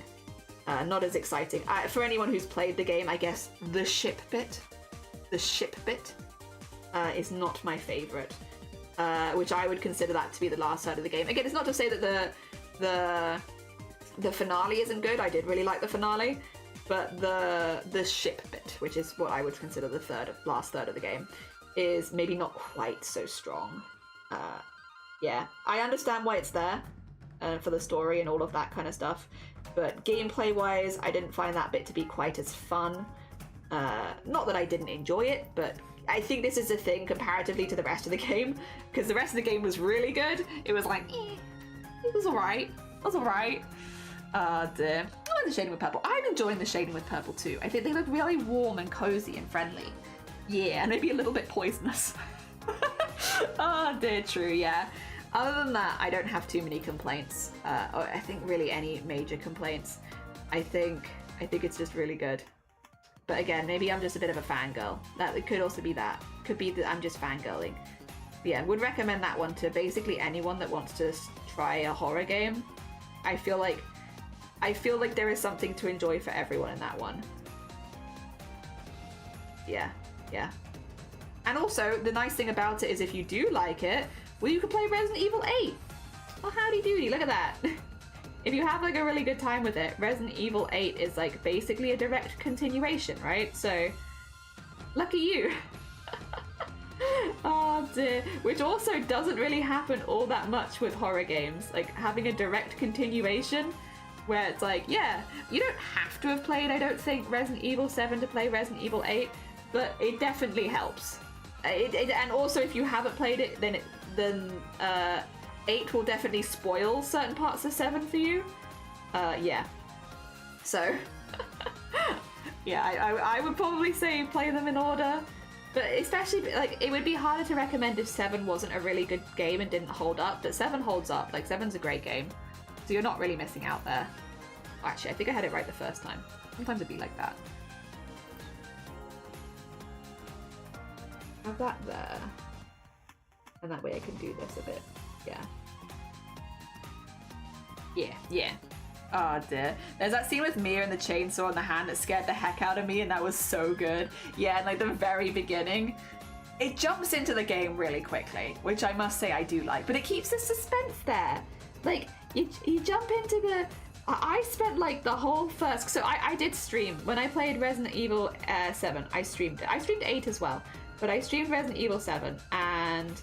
it was only the second at that point horror game that I'd ever played on stream, because the first one was Alien Isolation, which is another game, weirdly, that I feel the same way about, where it's like, I feel like the Alien Isolation is really strong for the first 2/3, and then the last third is maybe not quite as strong. Maybe this is like a horror game trope that I'm just now noticing. Is that, yeah, Alien Isolation, the first 2/3, really, really strong. The last third, not as much. But, yeah, that was the first one I played on stream. And I knew already that I liked horror. Like, that was not new to me. I had a bit of experience with horror already. But, I didn't know if I was going to enjoy playing it on stream. I ended up really enjoying it. I really enjoyed having the experience of everyone else. It made it really, really fun. So I've continued doing it, obviously, because I've liked it. But yeah, so Resident Evil 7 was only the second one, and I played it because people recommended it. They were like, listen, you're probably going to like it. But I was really unsure, which I think actually helped. I went into Resident Evil 7 with less than no expectations, because the most recent Resident Evil game that I'd seriously played was Resident Evil 6. And so I went into Resident Evil 7 like... because if you know anything about Resident Evil 6 is a fun game, and I will not... listen, you will not get me to say otherwise. Resident Evil 6, especially if you play with a friend, is really fun. It can be really fun. But Resident Evil 6, is it a good game? I don't know. I don't know that I would say it's a good game. It's fun, and it's silly. But good? I don't know. I played it with Shifty, actually, on stream. Shifty was like, I've never played a Resident Evil game, and I was like, should we play Resident Evil 6 together? Because I'm a good friend who would only introduce my friend to the best of the best, you know, that the series had to offer. Me? Show Shifty like the meme? No, I would never lead Shifty astray and show them the silly Resident Evil game. No, I would never. But maybe we did, and it was very fun, and I had a really good time, honestly. And I think Shifty enjoyed it too. Like, that's the thing. Resident Evil 8 is, Resident Evil 6 is something. I enjoyed it, but it's not a good game. See gameplay, don't know if I can handle playing it. I think in the first chapter, it shows its colors pretty quickly of the kind of game it's going to be. I think one of my favorite mechanics really early on is there are sequences where you have to like just run, right? And you have to like dodge enemies and run and run and run because like the cave system's collapsing or stuff like that. There are unskippable character animations where your character is there like, whoa, whoa, whoa, what's happening? What's happening? Oh my god! Judora, thank you so much for the 5 gift subs, and thank you, Valorant, for starting a hype train! The quickest hype train you ever did see is... Thank you so much. That's very heckin' kind of you, Judora. Thank you so much for starting a hype train all by yourself. I didn't know you could do that right now. Oh my god, wow. Enjoy my push for Google Play points. Oh, thank you. I prefer to support friends. That's very hecking sweet of you. Thank you so much. I genuinely had no idea that because of the Valorant stuff that you could just start a hype train by yourself. I'm gonna take that information. I'm gonna thank you for the info drop. I'm taking that with me. I'm gonna use it for evil. Now that I know, as long as a hype train hasn't happened in like the last couple of hours and I can start a hype train by myself. Oh, I'm ready. I'm ready. Oh, dear Wicca. Oh, bless you. Thank you so much for gifting a sub to Anxious as well. That's very kind of you. Valorant, thanks for the gifts. Hell yeah, thank you. Wait, I didn't see who got them. I should count through them. Yeah, Valorant gave one to Morigu, and Valorant also gave one to Basin. And then Judora gave one to Bao, to Craft, Rose, Boric, and Monji. Hell yeah. Also, thank you for the hydrate. I appreciate it. Oh my goodness. Thank you. Yeah. Very heckin' kind. Also, I hope you have a happy new year, Rose. Happy hecking New Year! I hope whenever it happens, which I'm assuming is some point in the next 24 hours. If not already. Oh dear. Yeah, happy hecking New Year. I hope that next year's a really good one. Oh dear, yeah, just neaten that up a little bit. There's a couple bits there that are like, they're alright, but they're not perfect. That looks a bit better. I know no one's probably going to be looking in detail at the straw, but it would bother me if I didn't do it. Alright, back to this again. That straw looks much better now. Oh dear. Anytime. No, thank you. I really appreciate it. It's very kind of you. It's tomorrow for me. Oh, Happy New Year for when it happens. Oh, speaking of, actually, wait a minute. In 5 minutes, it's going to be another Happy New Year. Who's having their New Year's in 5 minutes?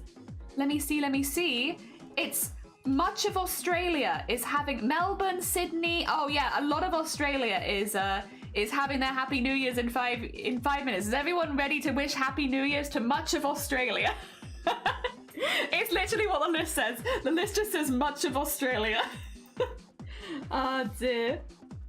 Time to wish a Happy New Year. Who's screaming at me? Oh, Maggie, thank you for the 100 bits. That's very heckin' kind of you. Thank you. Oh dear, bless you guys. That's very sweet. Thank you very much. Thank you so much for the hype train as well. Oh, and the hydrate, yes. Oh dear. Icky Eastern States. Oh dear, wait. Yeah, because they're all gonna have theirs. They're gonna have theirs first. They get a Happy New Year's first, and then you get a Happy New Year's. Oh dear. Hell yeah. I'm looking forward to wishing everyone a Happy New Year's.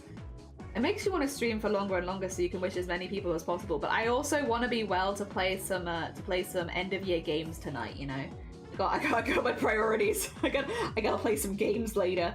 So I wanna make sure that I don't give myself a migraine too early. And also, we do need to switch over to the other project at some point. So how are we doing on time? It's been 4 hours. I might suggest then I'm gonna finish maybe shading this cup. We're not finished on this piece, but I might finish it off stream later, we'll see. This is... I'll be honest, I really like them. They're really cute. They're just playing their beep boop games. Like, they're so cute. This is where we've got to with this. But this afternoon we're going to be doing some VTuber model stuff, so we're going to be continuing to work on Kiara's VTuber model, getting more of the layers drawn up. I'm just splitting them on half and half at the moment because we have a lot to do, but also the VTuber takes a lot of brain power and I start to lose it if I do it for too long. I do not count in that much of Australia. Got 30 minutes to go. Also, Greybuss, nearly Happy New Year's. A middle state, like the middle child. Along with Zero and I. Water is good for you. It do be. Oh, Fen.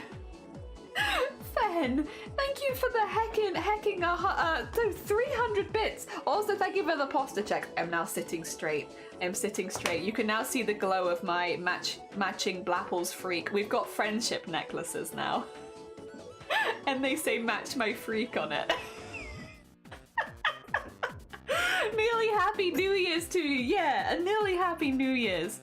All right, I think. Well, actually, I probably shouldn't go on break while there's a hype train. That feels a little rude. I'll wait for the hype train to finish. Then we'll do a halfway Discord art share, and then we'll have some lunch, and then after the lunch we'll go and do some VTuber stuff. How does that sound? How does that sound? We'll still be doing art. We'll just be switching gears to a slightly different piece. Oh, what am I doing? What am I doing? Very silly. Okay.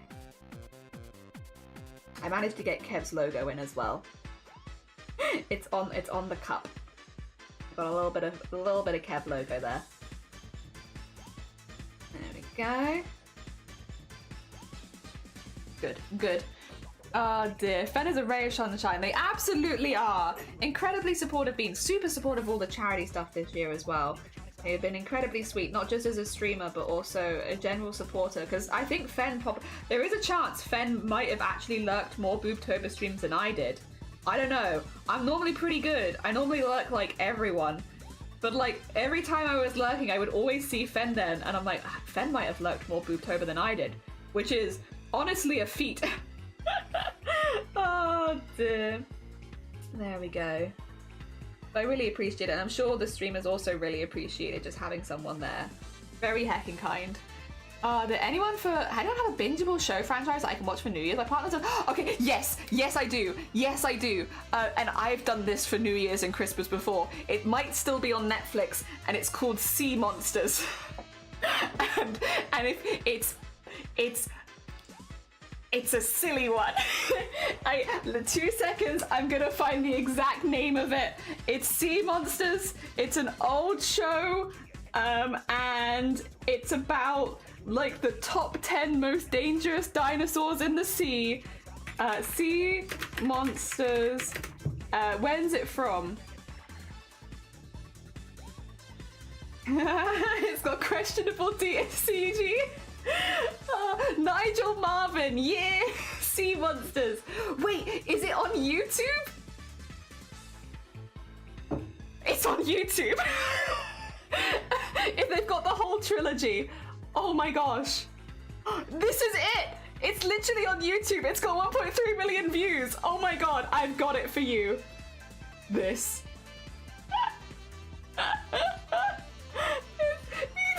But okay, so he's a time-traveling paleontologist, and he goes up to the dinosaurs, and he like gets bitten by them and stuff.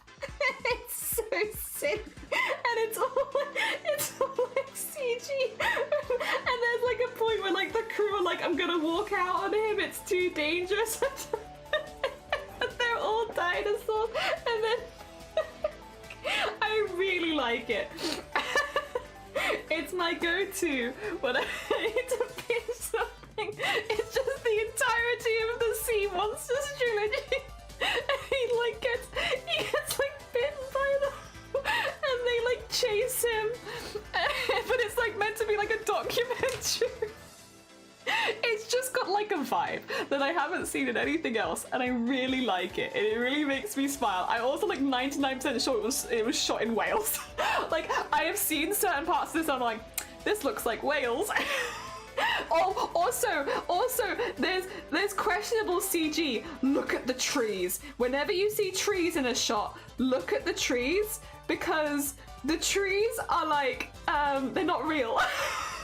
For some reason, it's like they copy and paste the trees, and they're just all the same one.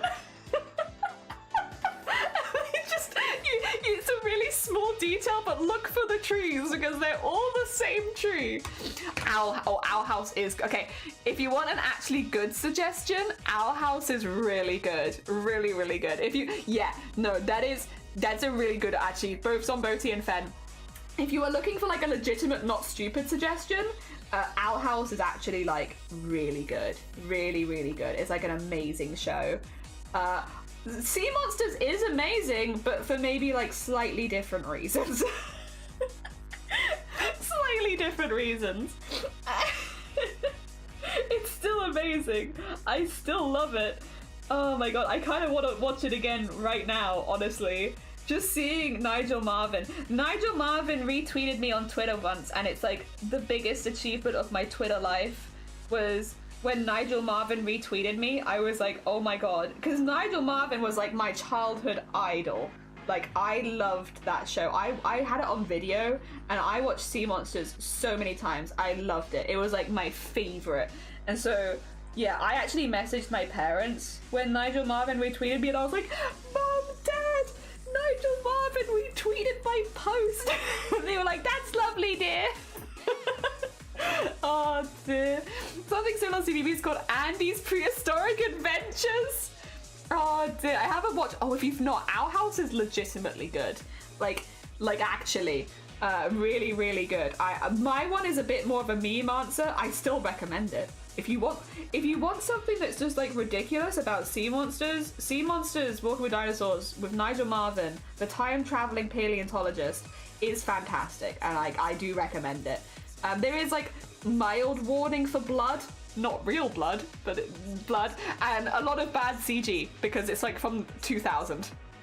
But it's fantastic. Also, thank you for the hype train. All right, that means if the hype train is over, we will leave this here for now. But I'm really pleased with this. I think it's a really good start. It needs a lot of highlights because it is feeling a little dull right now, but I'm pretty happy with this as a start. Oh dear. Gotta get some face in. Yeah, very kindly, Valorant. Valorant has Junora managed to start a hype train on their own because of Valorant. It was very funny. Alright, yeah, I think we'll probably leave this one here for now. We're gonna keep doing art in the afternoons, don't worry, we're not actually finishing stream. We're gonna be moving across and doing some VTuber stuff. So this is basically drawing all of the layers for a VTuber.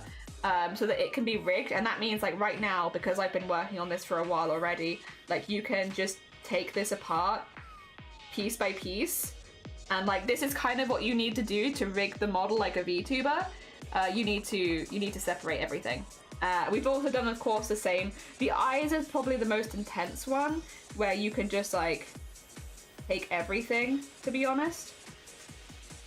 Like everything, every part of the eye will move. So all of these bits are separate layers. Like, look at all that. See this? So yeah, this is basically what we're doing, is separating everything into as many layers as necessary to make it like workable as a VTuber model. We've done everything that you can see that's like saturated is done. All the stuff like they're saturated at the bottom, that's the stuff we still need to do.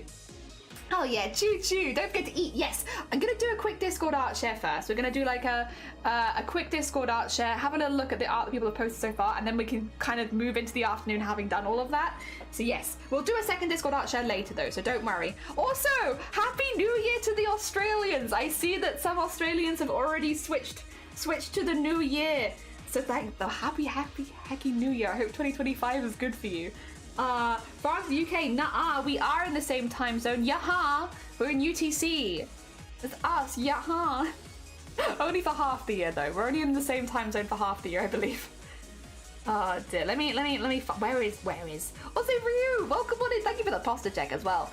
Luckily, I will be about to have a massive stretch because we are gonna go make some lunch in a second. But yes, we're gonna have a little peek at what's going on in the Discord. So we can have a look at everybody's art, because I've been arting. Who else has been arting? And we have Jay, who is working on recovering a book that disintegrated. Ooh! Oh, I've never even tried anything like book recovery before. Oh dear, Happy New Year, Aussies! Happy New Year, Aussies! Big stretch. It's gonna be like a run around my house kind of big stretch. So don't worry, it'll be a big stretch.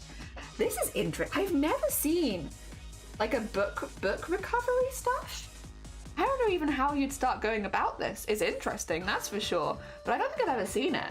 Very heckin' cool though. Very heckin' cool. I mean, best of luck, Jay. You have to let us know how it ends up going. And if you have any tutorials that you watch to do this kind of thing, I'm sure people would be interested. Because it's a little different. It's a little different than what you'd normally see with people working on art. And then we have from Crip, tool rack is in a functional state. Still gonna sort the hanging rack properly, but I can use, oh. Next job is getting the empty drawer filled with the top panel sorted for my top loading screwdriver. Okay, we'll look at this one first, but I was gonna say the other ones, that looks lovely. That's very satisfying. It is very satisfying that these just all have a space in your drawers and like a proper space carved out for them. I don't know, that's kind of ideal. It's difficult in a fun kind of way. Yeah, I imagine. That's so, it's just, it's very satisfying. Everything is in the place where it looks like it should be, and I really like that. I like the other little ones as well. Just very satisfying. And then this is the bit that you still needed to do. Yeah, all of these, very satisfying. Like that one especially, I think might be the best. Very satisfying. Very, very satisfying. Thank you for sharing. Thank you for sharing your storage solutions. They look great. Hell yeah. I learned book creation is my job. I kind of know a bit about it. Oh, really? Oh, well, maybe you and Jay can work together. Restoring books. Oh my god. Lovey. Lovey. What the heck? Oh my gosh. Bobbin lace. Jesus. You are wild. This is incredibly high level stuff. Very satisfying. Yeah, everything's just exactly right where it needs to be. This, I know what this is. Bobbin lace, you might have seen videos of people doing this online occasionally. It is incredibly difficult. So basically, you have a pattern, all of your threads are woven onto bobbins like this, and then you use pins to hold it in place, and you can create lace patterns. Traditionally, this is how all lace was made in a lot of places, especially like around Europe, where you would have like these pins. It's a labor of love. It is an absolute labor of love because it is intense weaving knowledge, but then also very difficult, very precise, really small threads. It's hard. It's really hard, but really impressive when people do it. Best of heckin' luck with it. It looks like you've got like a really solid start, like it's holding it together, which is a really good start, Lovey. Best of luck. Oh my god. Yeah, best of heckin' luck. I really look forward to seeing what it looks like when it's done, that's for sure. I've done crocheted lace. I've never tried bobbin lace. I've looked into it before and I'm just like, nah, this is too much, I can't. Oh, a DIY lace pillow thing. Hell yeah. Very nice, very nice. Nothing wrong with that. Although, I will say, just based on the angle, it almost looks like a little bed for a hamster, which is very cute. I know it's not a bed for a hamster, but it almost looks like a little bed for a hamster. It is very cute though. Hell yeah. We love a lace pillow thingy. We love a lace pillow. And then, yeah, for doing the lace on. Yeah. There we are. So you can see the pattern they're aiming to do there and like where they're going to need to put the pins. Actually, that's a really useful shot. So you have where they're all initially attached. You have the pattern you're trying to follow and then you put in the pins as you go. It is difficult. It is very difficult. Very slow and very time consuming. But if you can get it, it's a really cool skill. It's just hard. Also, throw down some of the Christmas presents I made for people this year. Right, I need to shout some people out, I realised, because I have not been shouting people out. And terrible stuff. Sea monsters. I love sea monsters. Oh, wait, I have a hype chest? Oh, sick. Okay, what I wanted to do was shout out, we need to shout out Throwdown, who we're about to look at. And we need to shout out Lovey. There you go, get people in there. Crip doesn't have one, so we don't have the shout out for them yet, but when they get back to streaming, we will definitely shout them out. I just don't want to put pressure on. But we will be shouting out Crip when they come back. Right now they just have the box one. I'd love to try bobbin lace. Yeah, I would say the same. I will say, maybe me and you both, Skrill. Lovey does stream the crafts they're doing, so they will be streaming likely their learning process when it comes to bobbin lace. Maybe. And I don't know how you feel about this, but I find it. Watching a beginner do something and learning how to do it for the first time sometimes gives me the confidence to actually give it a go. Maybe we could both just nip over and watch Lovey make it and then decide then if we want to actually give it a go. Also, from Throwdown is a very talented pottery artist on Twitch. Oh my god. The little stitch patterns. Oh my god, you've done a good job on the face and the fur as well. Oh my gosh. I love the little patterns around the feet and the little stitches. That looks so cute. So heckin' cute. Oh my gosh. Oh my gosh. That's beautiful as well. I have some mugs similar, well, not like this nice, but like similar to this downstairs, and they are gorgeous. Oh my gosh. Oh, the hand on that was lovely as well. Really, really nice. Wow. Oh, to be your friend at Christmas. When you're making your Christmas sets, these are gorgeous throwdown. Really, really nice. I'm another person who does their crafts on Twitch, so you can watch them live making these. My gosh, those glazes are so pretty as well. So, so pretty. The plates are lovely too. Really, really nice. Absolutely gorgeous. Yeah, anyone who received those, heckin' lucky people. Very, very lucky. Those are stunning. All right, let's nip down to embroidery. Oh, from Jess. All right, I can do a shout out for Jess. The last jumpers. Oh my god, that's so cute. Jess, that's so cute. Oh my god, I love the colors. I love the little pastel rainbow vibes. All right, get a shout out for Jess. I don't know when they'll be streaming again because I know they've been a bit sick recently. But yeah, that is adorable. Oh my gosh, that is so heckin' cute. I love that. That looks really good as well. That's ended up really good. And the Pokeballs. Hell yeah, they also look really, really good. They've ended up really nice. I love the pieces that you cut into it as well. Like the decreasing circle-y like triangle bits. That looks really interesting. It's a really interesting way of doing it. It adds nice texture though, for sure. Like really, really nice texture. Also, a little whale shark. I love, okay, if you can't tell by all my whale shark plushies, I love whale shark. Oh my god. Oh, the beads for the spots on it though. Very smart. Very, very smart. Squirrel, do you stream? 2 seconds. I'm gonna... Dibba, dibba, dibba, dibba. Let's see. They do. No, okay. Wait a minute. Damn it. I was like, do you stream this? Only because it's always interesting when you find new embroidery artists. That's fair. That's fair. Not for everyone. I understand. I understand. This is really nice though. I will when I have a better setup. That's fair. Let us know. Let us know, because if you ever do start doing all of this kind of stuff while live, I'm sure people would be interested. Because yeah, it's always nice to meet more embroidery artists and stuff. And like, this is really, really lovely. I love this. It's, oh wait, no. It's very, very up my alley. I do love whale shark though. I think it's very cute. Hell yeah. No, keep us updated.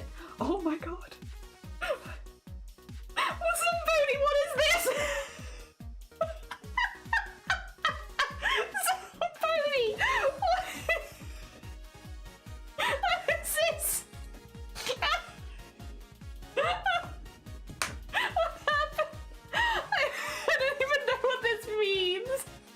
Wait a minute, I need to do a Zomboni shower as well. First I'm using a long time short stitch. Oh, long short stitch, yeah! I love a long short stitch. For filling, I think it adds a really good natural texture. I need to do a Zomboni shout out because this is the artist we're currently looking at. I would love to know the story behind this. Very funny. That being said, this is adorable. Oh my god, the trousers. I would love a pair of sweatpants. The moons for the heckin' pockets. That's so clever. I would love a pair of sweatpants like this. Oh my god, love it. Stunning, groundbreaking, never been done before. I just love it. An inside joke from 4 years ago about me crucifying a friend to a McDonald's sign. You gotta be careful of artists. Artists can do all sorts of things. You know, to piss off an artist, they could draw you crucified to a McDonald's. You never know. Also, these are the outfits I have to do, and the first outfit, first image is supposed to be raised outfit for Valorant. Oh, that's really fun. Oh, that's really, really fun. Oh my gosh, that looks. Oh, these are so good. Oh my god, they're so cute. This, I still love the design with the horns and the ears are so good. Honestly inspired. These are so cute, Zomboti. Really, really nice. Oh my gosh, I love the details. I do love like strappy like outfits, so I think they look really nice. Forever impressed. Me too. Just forever impressed. Really, really gorgeous. Heckin' well done. I look forward to seeing them all of them, more of them. Oh, we have from Anxious. Just a little bit. Oh my god. Oh, that's such good vibes. Also, love the hands. But no, heckin' good vibes. I love that. I also kind of look like the trousers kind of look like a beach, just a little bit. Hell yeah. I love it when people draw characters like this with just, you know, the chill eyes, big smile. I tend to do unhinged, so maybe that's why. It's because a lot of my characters end up looking unhinged, and this is kind of the opposite. I like that. I like that. It makes me happy. It's like, look at this happy fella. Big smile, chill vibes, very cute. Hell yeah. GG's. Nice art to end the year. What a nice piece. That is a thing of like considering that all these are going to be some people's last piece of 2024. Keep that so that you could do a comparison year by year. These are our last pieces. I'll keep probably the goblin because I think I'll finish that later. But yeah, last piece of 2024. Hell yeah. One of the oh, it's the fluid flux flag. Hell yeah. Very heckin' clever. Very heckin' clever. Also, nice choo-choo. Alright. We need to nip down now to photography. Has somebody already had a New Year's? As anxious. Oh my god. We're gonna probably see a lot. That's a really good photo. Wait a minute. That's a really good photo. Like, what's happened? I don't think I've ever seen a firework quite caught on photo like that. Like where it almost looks like shards of glass in the sky. I wonder what settings on the camera's done that. Or maybe it's like a slight movement thing. Maybe it's captured the movement. It looks like a pump. Yeah, it looks like they're really quite thick. That's really interesting. I don't know that I've ever seen. I wonder if it's like a slow capture, so it's caught like several milliseconds of it, and that's why they look a little bit bulkier than usual, because it's kind of got the pathing as well. It's a firework. So this is a firework going up, but then you can see the tree at the bottom looks a little shaky as if it's been moving. I wonder if maybe they just caught it really slowly and it's like, it's giving you several layers of where it was, because this is really unusual. Like, that's not what a firework would look like. I don't know. It's really unusual. I like it. Also, Kev, wait 2 seconds, Kev.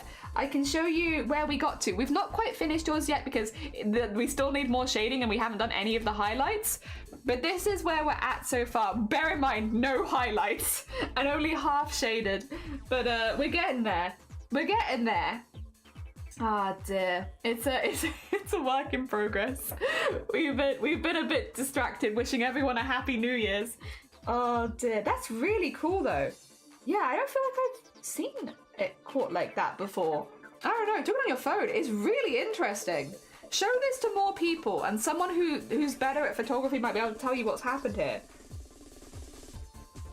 Because that looks like really odd, but like not in a bad way, but just like really, yeah, slow exposure because of low light. It's a really odd photograph, but like in a good way. I just haven't seen it taken like this before.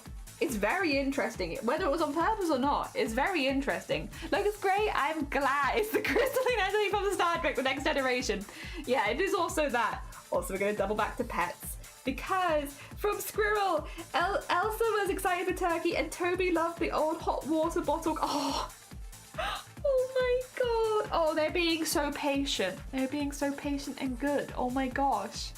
That's so cute. Look at them waiting for turkey. Oh, and they got the hot water bottle cover. Sometimes it's the simple gifts are the best one. Sometimes those are the best ones. Very cute. Very hecking cute. I'm glad they're pleased with their Christmases. Oh my gosh. Very hecking sweet. Alright, that does wrap us. We're not ending stream, but I am gonna go make myself some lunch because I've been going for 4.5 hours and I could honestly probably use like a little food and a new drink and stuff like that. So we're going to take a very quick like 15-minute break, and then when we come back from break, we're going to be doing VTuber stuff. So yes. So we'll do a few more hours of some VTuber stuff. I want to get as much of the leg stuff in as possible. Everything that's saturated in this picture has been sorted for VTubing. It's all layered and stuff like that. So, you know, once again, just magic trick. I can just steal things because everything is layered. This is all done. Look at that. Yeah, all of that's ready. We just need to do the lower body, and that's what we're going to be aiming to do this afternoon. That being said, because I want to take a really quick break, We could play words on stream. We could maybe play some words on stream. How about that? How about that? Would you like some words on stream? Let me grab that really quickly for you. I'm gonna grab it over here, and then it's thinking about it. It's thinking about it. I want to bring it onto this screen as well, so it's a little bit bigger for me. There you go. There you go. Perfect timing. Did I miss? Oh, you've got time. We have one more art share for later today. We have one more art share. I will say I suggest posting it now because I don't actually know when the last art share is going to be. It's going to be basically until I start to get a migraine, which could be in 1 hour or it could be in 5 hours. I'd suggest post it ASAP with anything because there is no set ending time today. It'll literally be until I have a migraine, which could be in 2 minutes. Who knows? That could have been the last art show if that's the case, I guess. All right, for anyone new here, when we take a little break, we play some words on stream. I just want to quickly go downstairs and grab myself some food and stuff because I want to go for a fair bit longer if possible. So in the downtime, we'll be playing some words. It's really, really easy. If you see a word, type it in. First person to type it in gets the word. It does get harder with time where we'll have like fake letters and hidden letters. Our record so far is 33, which is very hard to get to. I will be muting while I quickly nip downstairs, so I will be completely silent. It should autoplay for the first couple rounds if necessary. And then I will come back and help you once I have some food. Yes, yes, yes. I will see if I can help you at all with the first round though.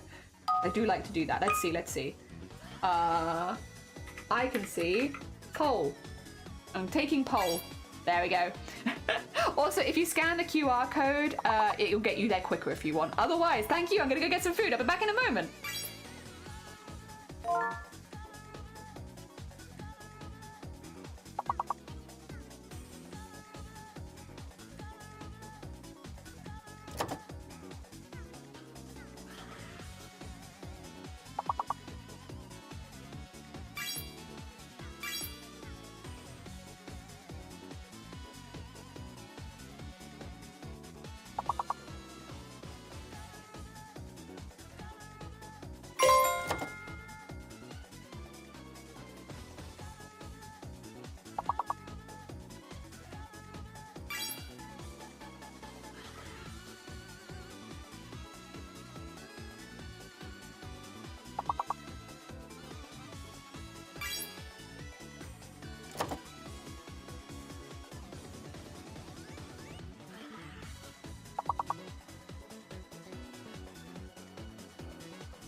Hello, I am back. I have returned with noodles so I can eat something. How's everyone doing? Also, where's my drink? I brought another drink. I didn't want tea. I wanted a special drink. Yee. Oh dear, alright. I want to see the scores on the dots. Nice meth. Loud meth? I'm honestly shocked it allowed that. Well done. Alright, let's have a look at the scores on the doors. Well done, Basin, for leading that round. Overall, the scores on the doors. We have Throwdown and Basin joint first, then Squirrel, then we have Fen, Sweet, Good Morning, then Wicker, and then myself. I'm honestly shocked it allowed you to have meth. Alright, I am going to be muting while I eat my noodles like normal so that you don't hear slurping. I'll see if I can help, but I'm probably going to be slow. I'll be a slow helper because of the stuff is in the way. Alright, back in a minute.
What the hell, this level was so hard. That's very hard for a level 8. What the actual heck? That was so mean. Wish it would take date. Yeah. What the heck? Why was that so hard? Oh dear. Well done, Basin, for leading that round. Overall, Basin's in the lead, followed by Throwdown, then Squirrel, then we have Fen, Sweet, Wicker, Clues, and then myself. Also, good morning, Clues. Also, heckin' Happy New Year's to more Australians. It's just past the half hour. Heckin' Happy New Year to another round of Australians. Good morning, Clues. All right, good luck, everyone. Oh, God. All right, good luck.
Sorry guys, I let you down that level. I see that there's a Q and my mind goes blank. I'm terrified of Q. Well done though, you guys all smashed it. I was just afraid, deeply afraid of the letter Q. Well done, Squirrel, for leading that round. Overall, we have Squirrel in the lead, followed by Throwdown, then Basin. Then we have Clues, Fen, Sweet, Dulce, Wicker, myself, and Sloth. Yeah, Q is really scary. I see Q, especially when there's a U and you know that it's probably real. It's like, oh god, I'm afraid that, oh, it's an omen. Oh, dear. Good luck, everyone. Sorry, straight away, it's like omen. It's like, oh my god, terrifying. All right, nice omen. Oh dear. The lag on your end is real. If you're suffering with lag, the QR code on your phone can help you get there, like, so you can see it a bit quicker, if that helps, but only if you're doing it on phone. Also, I will mute while I've still got noodles to eat.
I was trying so hard to help and none of my words were real words. God damn it. It's always the case, always the case. But you guys got it, so it's fine. GG's.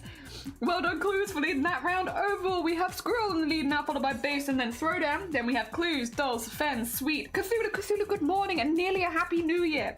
Then Wicker, myself, and Sloth. I am still eating noodles because I was not eating noodles very much there because I was trying to help. I'll go back to eating my noodles. Good luck.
Thank you, Basin. I was trying so hard to type it in. I was like, I know it's native, but that's too many letters and I can't see my keyboard.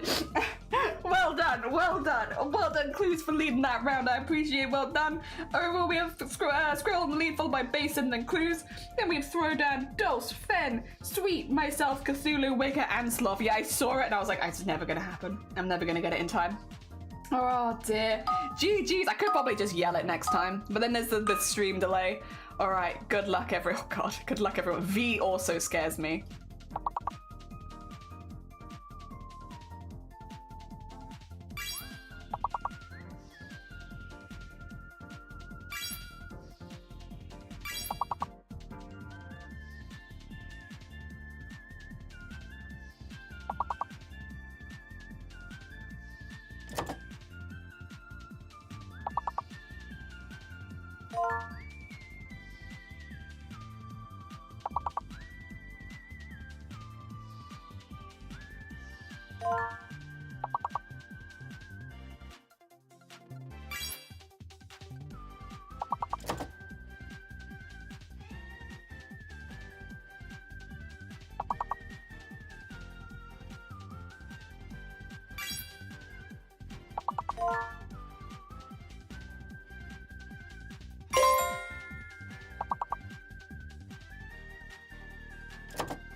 Lunda, the way that it goes is if you see the long words, right now the long words are cooler, seller, and recall, you can use those instead of using the top ones if that makes it easier. That's generally what we recommend. If you see like one of the long words is in, like cooler uses all the letters there possibly could be. So yeah, it was an extra L that time. Well done, everyone. GG's. Also, unfortunately, you can only play via Twitch. I'm sorry. I'm sorry. Dear. It's a shame, but you can only set it up for one at a time. That being said, well done, Clues, for leading that round. It's very close. We have Clues in first place, Squirrel in second, and then Basin in third. Then we've got Throwdown, Dulce, Fen, Sweet, myself, Cthulhu, Wicker, Says, Kess, and Smiley. Well done, everyone. I nearly didn't get through that time. GG's. All right, I've nearly finished. I've just got like a little bit of the soup left. Oh, five letter minimum now. Good luck. You have to do at least 5 letters.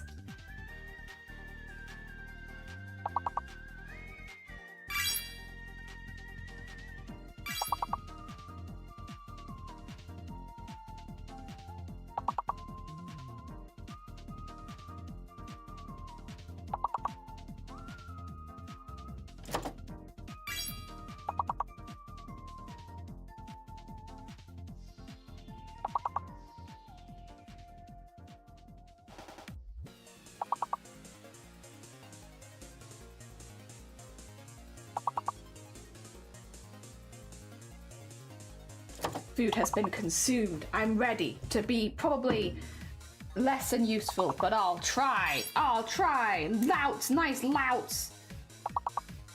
Could it be like an extra O maybe? Let's see. No.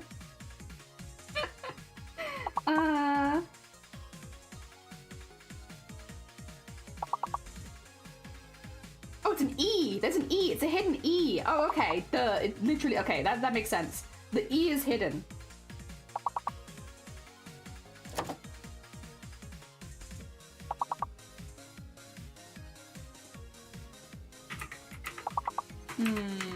I don't know if the V might be fake. The V feels fake. Yeah. Okay. Oh, nice totes though.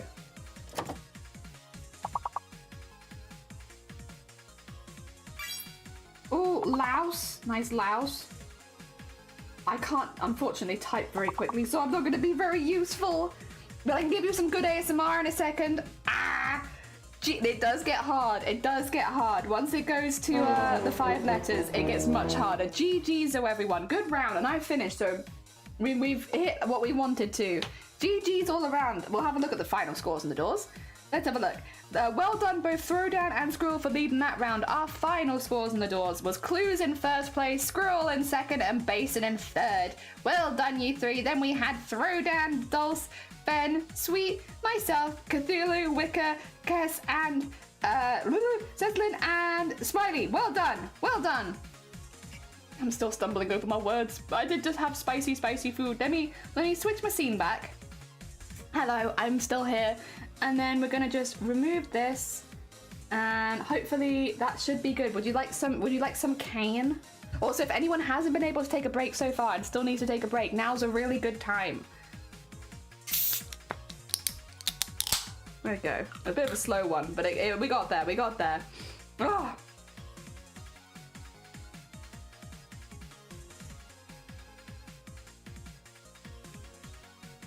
Ah, delicious. Right.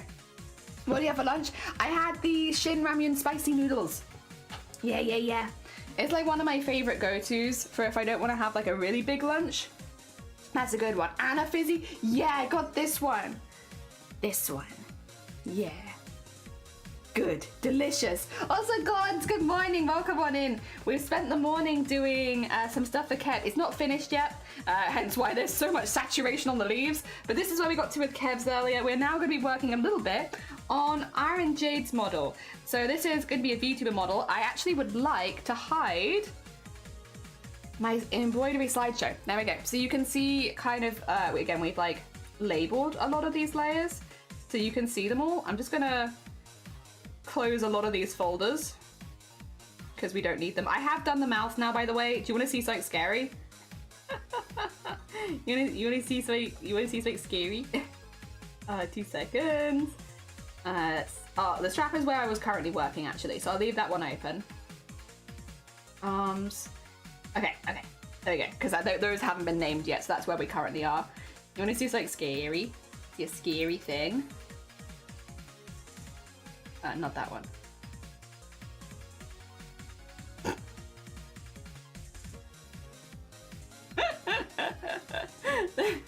There is an inside to the mouth there.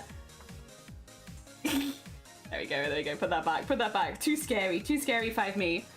Oh dear. Yeah. All of the stuff is going in different layers. The strap is currently where we're at, which is why the strap looks a little less detailed than everything else right now. I do like the Shin Ramyun. Me too. I like it a lot.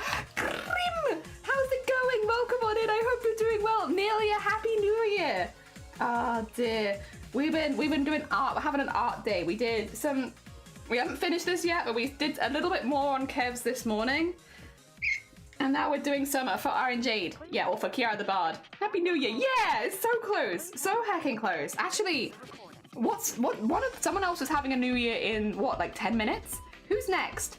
Who's next in the New Year's? Who's going in like 10 minutes? Queensland, Australia. Ah, okay. So we have another set of Australian territories, I believe is what it's saying. So yeah, more of that. Looks beautiful. Thank you. I'm really pleased with how stuff's coming along so far. What I do need to do is find a piece that I haven't got. Wait a minute. 2 seconds. I need to open the original to get the color that I need. Because this is the shading, isn't it? Yep. I need that color. And then... Nope, don't save it. There you go. Just so I can keep shading things in the same color. So. That's this. Let's remove the top bits of the belt and just start here, maybe. Because I think this is a good place to start. We need to get this shaded. This does go over the top of them, so they shouldn't need as much shading, but yeah. Also, Scandra, Happy New Year, just got home. 2024 is so last year. Oh, you're damn right. Happy hecking New Year. Let us know how the future is. If there's anything interesting, maybe there'll be flying cars next year. Who knows? Oh dear. Yeah, let us know how the future is going. Is this correct? Oh, yeah. I'm just panicking for no reason again. You know, standard normal panic for no reason. Okay, so I can see. Oh, actually, that's not an error. That's I know what that is. Come back to that. That's the boobs meeting the under boob shadow. I don't know how to put this nicely. There is some weirdness sometimes that can happen around those. It's not a huge problem. And then we probably want a lot of this. You want it all in shadow? Maybe. Potentially. I'll shade a lot of it in and then we'll see how we feel about it. Actually, wait, that doesn't seem quite right. Because, yeah, that's a...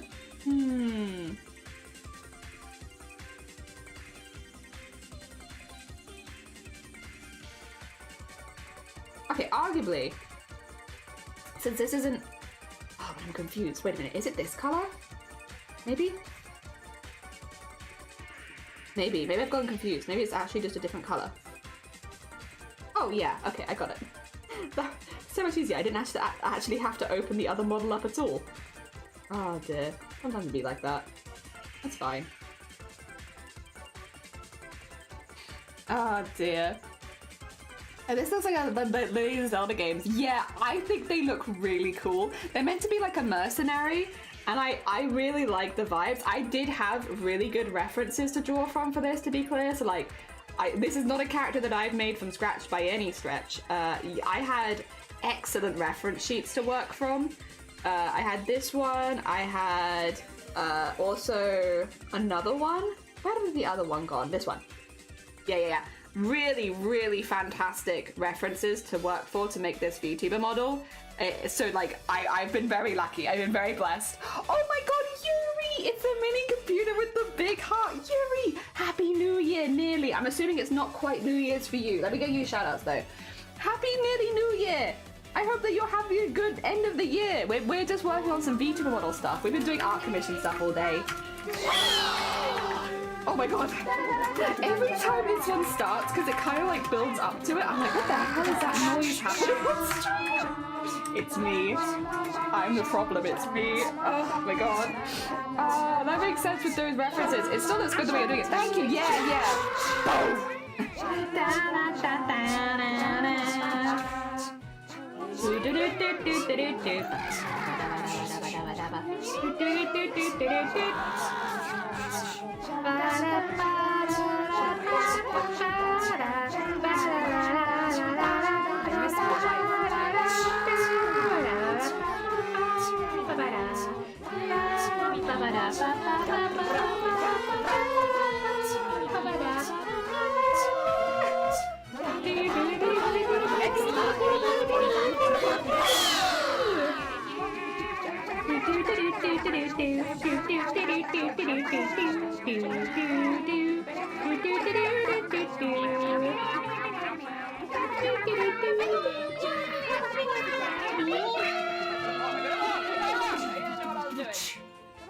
Music is easy. Thank you for the very loud noises. How was your stream, Yuri? What did you get up to? How was your special event stream? I hope it was good. We have been. I'll quickly while you're typing. Unless you do need to go lurk immediately, in which case you're absolutely fine. If you need to go eat, sleep, drink, anything like that, please do. For anyone who's new here, hello, hi, my name is Jelly. I normally do like fiber crafts and stuff like that. Like I do a lot of embroidery, but I also do some digital art. We're currently working through some commissions for people that donated to charity. So this one was for Kevosaurus, who is having a mixture of a goblin and a dinosaur. We're just slowly working through this one, and then this one is for Kiara the Bard, who is getting a full VTuber model. So we're working through all of the art right now, so we are drawing it in different layers so that we can do stuff like remove parts, you know, basically give it the full range of motion.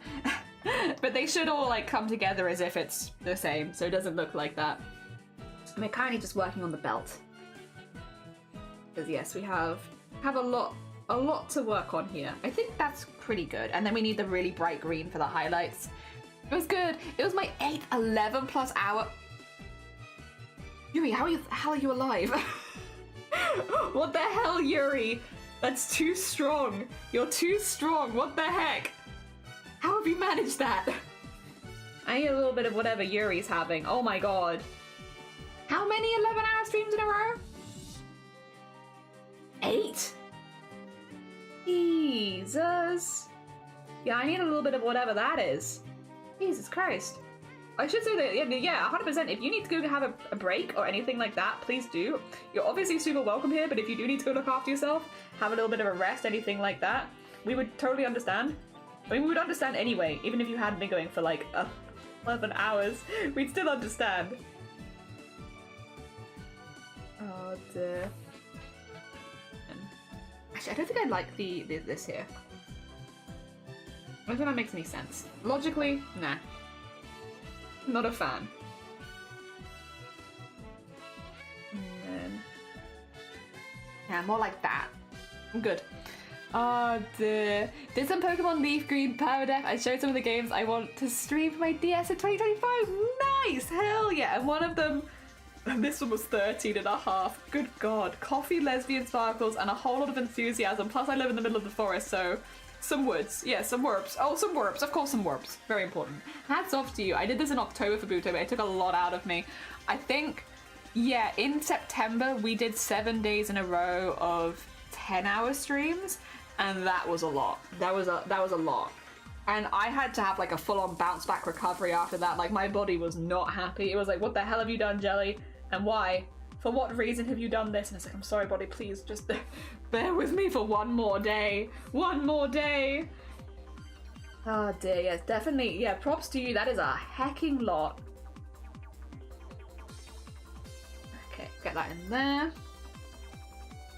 Yeah, that's kind of what I want. And then what we're going to do with this one is we're going to merge them all together, which is why the layers weren't labeled at this stage. It'll be all at once. And then we have this bit, which is fine. This is like a bit that I want to have flapping. So yeah, for VTubers, you're thinking like what would look good in movement. I think this would look good if it was moving on the chest a little bit. Ah, dear. Every waking hour I can cram in. It's always such a right. Everyone has different tolerances. More about quality than quality. And also, yeah, like you know, you'll do the best streams when you're having the most fun. So if the fun stops, oh god, 2 seconds.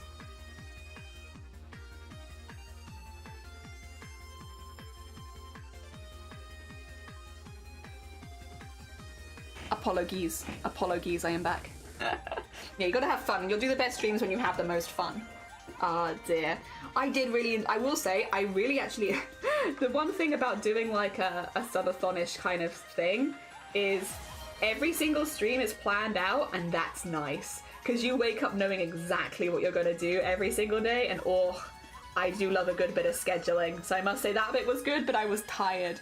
Oh, also Wicca, thank you for the gifted sub to you. And I don't think I ever said, but Christo, thank you so much for playing the Wii Sports. I appreciate it. It was good vibes. No, Wicca, thank you so much for gifting that. Sudden pie break. It's my husband popping in and being like, I'm doing things, and it's like, ah yeah. All right, fair enough. Keep me in the loop, you know, so I know what's going on in the house. Otherwise, I get scared. I'm like, what's going on? I don't understand. Hi, Shiny. Dear return. Damn, I haven't seen you all yet. Jason, Happy New Year. I hope you're having a good new year. I hope 2025 has lots of lovely things in store for you. Happy hecking New Year. All right. We're going to be a bit cheeky with this one, I think. I think we're going to be a little cheeky. I'm going to put... oh, come on. Zoom in. There you go. I'm going to put one here. So, and I'm going to attach it. Very cheeky. There you go. Like that. There you go. Excuse me. Big coughs. Now, Dan, senior year. It's been a long time. It's been a long time since I last saw you. No, I hope New Year's is good for you, and I really hope that 2025 has a lot of positive things in store for you. Oh dear. Very heckin' cool. It's really nice just being able to wish everyone a happy New Year as they come in. It does definitely make days like today, it's like, I could just stream forever then, I guess. Because then I can wish everyone a happy New Year. How am I going to wish everyone a happy New Year unless I stream for like 24 hours straight? But then I also do have plans. So I can't really do that. But what if... okay, so what I want to do now is merge these And then these are going to be the 3 layers of the strap. So we have this bit, which we need to have separately because we have this bit underneath, which I want to be flapping around a little bit. And then we have the base bit, which is this bit. So that's how we split up the belt so that the belt can move a little bit. Yeah, so I just need to label them now so that, because if you don't label them, you will regret it. So I just need to label these. This is strap band. This is strap extra. And this is going to be strap base. Oh no, not nace. Base. There we go. And then that's all the pieces in there for strap. You should see all this going on above my head as well, because I've popped it there so you can see. And then yeah, that's our strap. That's good. And we have to do that for all that. Everything needs that. Some things need more, because some things need shadow as well. I have kind of not put a shadow on it, which I probably should, shouldn't I, actually? Even if it's just at the bottom, it'd probably benefit, wouldn't it? Don't delete it. No. Just because we're not sure doesn't mean you should delete it. Jesus. That's a bit dramatic, that is. I could attach the shadow. Just had a really weird and nostalgic thought about queer Twitch and then suddenly just hit me in the brain. What is it? Tell us. Share with us. We'd love to hear.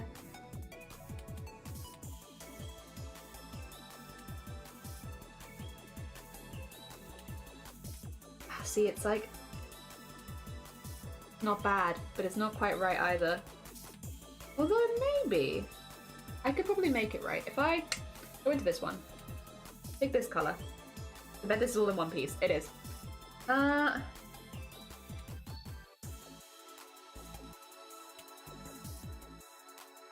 Oh, I see. I could just have it. I need to clip to the body.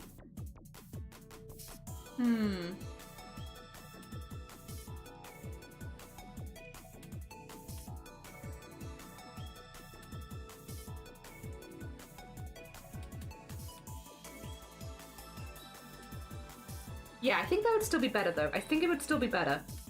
It's a bit weird, but I think it would still be better than what I had. Sorry, I'm being kind of silent. I don't mean to be. What I'm thinking here is basically, so the reason it goes darker here is because the breast shadow, or chest shadow, I guess I should call it chest shadow, kind of goes over the top of this, so it gets darker. My thought process is though, that looks fine anyway, but also, even if I didn't like it, you're not going to see most of it anyway, and I think that's more important. So I think I'm down with that, to be honest. I'm going to do it as a separate layer though. I am going to do it separately. I wasn't going to, but I am going to do it. I'm going to do strap shadow and have it separately. There we go. Yeah, I will do it. I'll be good. What I will say is I want to get rid of the base, just to kind of, I think it's okay. I could neaten it up a little bit. I just want it to overlap slightly with the thing so that there's like a little bit of give. There you go. I can see it like overlapping just a little bit there, which is sort of important. Yeah, there you go. And then if we bring this back to the full opacity, that should look pretty good. That looks good. I like that. It just needed a little something. Queer Twitch community really reminds me of Deviant Art days in a good way. Okay. Yeah, you know what? I kind of get what you mean. Just a little bit.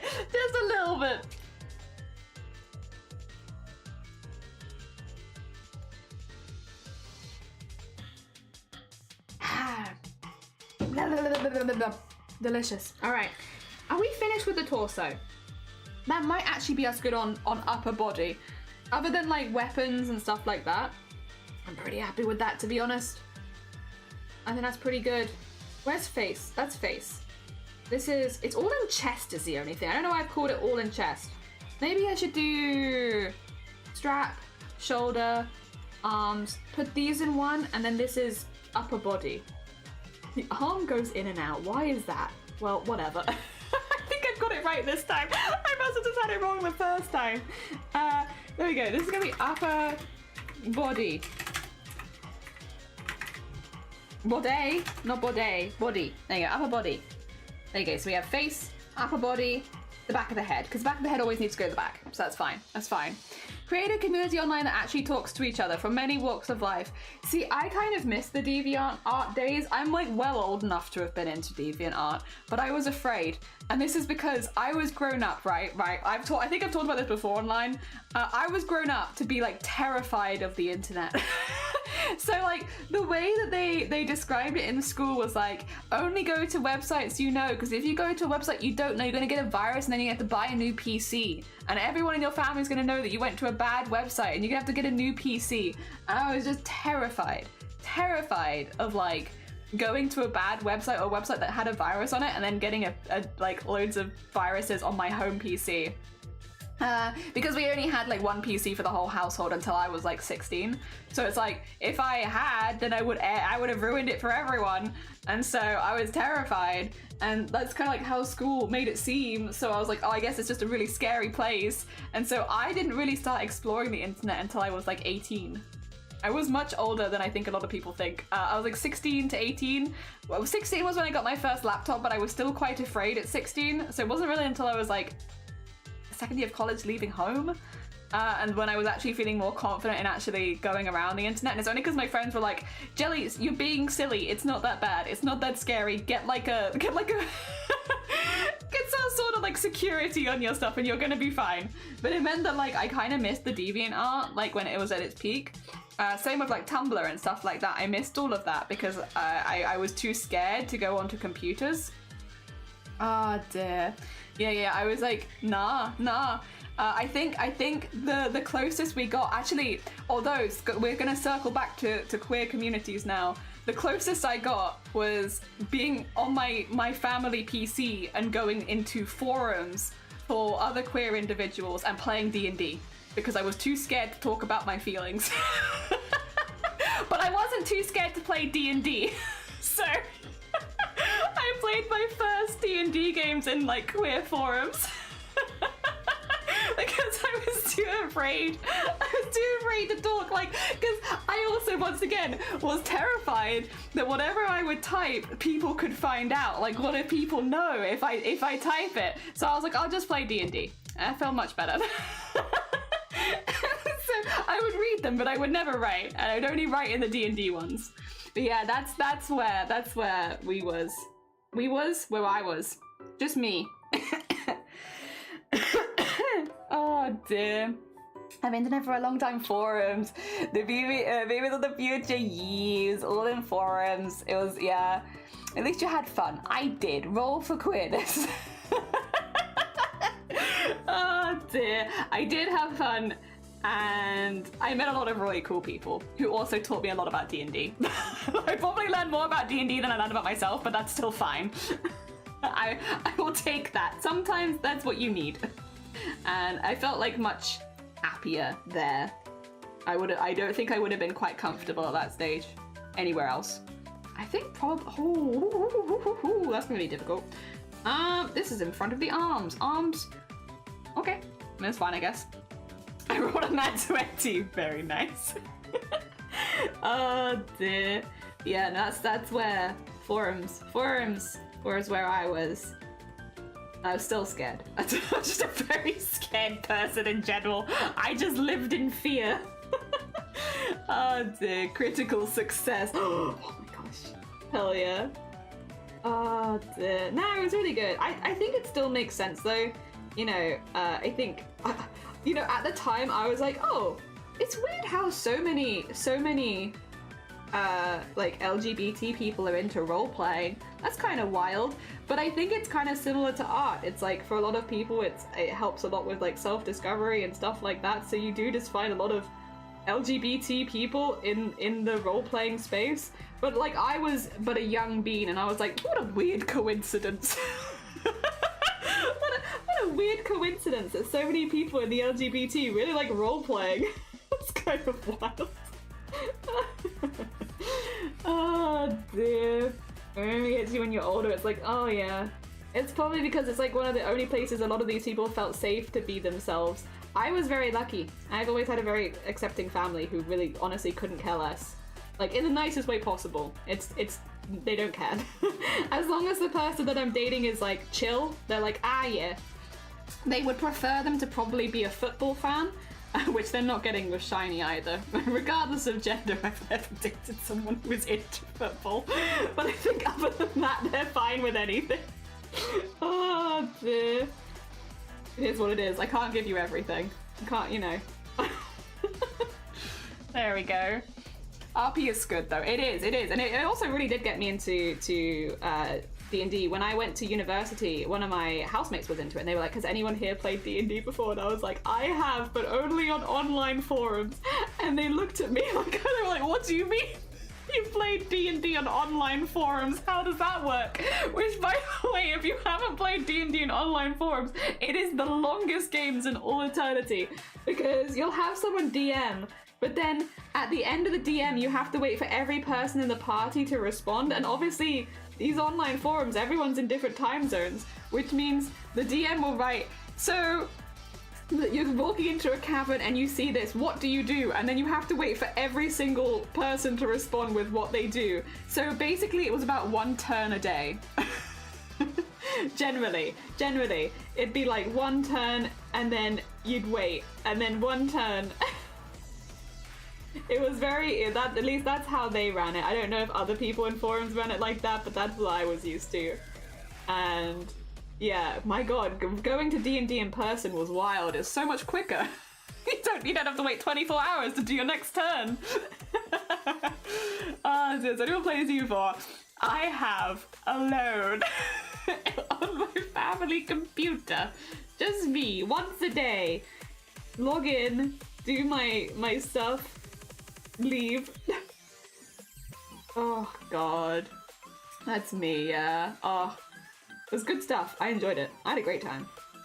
I was also lucky that I lived with people a few times that also liked D&D, because it meant that I got to play a lot of D&D at university, which was nice.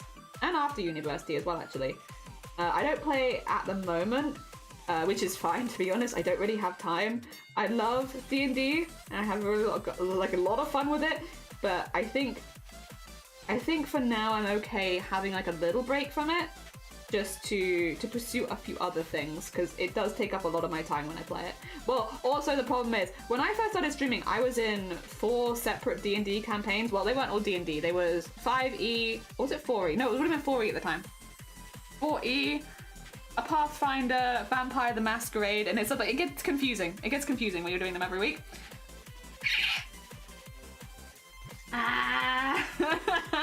Also, anime, good morning. How's the art going? It's going good. Sorry, we're just doing the swords. I only need to do one of these and then I can reflect it, which will be nice. Favorite class? I like anything that heals.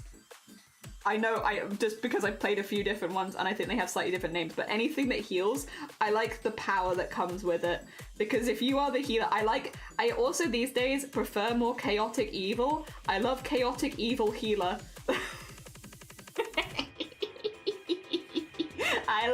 I love playing chaos, especially with new people. I love that as my favorite. Chaotic evil healer is fun. Very, very fun. I also think if you're going to do healer, that's like one of the best ways of doing it, because a lot of the time parties need a healer, especially if other people don't want to be it. Honestly, take a healing class. It gives you so much power. You choose who lives and dies. Yeah, the power of a life and death. You're that player. It's so fun. Mm-hmm.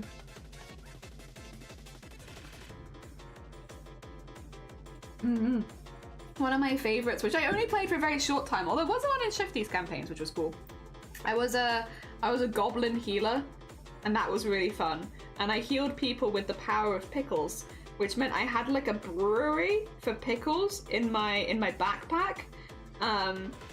But if I lost my backpack, then I couldn't heal you anymore, and I'd have to brew some new pickles, and that was fun. I enjoyed being a pickle sorcerer. That was good. Ah, dear. And also being a goblin kind of fit the chaotic like evil vibes, to be honest. Where it's like, heal me quickly. No!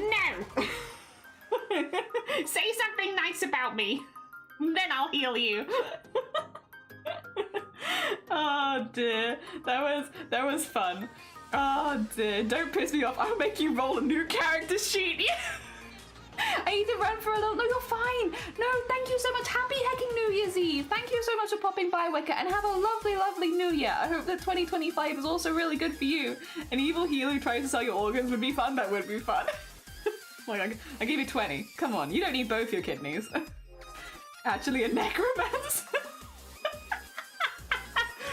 I really love playing a barbarian on Baldur's Gate 3. I never considered it before, but now I'm like the charismatic gnome barbarian with a history of music and entertainment that can talk to animals. Like, heck, I'm a Disney princess. You are a Disney princess. Hell yeah. You've made yourself a Disney princess character. I played an evil healer necro for many years. They're really fun. I think a lot of people don't want to be healers in like your D&D party. I feel like it's not a very popular class. But like, get a little imaginative with it. Healer can be so much fun. Just think of the power you'd have.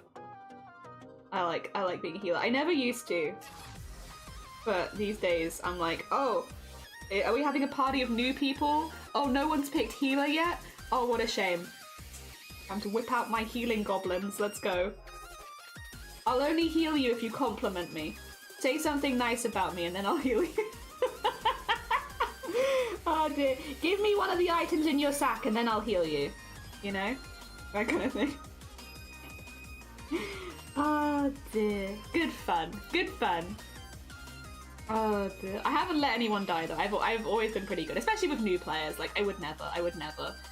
I'll be a little silly, but I won't actually let someone die if they're new. I want them to have a good time. I want them to come back. Ambulances and necromancy wagons, you're damn right they are. That's a good way of putting it. I hope it'll be kinder next year. I hope so too. I hope so too. In Tactical Breach Wizards, there is a necromancer healer who can heal you, but only after you're dead. I like that. I'm a little creature of chaos. So I they both do that so far. Our cats! Hell yeah.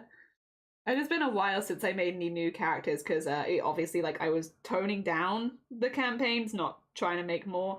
I love D&D, I really do, but it does take up a lot of my life when I do it. So I'm like, you know what? We got a few other projects to do, but I do like it. And I've had a lot of fun with it, and I would recommend it to basically anyone. I think it's natural that you'll get more confident the longer you do it as well. So it's like, it's okay if you're not happy like to do like a voice or like a silly character off the bat. Like, don't worry about it. The longer you play, the more confident you'll get in that kind of stuff. There's no reason to do it like all off the bat. And yeah, you should do it in a way that feels fun for you. And if you are feeling anxious from playing your character, that's no good. That being said, once you do get into it, it is I think it's like super fun to pick characters where I can do silly voices for them, and I think it really helps as far as the roleplay goes. Make it really obvious if I'm asking a question or if my character's asking a question. It's also D&D is part of the reason I got into doing goblins, because I really enjoyed doing like goblin voice for my clerics, and so I was like, well, I guess I like goblins now. And it's also probably why I could jump into goblin voice at like absolutely the drop of a hat. It's because I've literally been doing this for years. I have been so many goblin clerics. It's probably like part of the reason as well. It's like, it's not super far off my voice. My voice is already like a little bit like that, but just really amping it up to like 5,000. It used to be the only way that I could go into goblin voice when I was but a young role player. The only way I used to be able to do it was if I went wah first, which meant at the end of it, like whenever I was like, right, I need to be a goblin for a while, wah, all right, now I'm a goblin. But I'd have to do that first to get into the vibe, otherwise I just couldn't do it. These days I can just jump in at the drop of a hat, but I used to not be able to. About redoing this book is I got a white paint. How are you doing with that? I hope that it's going well, Jay. Oh dear, I want to stream tabletop RPG, but getting a group together is incredibly hard. Yeah, it's really difficult. We had a thing where resurrection wasn't possible other than by divine creatures and gods, so I had an undead angel under my control. Good times. All the times I joined, I haven't happened yet, but it's alright. The DMs are busy beans. Yeah. Oh dear. Waluigi. Yeah, literally every single time I had to get into it, I'd have to go wah, so that I could get into the goblin voice, because otherwise I just couldn't find it. I don't know. You have little things, I think, for different characters that help you get into the vibe. It is just unfortunate my goblin one is literally Waluigi. It is literally just wah, and then okay, I can be a goblin now. Oh dear, but I did that for many years. Many years. These days I am a lot more confident with my goblin voice. I've done it an awful lot, both for stream and for role playing. Goblin is probably the creature I like playing the most. I love being a little goblin. Good. Goblin mode engaged. Yeah, it's like normal jelly talking. Wow, alright, now into this kind of voice for the rest of the stream. It also used to be, I couldn't hold it for very long, so like I could only do short bits of dialogue because I'd be like, too much. But these days, I could honestly, it would probably piss everyone else off, but I could probably do like a whole stream in goblin voice if I wanted to, and I don't think it would, I don't think I'd be any worse for wear. I've been practicing it for a very long time. But also, I'm not gonna do that because I think people would be very upset. If they came in and they were like, Jelly, why is Jelly doing the goblin voice? Why is she doing it for the entire stream? Oh my god, when will it end? Please put us out of our misery. I had to say, oh my god, I was going to get my customer service voice back. Yeah, literally. Sometimes it's just like a phrase or something that just like it knocks you straight back into a different voice. And for me, it was wah. But yeah, that was specifically for goblins. But you know, I guess it would also work if I ever needed to be Waluigi in a hurry. Not that I've ever needed to be Waluigi in a hurry, but there's a first time for everything, you know?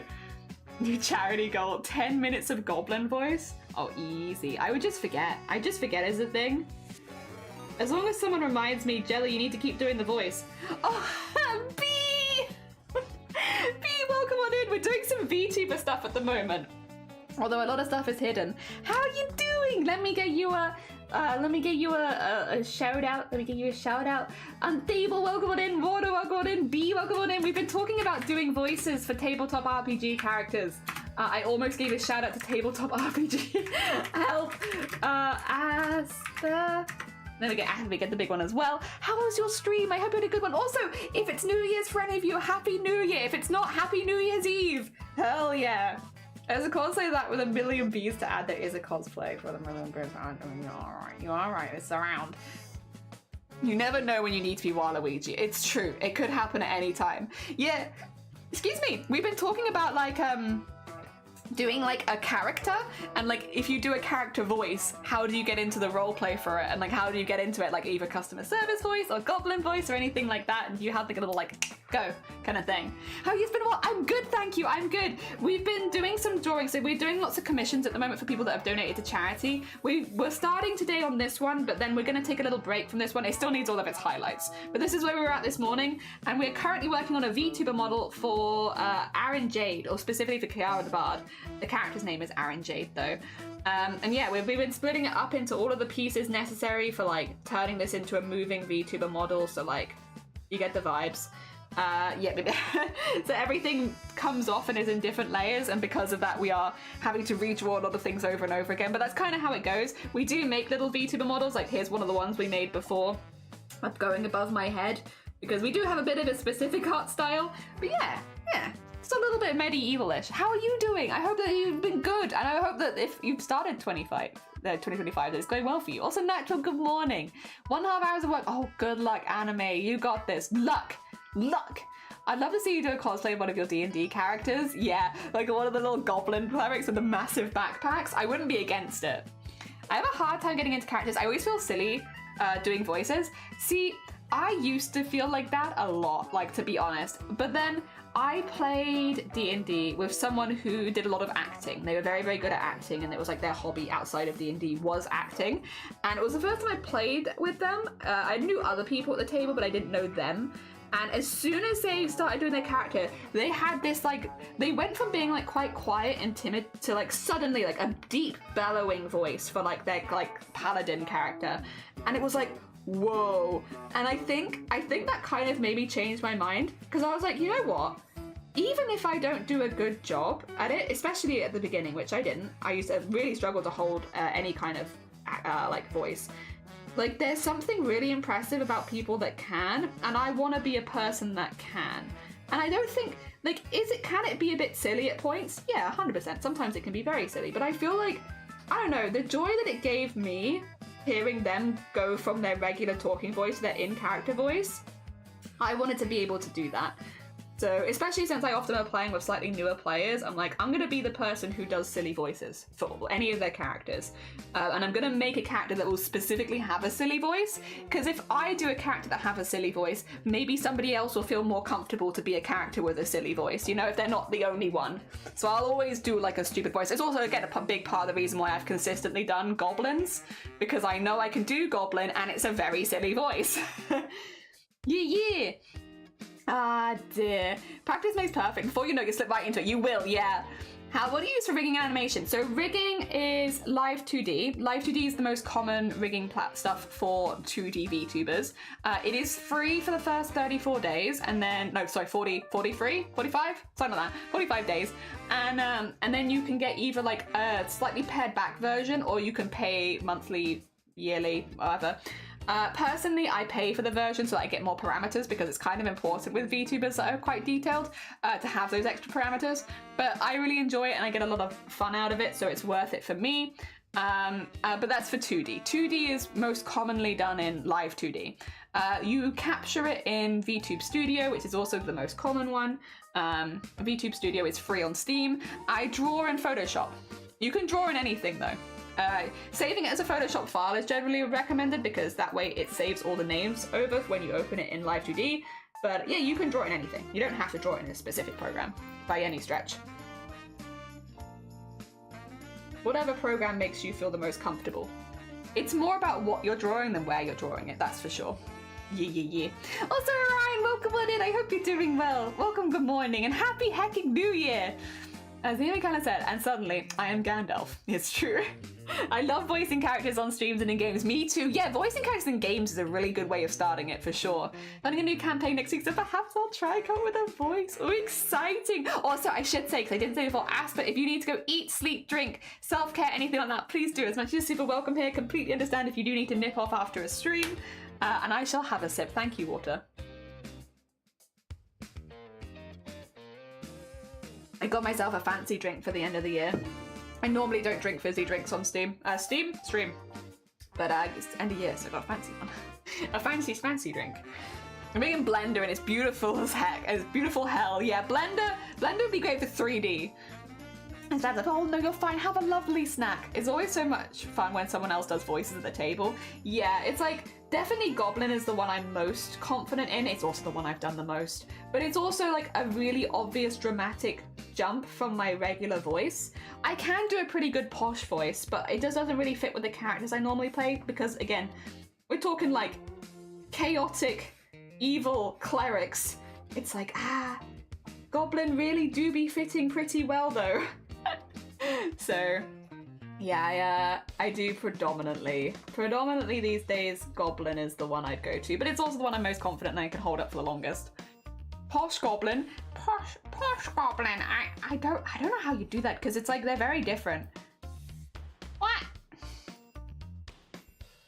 I guess, because Goblin, I don't know, how would you say? It's like when you push your stuff to the top of your mouth, and it's like, it becomes like 10 times more nasally.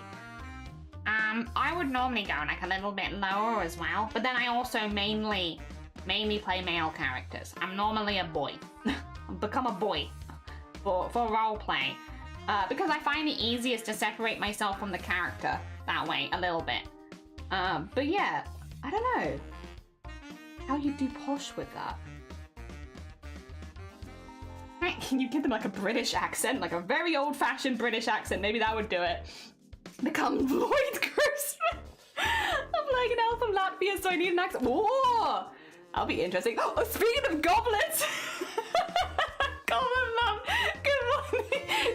Don't mind us, don't mind us. We're all just being goblins at the moment. I've been lurking a lot, but how is anything? Life's been a struggle. Oh no, you're fine. Listen, thank you so much for popping by. Thank you for the lurks. If you ever need to hide, I need to go.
2 seconds. Hello, it's me again. I'm so sorry. 2 seconds. Everything is fine. Not for us. Okay, I shall be back in a second. 2 seconds.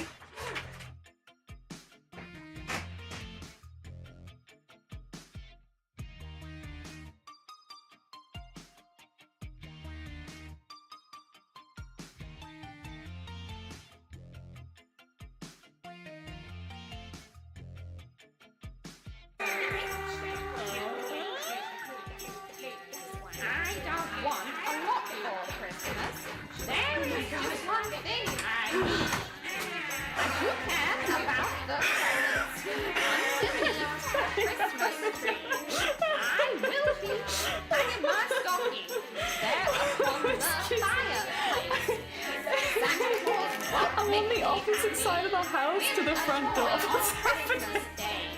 I just want the whole my more than you could ever know. Make my wish better. Dude, I was very sad. All I want for Christmas is this.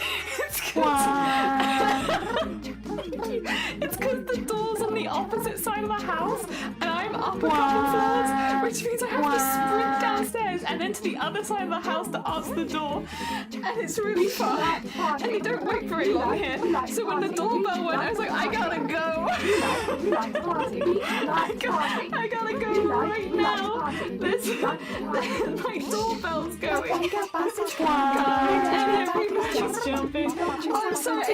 I thought you could hear my doorbell on stream. I'm sorry. If I knew that you couldn't hear it, I would have maybe mentioned it was the doorbell specifically. I thought for some reason that picked up.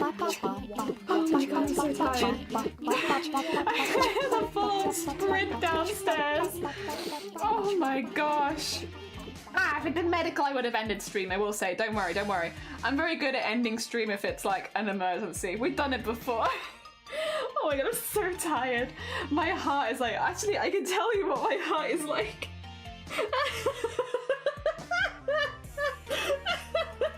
My heart is spiking.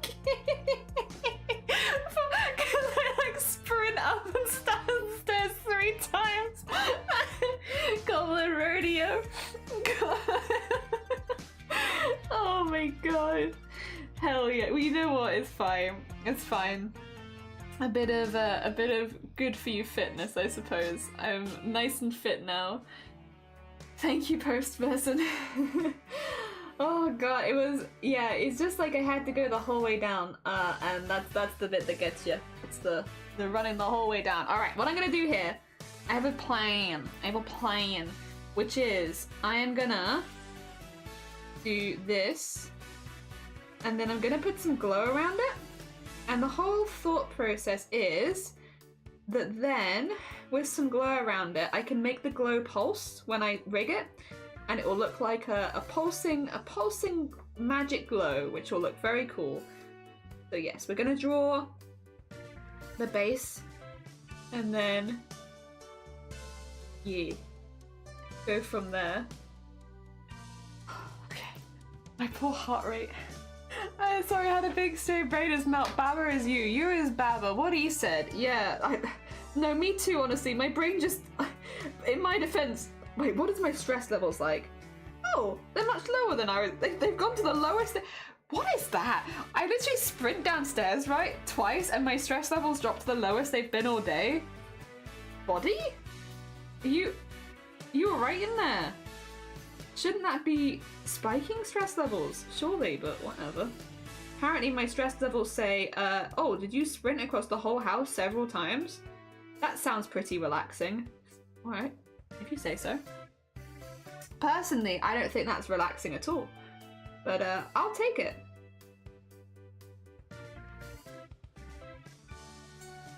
There we go. Oh, what were we talking about? Oh yeah, goblins. Goblins. Thank you, by the way, for being chill and playing the sound alerts and all that, keeping people entertained. I appreciate it. I'm sorry. Normally Shiny's downstairs, so if the doorbell rings, Shiny can get it. But because, you know, we had Shiny come in a minute ago and they were like, I just need to head out for a bit. It means that Shiny's not downstairs to answer the door, so that's why. Body wants me to take up sprinting. I used to do sprinting. When I was in school, it was like, so have I told you this story? Do you want a stupid jelly story to end the year? If you've told, some of you have definitely heard this before. So this is not going to be a new story to everyone here. However, I've always been into like arts, like specifically like sewing since I was really, really young. And I was normally pretty good at math. But other than that, I was actually pretty sporty, but not because I liked sports. I didn't like sports that much. It wasn't really for me that much. The reason I ended up being kind of sporty was because...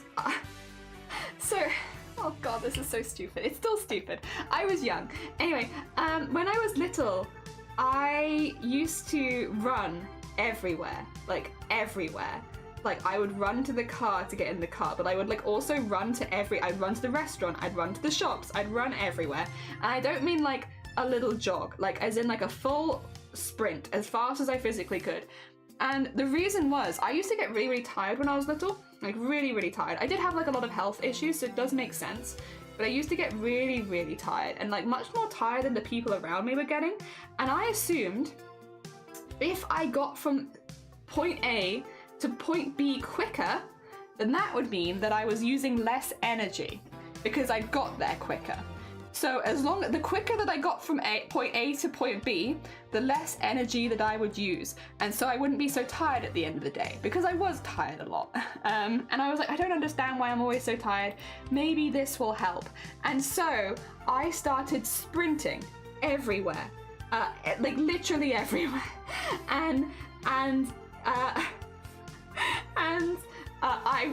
I wouldn't stop, and like it would also be like to the point where if I would sprint to the car and no one was there, I'd sprint back to the house and then sprint to the car again. Be like, come on guys, we gotta go. I'm gonna get tired. We gotta go. I got places to be. I can't be getting tired this early in the day, right? And so I'd just be constantly sprinting, and I would still be really tired in the evenings, and I just couldn't understand it. So maybe I have to sprint more. I don't know. Oh, I did this on the same layer. Oops. Yeah, so anyway, that was my logic. And the thing is, I think I must have been like 6 or 7 when I started doing this. I was like a teenager when I stopped, which meant for like at one point, half my life I had spent sprinting everywhere. I was really fast. I was so strong, like my legs were so ridiculously strong because I'd just been sprinting everywhere, constantly, for about 7 years. And so when it came to things like sports and stuff, it'd be like, oh, Jelly will do it, because Jelly's really good at running. And everyone was like, what? But that's like, she's kind of like a nerd, and all like, why is she good at this? Because I literally just sprint everywhere. That's why. I used to sprint everywhere for many, many years because I thought I was conserving energy. And I got really, really fast. I can't say exactly who, because this would actually dox me quite badly. But what I will say is, there was like a charity race once where I beat someone, and I was only about like 8 years old at this point. They were only a couple years older than me, but I beat them in this charity race, and they went on to win a medal at the Commonwealth Games for athletics. And I beat them in a race, and they were not happy. I was only like 8 and they were like 10. So this was like several years before they ever competed, but they were aiming for it, and I was faster than them. Because I literally sprinted everywhere. Like, all I was doing was sprinting. Like, it makes sense. But also, oh my god. I must have been a nightmare child. The more that I look back on my childhood, the more I'm like, I was a nightmare child. Honestly, why did anyone put up with me? I don't know. I was just going around sprinting everywhere, trying to get other people to sprint with me so we can go from A to B quicker. A nightmare human. A buff goblin jelly baby. I was a buff goblin jelly baby. You can very much imagine it. Oh yes, no, have a lovely, lovely rest. Take care. And also, anxious optimism, welcome back. Sorry, I'm just screaming at you. You do not deserve the screams. I'm sorry. All right, I need it back at 100%. I'm gonna have to get rid of this. Oh no, not this. This. Wait, what? Oh, okay. Whatever. I need this. So there you go. And then put this back to 50%. I'm very confused for a second there, but I think I've worked out why I was confused. And then I need to color this in. There you go. We can start. But you never missed the bus. I didn't. But also I got lucky because our bus driver liked me, so they would normally wait. I think the only times like I ever missed the bus was if we weren't sure if I was well enough to go to school in the first place, and we'd be thinking about it for a while and then I'd miss the bus. But no, I never really missed the bus. I was very quick. But I also have always enjoyed having my life on a schedule, and I would probably panic if I left the house more than like 1 minute later than usual for the bus. I'm sorry, I like schedules, always have. So I was always at the bus stop about 5 minutes before the bus was planned to arrive, and happy for it. Oh dear. I'm a scheduled lady. I like a good schedule. Oh dear. This is why we ask kids why questions. Yeah, it's like you gotta, like, but why? But why? Because yeah, I think the thing is, I was probably a pain in the ass a lot of the time, but like most of the time I had good intentions. Arden, thank you so much. That was lovely to see you. Thank you so much for the raid as well. And yeah, have a happy hecking new year. I hope it's got lots of good things in store for you. Yeah. Because nobody apparently thought to ask you why they're running. No, literally as well, there was a period of time, because I'm the eldest in my family, when my younger sisters started running as well, because they were like, well, Jelly's doing it, so I'll do it. But they all grew out of it. They were like, I don't know why Jelly keeps running everywhere, so I guess we're gonna stop. Whereas me, I was like, I got places to be. I gotta run. Oh dear. Yeah, it's very silly. But yeah, no, my siblings grew out of it. Actually, wait, let me do the second bit first up here, and then we'll come back to doing that. Oh my god, is that a beauty? How are you doing? Happy almost New Year. I hope you're doing well. Hell yeah, let me send you a shout out. I hope you're doing good. Very talented bean artist. Oh dear. There we go. Get you shout out. Get you shout out. Oh dear. The New Year celebrations are bubbly and games. It's gonna be a blast. And Lady Cricket, have a happy New Year's Eve. You too, stay safe. I hope you have a lovely, lovely 2025. I love New Year's. New Year's is such a lovely vibe. Just everyone wishing each other the best for the next year and everything coming with it. It's just so nice. It's just a really nice one. Hope that everything goes good. I hope that you have lots of opportunities next year and good health and lots of fun. Hell yeah. Oh dear. I'm gonna steal this colour. This is the colour I shall steal. That one. Get rid of the upper body again. Oh dear, thank you! My 4-year-old goblin is on the spectrum, let me tell you. Ask him why. Yeah, that was me. We found out pretty young as well. I mean, to be fair, if all of the sprinting everywhere didn't give it away. Oh dear. Listen, if your baby goblin starts running everywhere, they're probably conserving their energy. And if you leave them to it, they're gonna be the fastest sprinter in the school. So like, I don't know, up to you. As much as I look back on it and I'm like, that was kind of an embarrassing thing that I used to do a lot. I was so fit for like a really long time. And even now, my legs are still really, really strong. Like, although I don't do nearly as much as I used to, like, I don't know, I'm still pretty hecking strong from the waist down. And I'm like, I do kind of owe a lot of it, I think, to all of the sprinting that I did. So, was it stupid? Yeah. Oh yeah, 100%. Very silly. There was no logic there. There was child logic there. But yeah. Also, I don't know, I was very fit. Oh dear. Still hated the pacer test though. You guys have that everywhere in the world, right? For some reason, when I was growing up, I thought it was just our school that did the pacer test, and I was like, I don't understand this, and I hate it. It's so boring. I was good at it, but I'd often like dip out. Like as soon as you get past a point where like half of people dipped out, I'd be like, right, I'm done. I just don't want, I could keep going, but I don't want to do it anymore. Oh no, I'm so tired. I guess I should leave.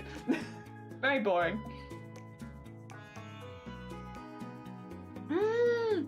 A good decade? That's a good way as well. Hell yeah, a good decade. In Chicago we had it, yeah. We used to call it the bleep test though. I've learned as an adult that the bleep test is the same thing as your pacer test. For some reason we just call it the bleep test. But yeah, so if you hear a British person talking about the bleep test, it's the pacer test. It's the same one where you have to run backwards and forwards and it's like, yeah, and it goes beep. But yeah, we just called it the bleep test. Because you'd run to one side, it goes bleep, and then you run to the other side, it goes bleep. Oh dear. That's the bleep test. I didn't like it. I don't think, does anyone like the bleep test? Maybe if you're very good at the bleep test, you like the bleep test, but I found it so boring. Like, I hated it when it's like, oh, because I didn't hate PE. I thought it was alright, but I hated it when they'd bring it out of the woodwork like, oh, by the way, today we're doing the bleep test. It's like, oh, who likes this? Who likes this? I don't want to do that. There's so many things we could be doing that I'd have like why did I do that? That I'd have an interest in, and you're making me run backwards and forwards while a box goes bleep? Hate that. Hate that. Not at all. Not for me. Don't like that. Boring. Very boring. What the? Oh. What? Why? Why? There you go. Nice. Okay. Okay. Better. Right. Sorry. I'm getting very distracted. Distractions do be distracting me, which is mostly me. I've mostly distracted myself here, I think. Can't really blame anyone else. Oh dear. To be fair, kids think their thoughts can make things happen is a whole developmental benchmark. They're like, kids are weird for those reasons. Yeah. Yeah. Kind of nice, actually, honestly. The whole idea that your thoughts can make things happen. I like that. I like that. It's nice, I guess, to have that feeling. That would be lovely. Can I have more of that as an adult, please? I want my thoughts to make things happen. My thought right now is I really hope that the neighbors don't come to collect that package that they left here while Shiny hasn't come home yet, because I really don't want to sprint across the house again. As much as it's really good for my stress levels, apparently, I'm also kind of busy right now. I'm kind of trying to art right now. If you could come back after Shiny gets back, that would be great. Save, you damn right heart! Maury! I hope that 2025 is good for you. Nearly Happy New Year! It was the worst because I had no time management, so I can never pace myself correctly. I like the first time I did it, right? And I stand by this. You know, kid me, I don't always think they were the smartest, but in this case, I'm like, honestly, fair. They used to make us do the pacer test every single year, right? At least once. And the first year I did it, I put my soul into it. I did exactly what they asked me to do. I worked really, really hard to get the best time possible and to do as good as possible, right? And you know what I got for it? Nothing. Nothing. They were like, okay, good job, next. And it's like, do you mean? Okay, good job. Like, I have been sprinting, like, for you, for ages. I was one of the last kids there. Like, I was doing my absolute best, and I get a heckin' good job. Well done. That's it. Okay. I'm not gonna try on this again. Like, what's the reward here? Like, actually, what's the reward? Like, there is no reward. The reward is a good job, you. And it's like, huh. So after that, I stopped trying because, like, why would I? There was literally, there was nothing. There was no reward. You just gotta, like, for doing well. As long as you get past a certain benchmark. Because I think if you didn't get past a certain benchmark, they'd be like, you need to try harder or do better or yada yada. As long as you get past a certain benchmark, there was no benefit to keep trying at that point. So I didn't. I stand by that to this day. Unless they've maybe got like a reward system in place, I'm not interested.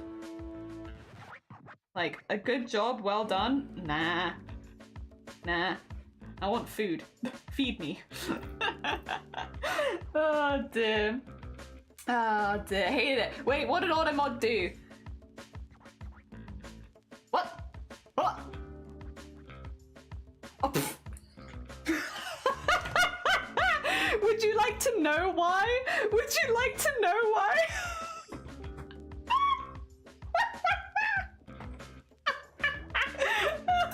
Okay, Blue Jay, the reason you got stuck by Automod was because of being sexual. Because you said you fucked yourself. And it's like, no, too sexy for Twitch. You can't be doing that here. I'm gonna allow it. You're allowed to fuck yourself. Don't worry, I'm not gonna stop you.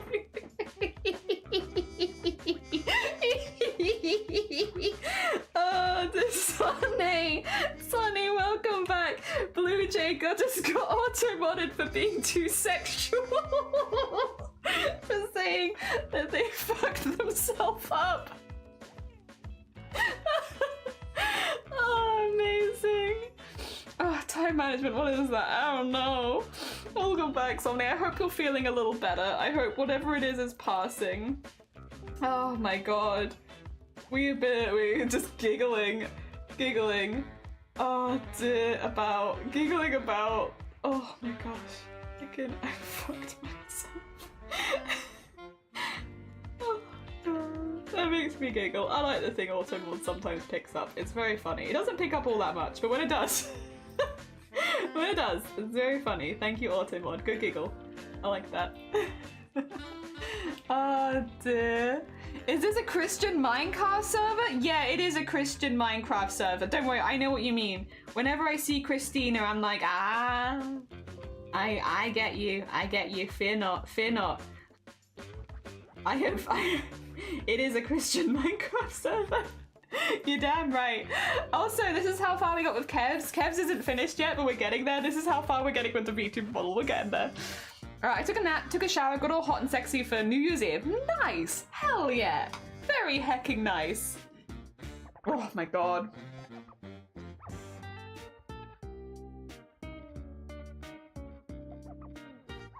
Oh, god. I laughed too hard. You ever laugh so hard then you pop your back and it's like, ooh, oh. My lung has reached depths that it wouldn't have normally reached. Is this a commission? Yeah! So this is a commission for... Sorry, that was really aggressive and you didn't deserve that. This is commissions for people who have donated to charity. So this one was for Kev. This one is a VTuber model that will be for Kiara the Bard. So yes, these are all charity commissions. Yeah. Don't you mean be not afraid? Wearing all my jewelry yellow shades that look like Pokemon trainers. I got like a white cowboy hat. No, you got it right. White cowboy hat. Very nice. I also have a pink one and matching bob wings. Very nice. Very nice. Oh my gosh. So snazzy. So snazzy. Wigs. Do you have wigs? Do you wear wigs? Will you wear wigs? Maybe. Oh god. Oh Old meme giggle, yes. Haha. I love how my lungs can't move anymore sometimes. Yeah, it's like I had a good laugh. I felt something move deep within me. Maybe it was my soul. Could have been my soul. My my soul is moving deep within me. Oh, wait, I needed 2 seconds. Sorry, speaking of soul, I must hide myself, for I must release my soul. 2 seconds actually. There was just something I needed to do today. I forget. What time is it? I am within bounds. Everything is okay. This is a reminder. If you need to take meds, take your meds. med check time. Because hey, listen. It's alright. I'm fine. It's within the hour it was meant to be. It's okay. Sometimes I laugh so far I get an asthma attack. Oh no! Oh no! Oh dear. Elijah Wood, right? Yeah, that one. Will you wear wigs? Have you worn wigs? Do you wear wigs? Maybe. Alright, 2 seconds. I'm just gonna gulp.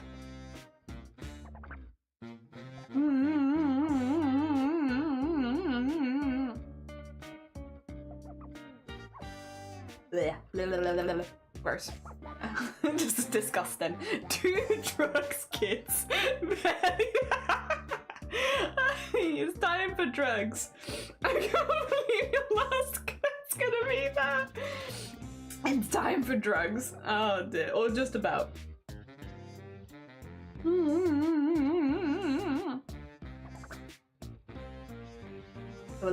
Gross. Disgusting. But necessary. There we go. Okay. All good. Nope. Oh my god, spoilers, but very cute spoilers. That's not what I wanted to do at all. You ever want to bring your face back but you just show a picture of a cat? Oops. Absolutely vile. Surprise cat! Surprise! It was a surprise even for me. I wasn't expecting it.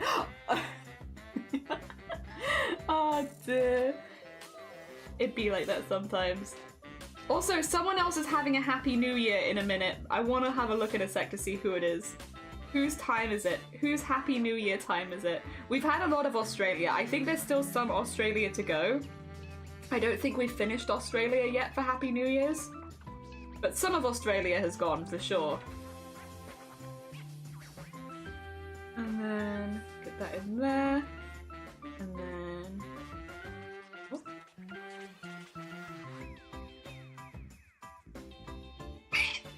Ah! Ah! Unpleasant. Alright. Cute! Alright. Pussy peck. Nice. I think Australia's like 4. It's over 6 hours.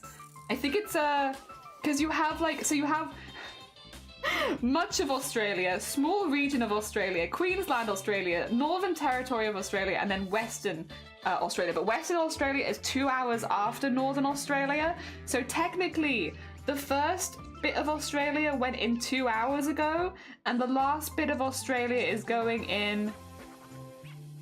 What? Oh. No, wait, I'm wrong, because this is going in apparently 15 minutes. Who decided that Western Australia goes by at 1/4 the hour? What the hell is that about? Oh, right now it's almost Japan and South Korea. Japan, South Korea, small regions of Russia, North Korea, small regions of Indonesia.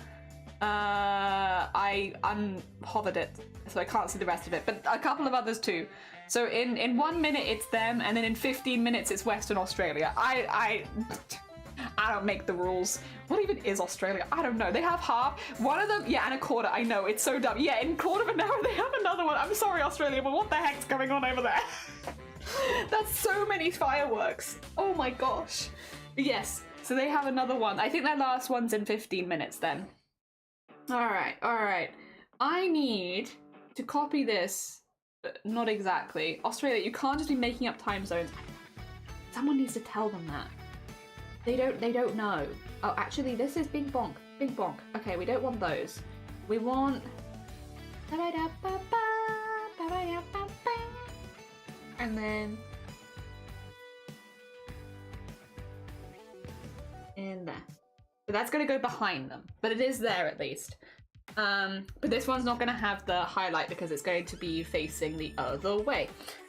So there is a logic, I swear. And then the other thing is that this one needs to be basically entirely in shading. So this can now merge together and go up there, because then that's got the this and this on top of it, which needs to be 2 separate layers. Good.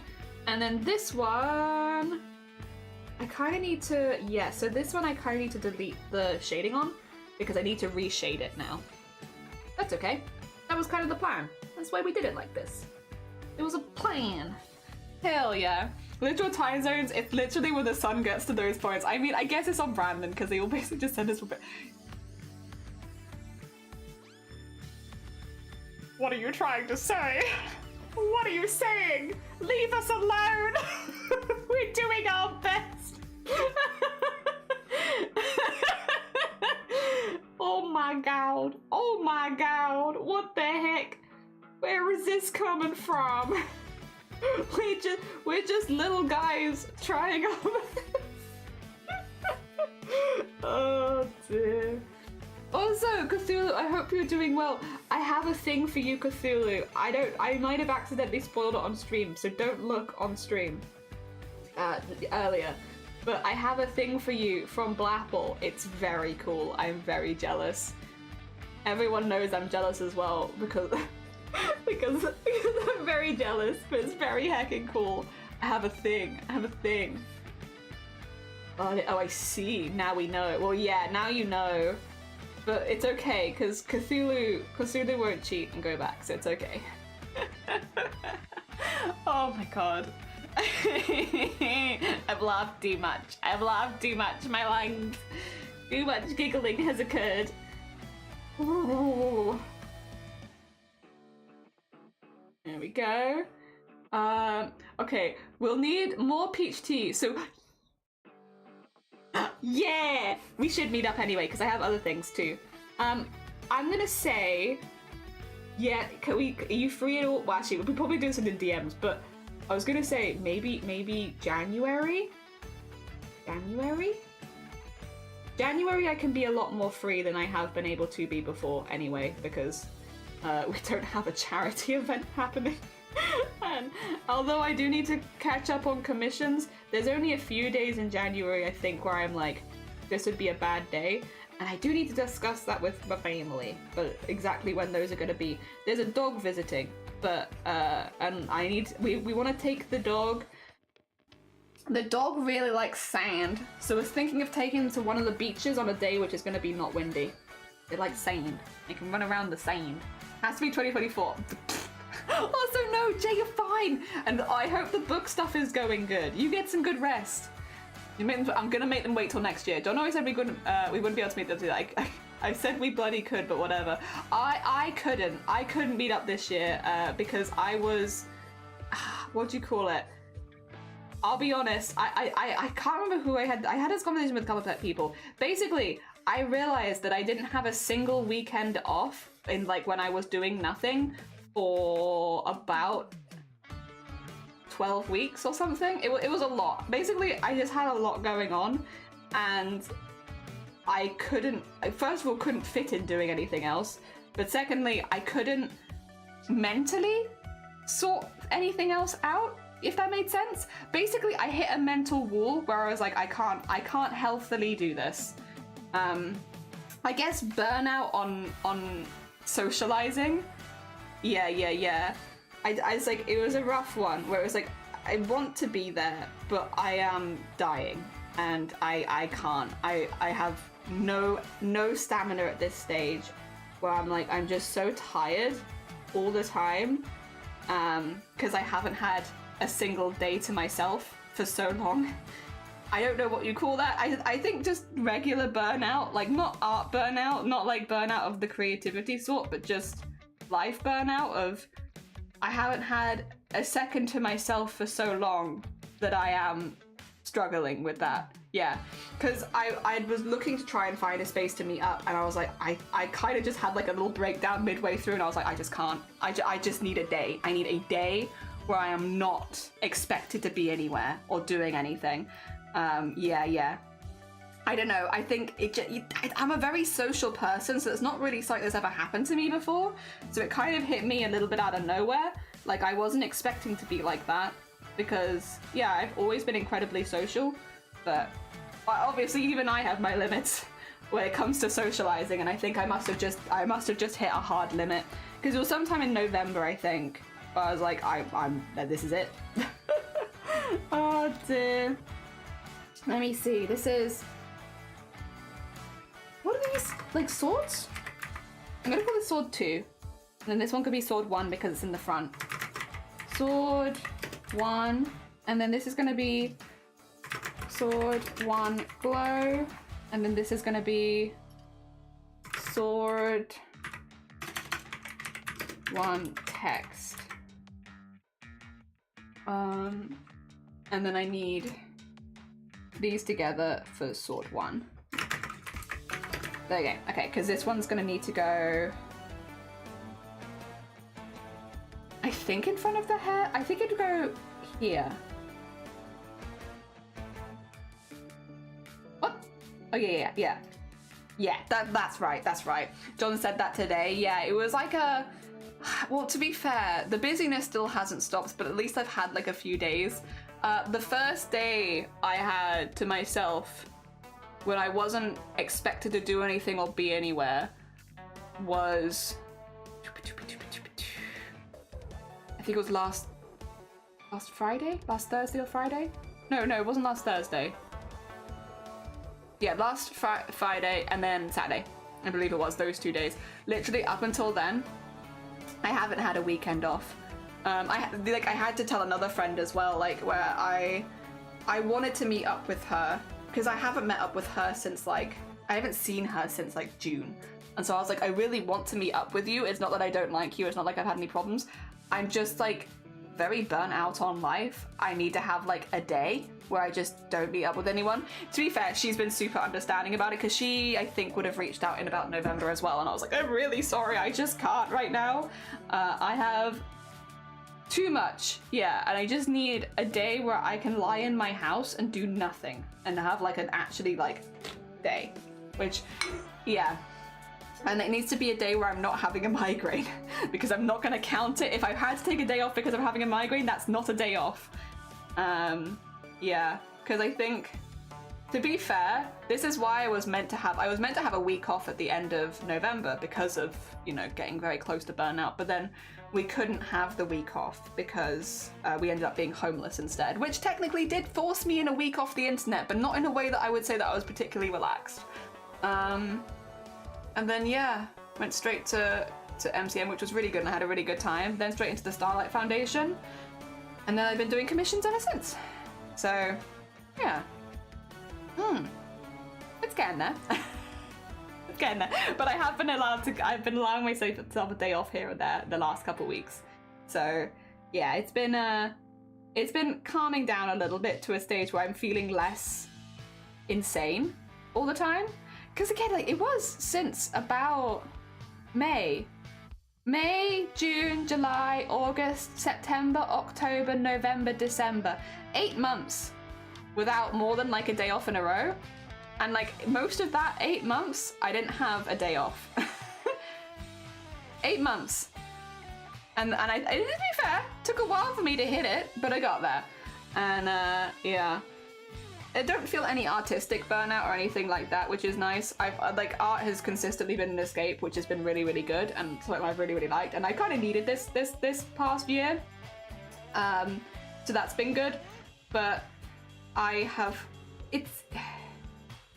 yeah, it's just been, like, a long time. I think people know that, though. I think people knew.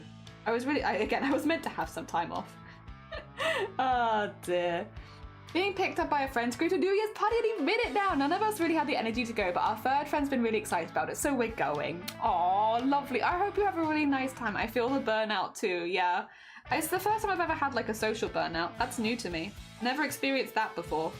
But yeah, I'm feeling a lot better than I was. I am, genuine. I wouldn't be talking about it if I wasn't feeling better. To be honest, I will only talk about things in retrospect, not when I'm going through it, kind of person. So I am feeling a lot better than I was. It just took, like, honestly, it just took having a few days of, like, flopping and doing nothing. Not necessarily in a row, but at least I've had them. And now that I've had them, I feel a lot more human again. Like, yeah, I don't know. Weird, but it happens. Like, if I cry and I talk about things that are doing that are happening, yeah, it's like I can't talk about it while it's happening because like I need there to be like, I guess, especially for stream, like I sort of always feel like there needs to have been like a roundup and, you know, it's okay, things are fine again. I can't really talk about it until it's over. But oof. That was a heckin' time. I can't imagine it getting like that again, I will say, touch wood. I think it was just like, it was the perfect storm of like, we had, you know, partner push into Chromacore, into family emergency, into wedding, into subathon, into boobtober, into Starlight Foundation, or into commissions and then into Starlight Foundation. It was like the perfect storm of like, I don't think most years would be that busy. To be honest, I think that's something that's happened this year, and that I'll be like, all right, we're gonna learn from this, Jelly, and we are not going to do this again. We will pick and choose a few of those. I think as well, like things like partner push, like that's never gonna happen again. I'm already married now, so I don't have to worry about that happening again. You know, all that sort of stuff. A lot of it was just perfect storm of like everything happening back to back to back to back. And I can't imagine it happening like that again this year. Even if I did book myself in for things, I don't think I could be more busy than that. I don't think. Oh dear. I'm managing to clean the living room from the kitchen and bathroom and shower. Yay! Yippee! Hell yeah! Heckin' nice job. Heckin' nice job. Good on you. Oh, Deb, already married, not doing it again. Oh god, organising a wedding, it's a lot. And like, I don't regret it. I had a lovely wedding. I had all the people, well, the majority of the people that I really, really care about. There were a few people that were not able to come, but like the vast majority of people that I care about all in one place, and all really, really sweet, and it was really, really lovely. And it was just really, really nice. And I'm so glad we had all the people there that we did. It was really special, and it was really nice to have them there, but god, there's a lot of organising, isn't it?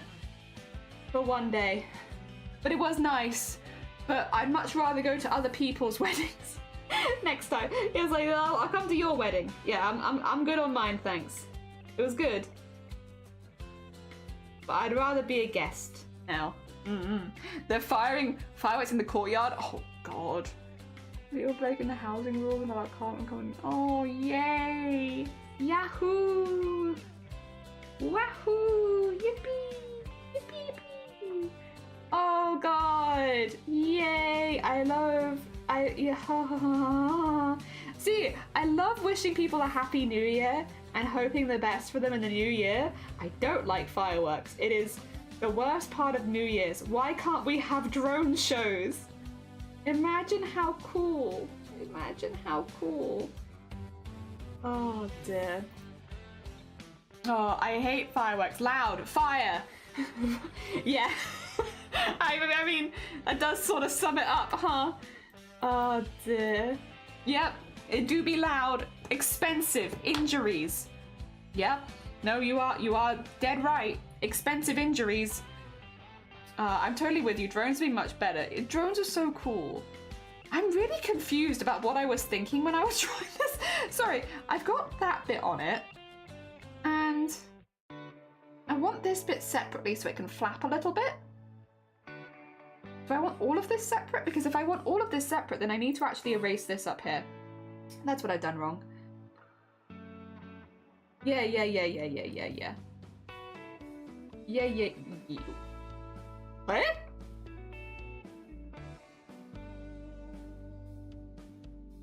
Oh my god. Have you been at half capacity this whole time? What the? Okay, well I'm gonna have to go back and check previous work now because you've got me concerned. Have I been half capacity rubbing things out? Ew. Ew. Gross. This weird half. Oh god. Ew. I'm gonna have to read all of that. Oops. Oopsie doopsie. It's fine. It happens.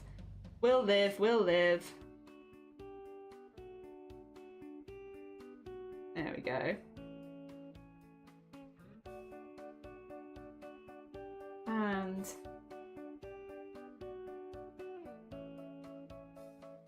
go.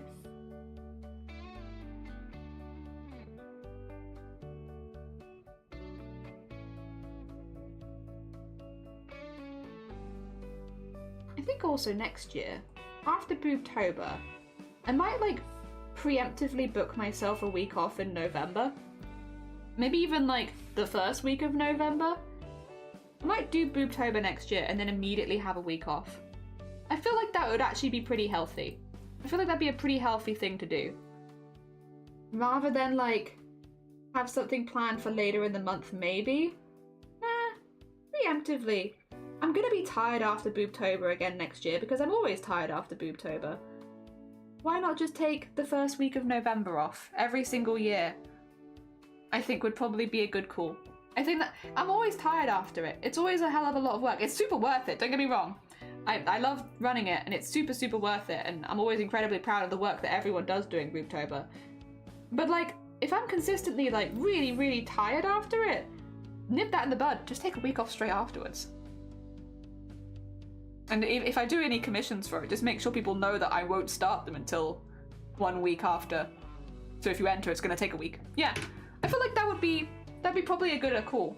Yeah. You might have accidentally hit a hotkey. Maybe. It happens with me sometimes in Photoshop too, like a certain combination. Yeah, and it's like, shoot, no opacity anymore. It's like, where did it go? Why? Animals as well, not just pets, but the wildlife. Oh yeah, it's super loud and super scary. Yeah, I think it's a good idea. I think it would just logically make sense. It'd be a nice break before the hustle and bustle. It gives me some time to catch up on things, because that's the other thing. And I feel a little guilty about this every single year.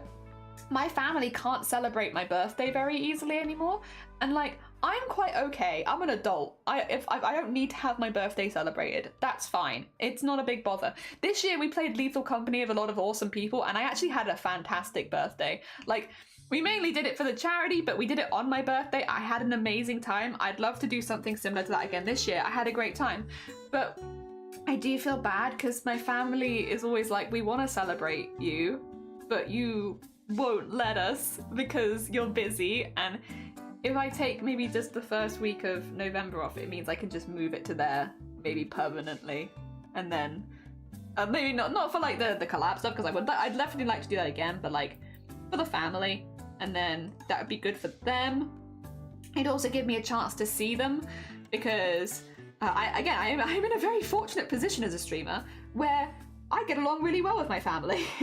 Me and my family actually really like each other, and they're very supportive of all the stuff that I do with Twitch, with Boobtober, with everything like that.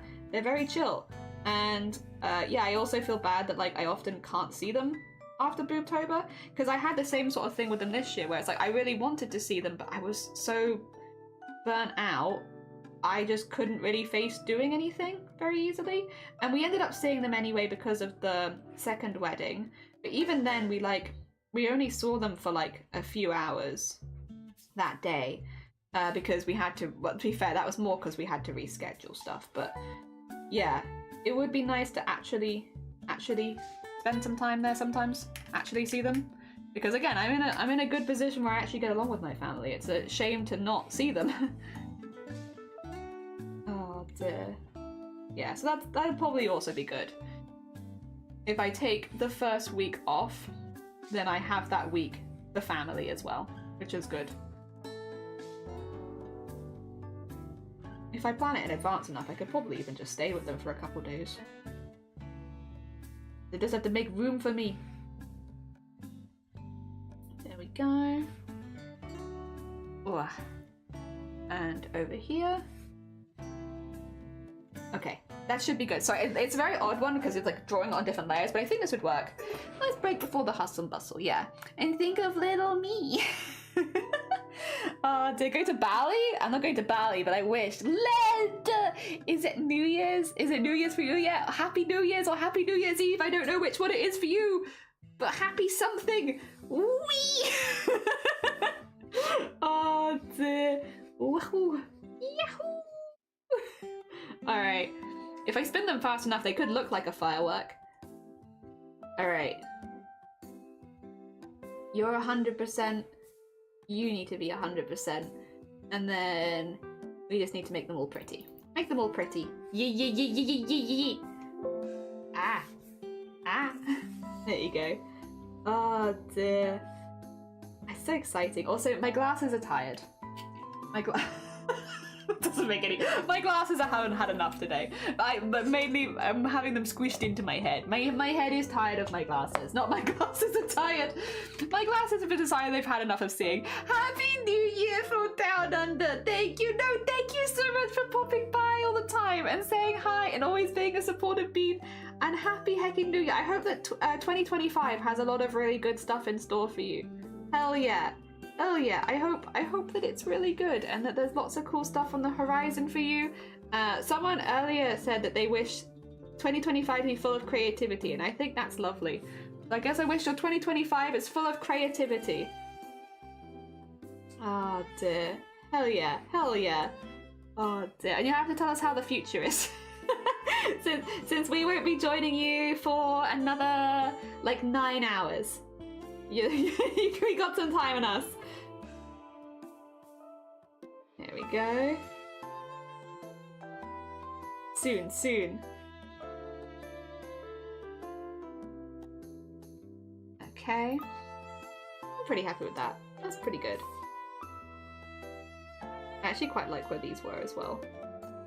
Be picky and put them in the same place as where I put them before.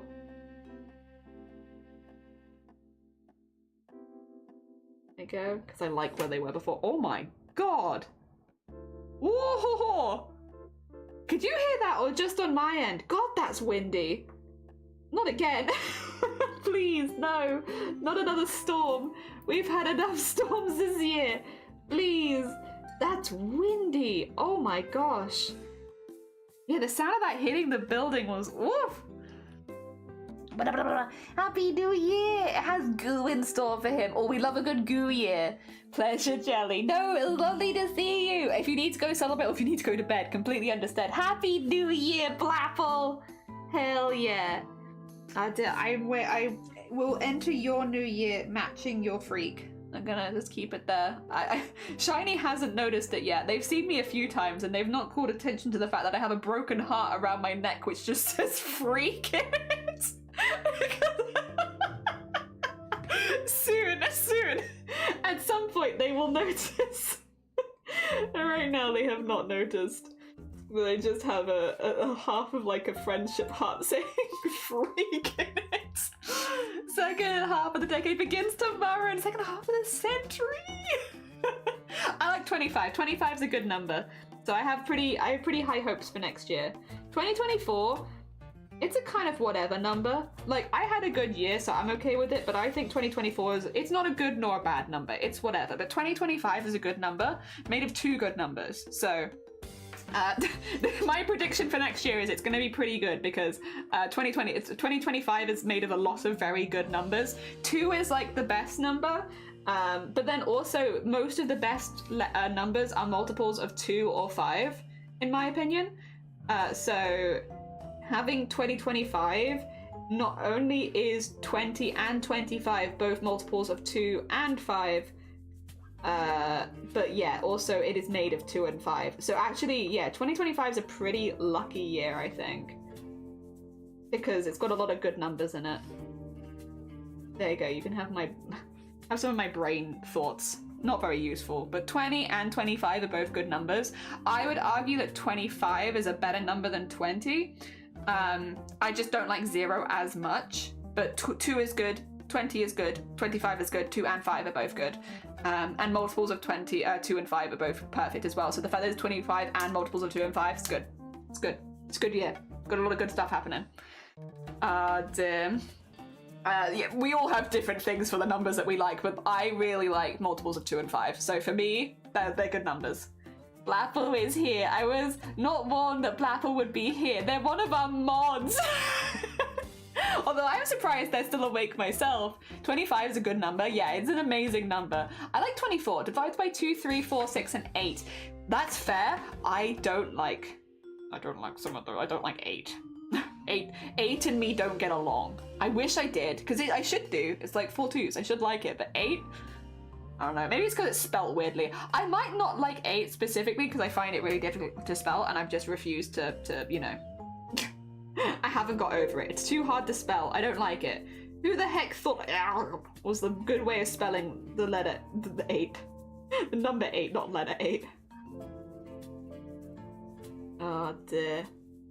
I think 2024 is alright. 2024 is like a very, it's made of even numbers, very easily divisible by 2, but to me, it's a kind of, it's also, 3 times 8, which neither of those am I super keen on.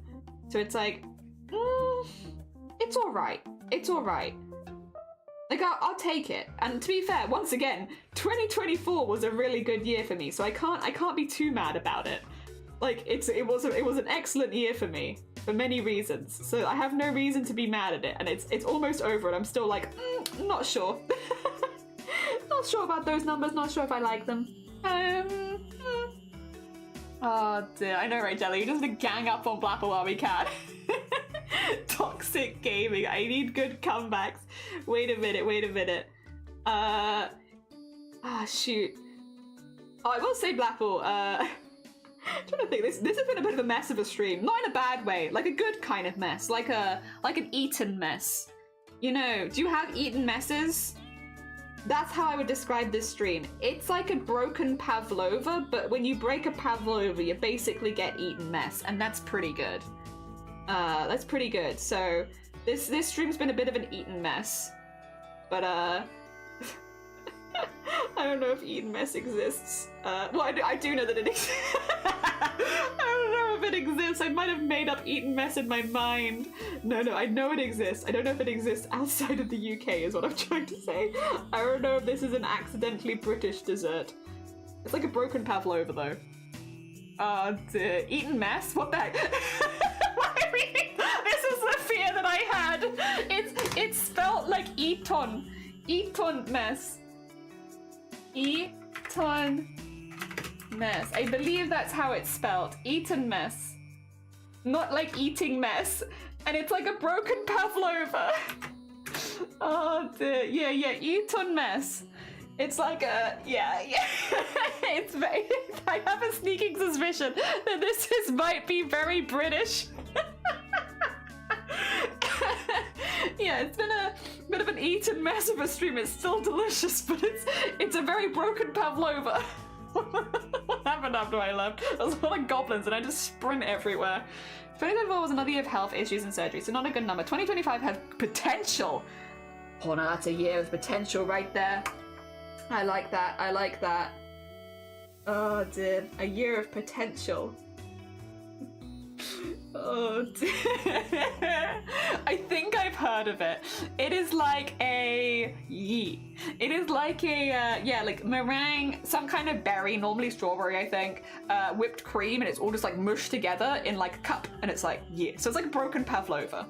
If you make a pavlova and it sucks, no, you didn't make a pavlova which sucked. You made an eaten mess. It's a British delicacy. It's kind of like that. Oh dear. You see it at like, I don't know, Toby Carvery.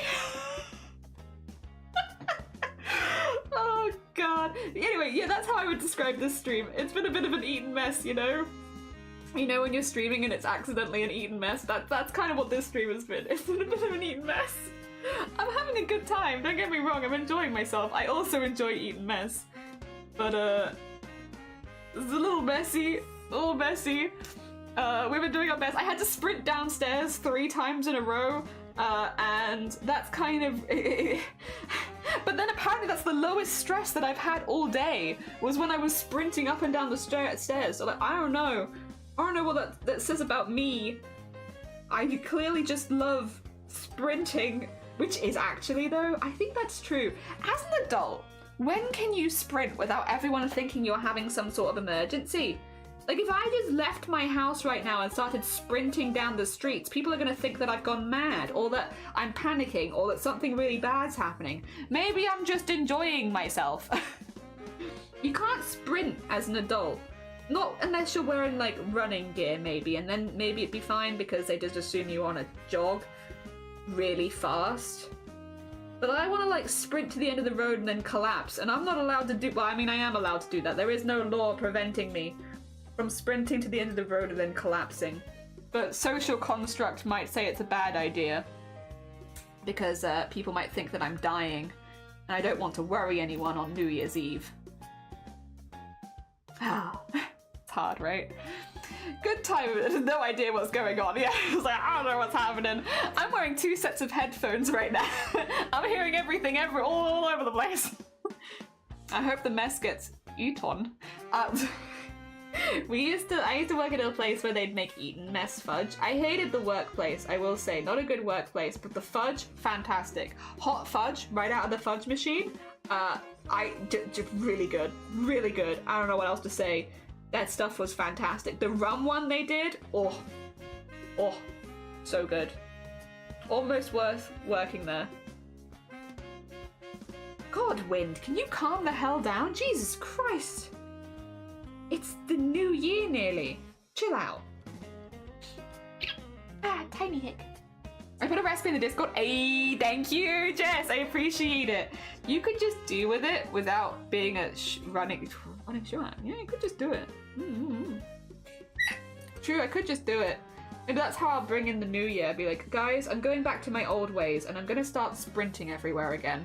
It's been too long since I fully embraced saving energy by sprinting everywhere. What I might do, actually, unironically, because I used to like doing this when I was a kid, and I am still the same human, and I think I would still enjoy this.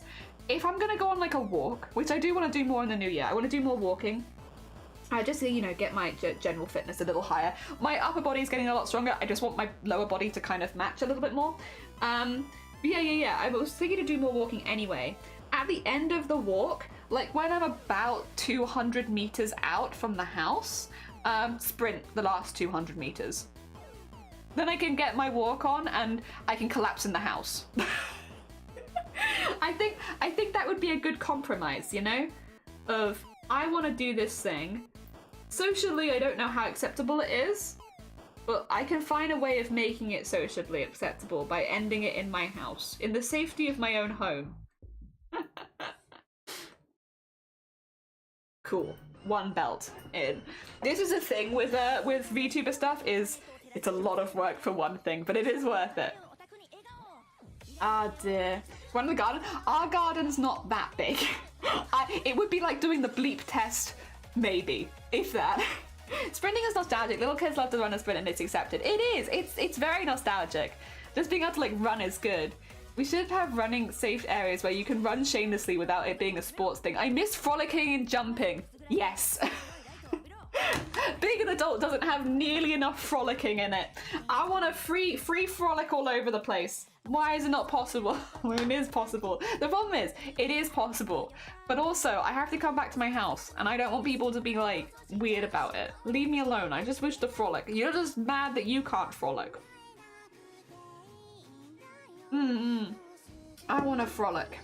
Frolic around. Hell yeah. We've been going for 6.5 hours. Holly, that's... wow. That's kind of a time.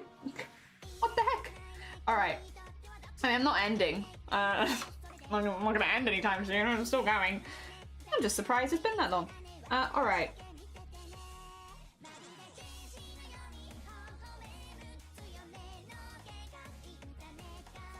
What is this? I don't know. Oh no, this is the needy streamer overload OST, isn't it? I know where I am. I was like, what is this song? This sounds like an actual song. It is an actual song. It's the needy streamer overload song. Okay. Yep, that's what that is.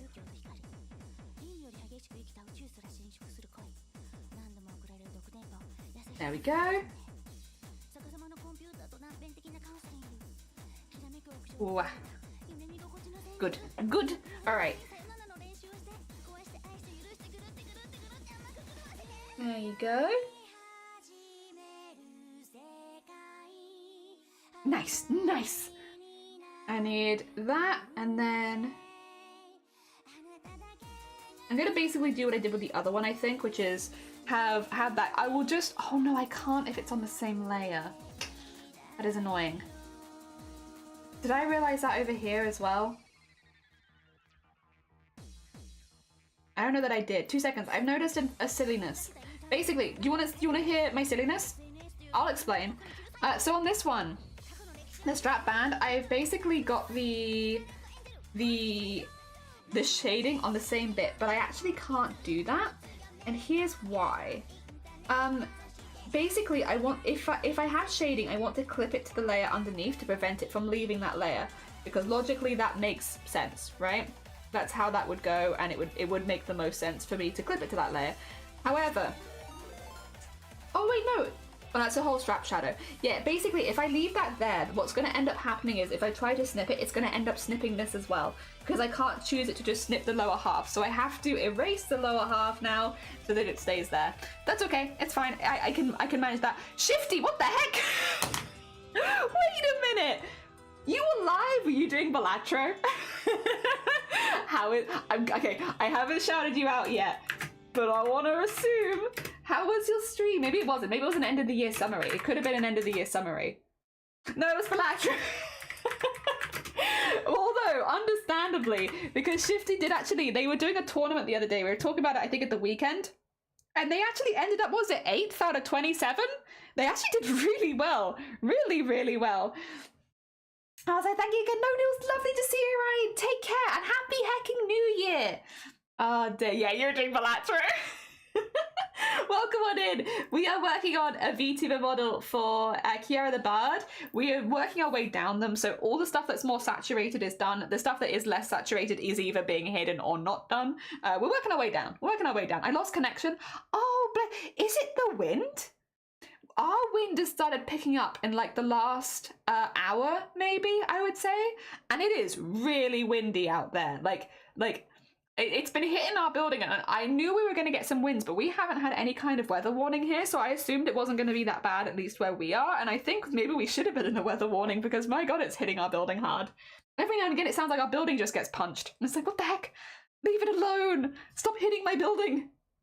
And yeah, 8th out of 27. Very hecking cool. Oh, dear. Honestly, really good. Yeah, we've been going for a minute here. We're chilling, we're getting stuff done. Oh no, it is the computer. Oh dear. To be fair, if you ever want to talk computer stuff, I feel like you and Shiny right now. Shiny's been wanting to upgrade their computer for like a solid 5 years, and they were going to do it this year, and then the bits they wanted were none of them were on special. So they've just been stuck in the endless like, well, I would like to do this, but the universe clearly has other ideas. All right, that one is going to have to say separately then to this. But we can merge these together. I'm trying to explain why I'm doing certain things. Basically, this layer here, we're going to end up clipping to this layer. So what we need to have it as a separate layer because we don't want to have the gold clipped as well. That wouldn't make nearly as much sense. It's not too windy here yet, but I'm glad that none of my family are traveling or going out tonight. I'm in Worcester. Yeah. I'm going to look at upgrading this year. You and Shiny, you could probably connect over that. Shiny's been doing a hell of a lot of research. That being said, I am the opposite. I'm like, this will do, I'll grab it. Whereas Shiny's like, I'm gonna put in a lot of research and think about it, which I think somewhere in the middle is probably the healthiest. I think sometimes I'm a little too brash, but yeah. All right. Wind, can you calm down?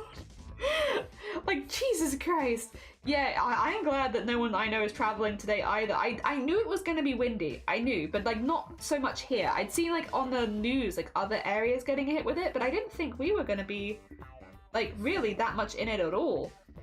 And I'm wondering if maybe that's not right, because like right now it feels very windy. Hecking windy. Oh dear. And I wasn't expecting it. Okay. Good. Okay, get a little bit of that there. A little bit of that on there. Get a little bit of that green. Hell yeah. Oh dear. Speaking of upgrade PC bits, I bought 64 RAM to replace like 32 turns. My motherboard can only handle 2 6 RAM, so I bought. Oh, to be able to get it. Oh my god, Jason, you handled that. Jesus. Wow. I would have like a little panic. I feel like. Good on you. Handling things, managing, getting by. That's the wrong color. Very hecking cool. Also, hell yeah, Aaron is doing all the research for the PC upgrades. I cannot game stream without lag at the moment, so I need my graphics and CPU. Yeah. When I upgrade, me. When I upgraded, it was in the middle of pandemic. I didn't want to upgrade then, to be clear. It was not my intention. But my old laptop decided to die, and it was like, what am I gonna do? And I was like, I have a few options. Either I can buy like a new laptop, which I'll be honest, I didn't want to do. I didn't want to buy a new laptop because I was like, I've been using a laptop all this time, and I really want to upgrade to a PC. But the problem was, this was like when there was like a lot of part shortages for PCs, and so I wanted to upgrade, but also everything was really expensive and there was like a lot of scalping and stuff like that. So I was like, I don't know that it's like the best time to upgrade. I don't know. It was something. So yeah, it was a time. It was a time, but I did end up upgrading. I just had to buy. At the time, I couldn't buy things separately, so I couldn't do things like search for a CPU and graphics card and all that like separately, because you just couldn't get them separately at that time. You had to buy it all in one basically, because again, scalping and the shortage of parts meant that it was just not very available. There we go. But luckily I ended up getting a PC. It was more expensive than it would have been if I bought them all separately, but I also couldn't buy them separately at the time.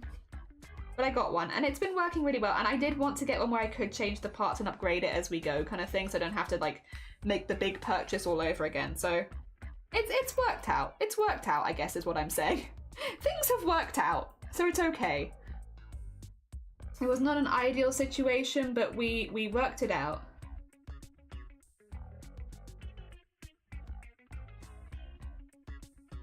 No, stop that. There you go. I want to make that sharp. Okay. And then I want to go... This one I can connect because this is not going to be clipped to anything. It's going to be everything underneath can get hit with this. So we can actually put these together. No clipping necessary, so that should be fine.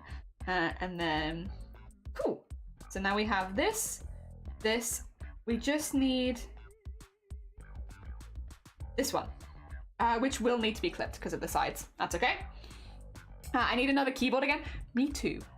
I've needed another keyboard ever since I bought this keyboard, to be honest. Same. Also, Joe, happy almost New Year. Happy almost New Year. Speaking of, actually, who's going to be going into Happy New Year in like 15 minutes? There's another one, right? Every hour there's a new person. Who is it? Who's next? It is China, Philippines, Malaysia, regions of Indonesia, Western Australia, most of Mongolia, Taiwan, stop this. Stop! Brunei, certain parts of Russia, some regions of Antarctica, Hong Kong, Singapore, and Macau. Hell yeah. In 16 minutes, another Happy New Year. Very cool. So clue. Is it clues? Oh, hell yeah. A clues New Year. Very cool. Ah, dear. God, you guys just flicky in, aren't you? Okay, go on then. I'll let you in for a second because it's handy to see you. Oh. There you go.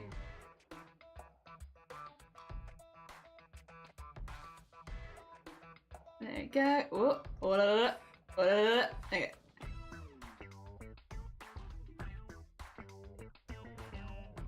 And then get that in there, and then stop. Nearly clues. Very exciting. We've still got a long time on ours. We're far away from the new year. Not as far away as I guess some of the Americans here, but we're still a little further away. How many hours have we got? The 8 1/4, I think, for us. We're getting there. slowly. Oh dear. Still another one. Oh, you're 1 hour 15. Close. It's close. Not quite there, but close. That needs a complete update. It took forever, but I'm back to say Happy New Year. No, Happy New Year, sweet. Thank you so much. I hope you have a really, really lovely 2025. I hope that it's got lots of good things planned for you. Hell yeah. Wee. 13 and a quarter. Oh my gosh. Oh dear. Meanwhile, Blapple's already living in the future, as is Led. They've already had their New Year's. They're already in 2025. It's wild. Time zones are wild. Oh dear. Wow. Okay, that's alright, that's alright. Ooh. Get that in there. We only need a little bit there. Actually, I don't know if I want this one. I kind of want to be able to shade it a little bit. I think having like a little bit of this is kind of nice. And then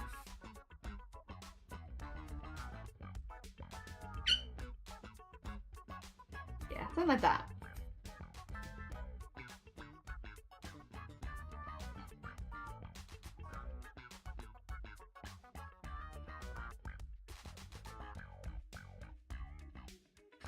And then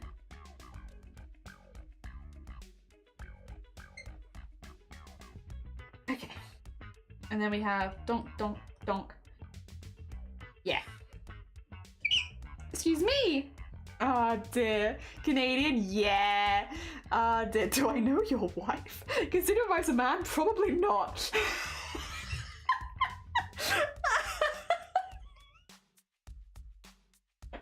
My wife's also a man, don't worry.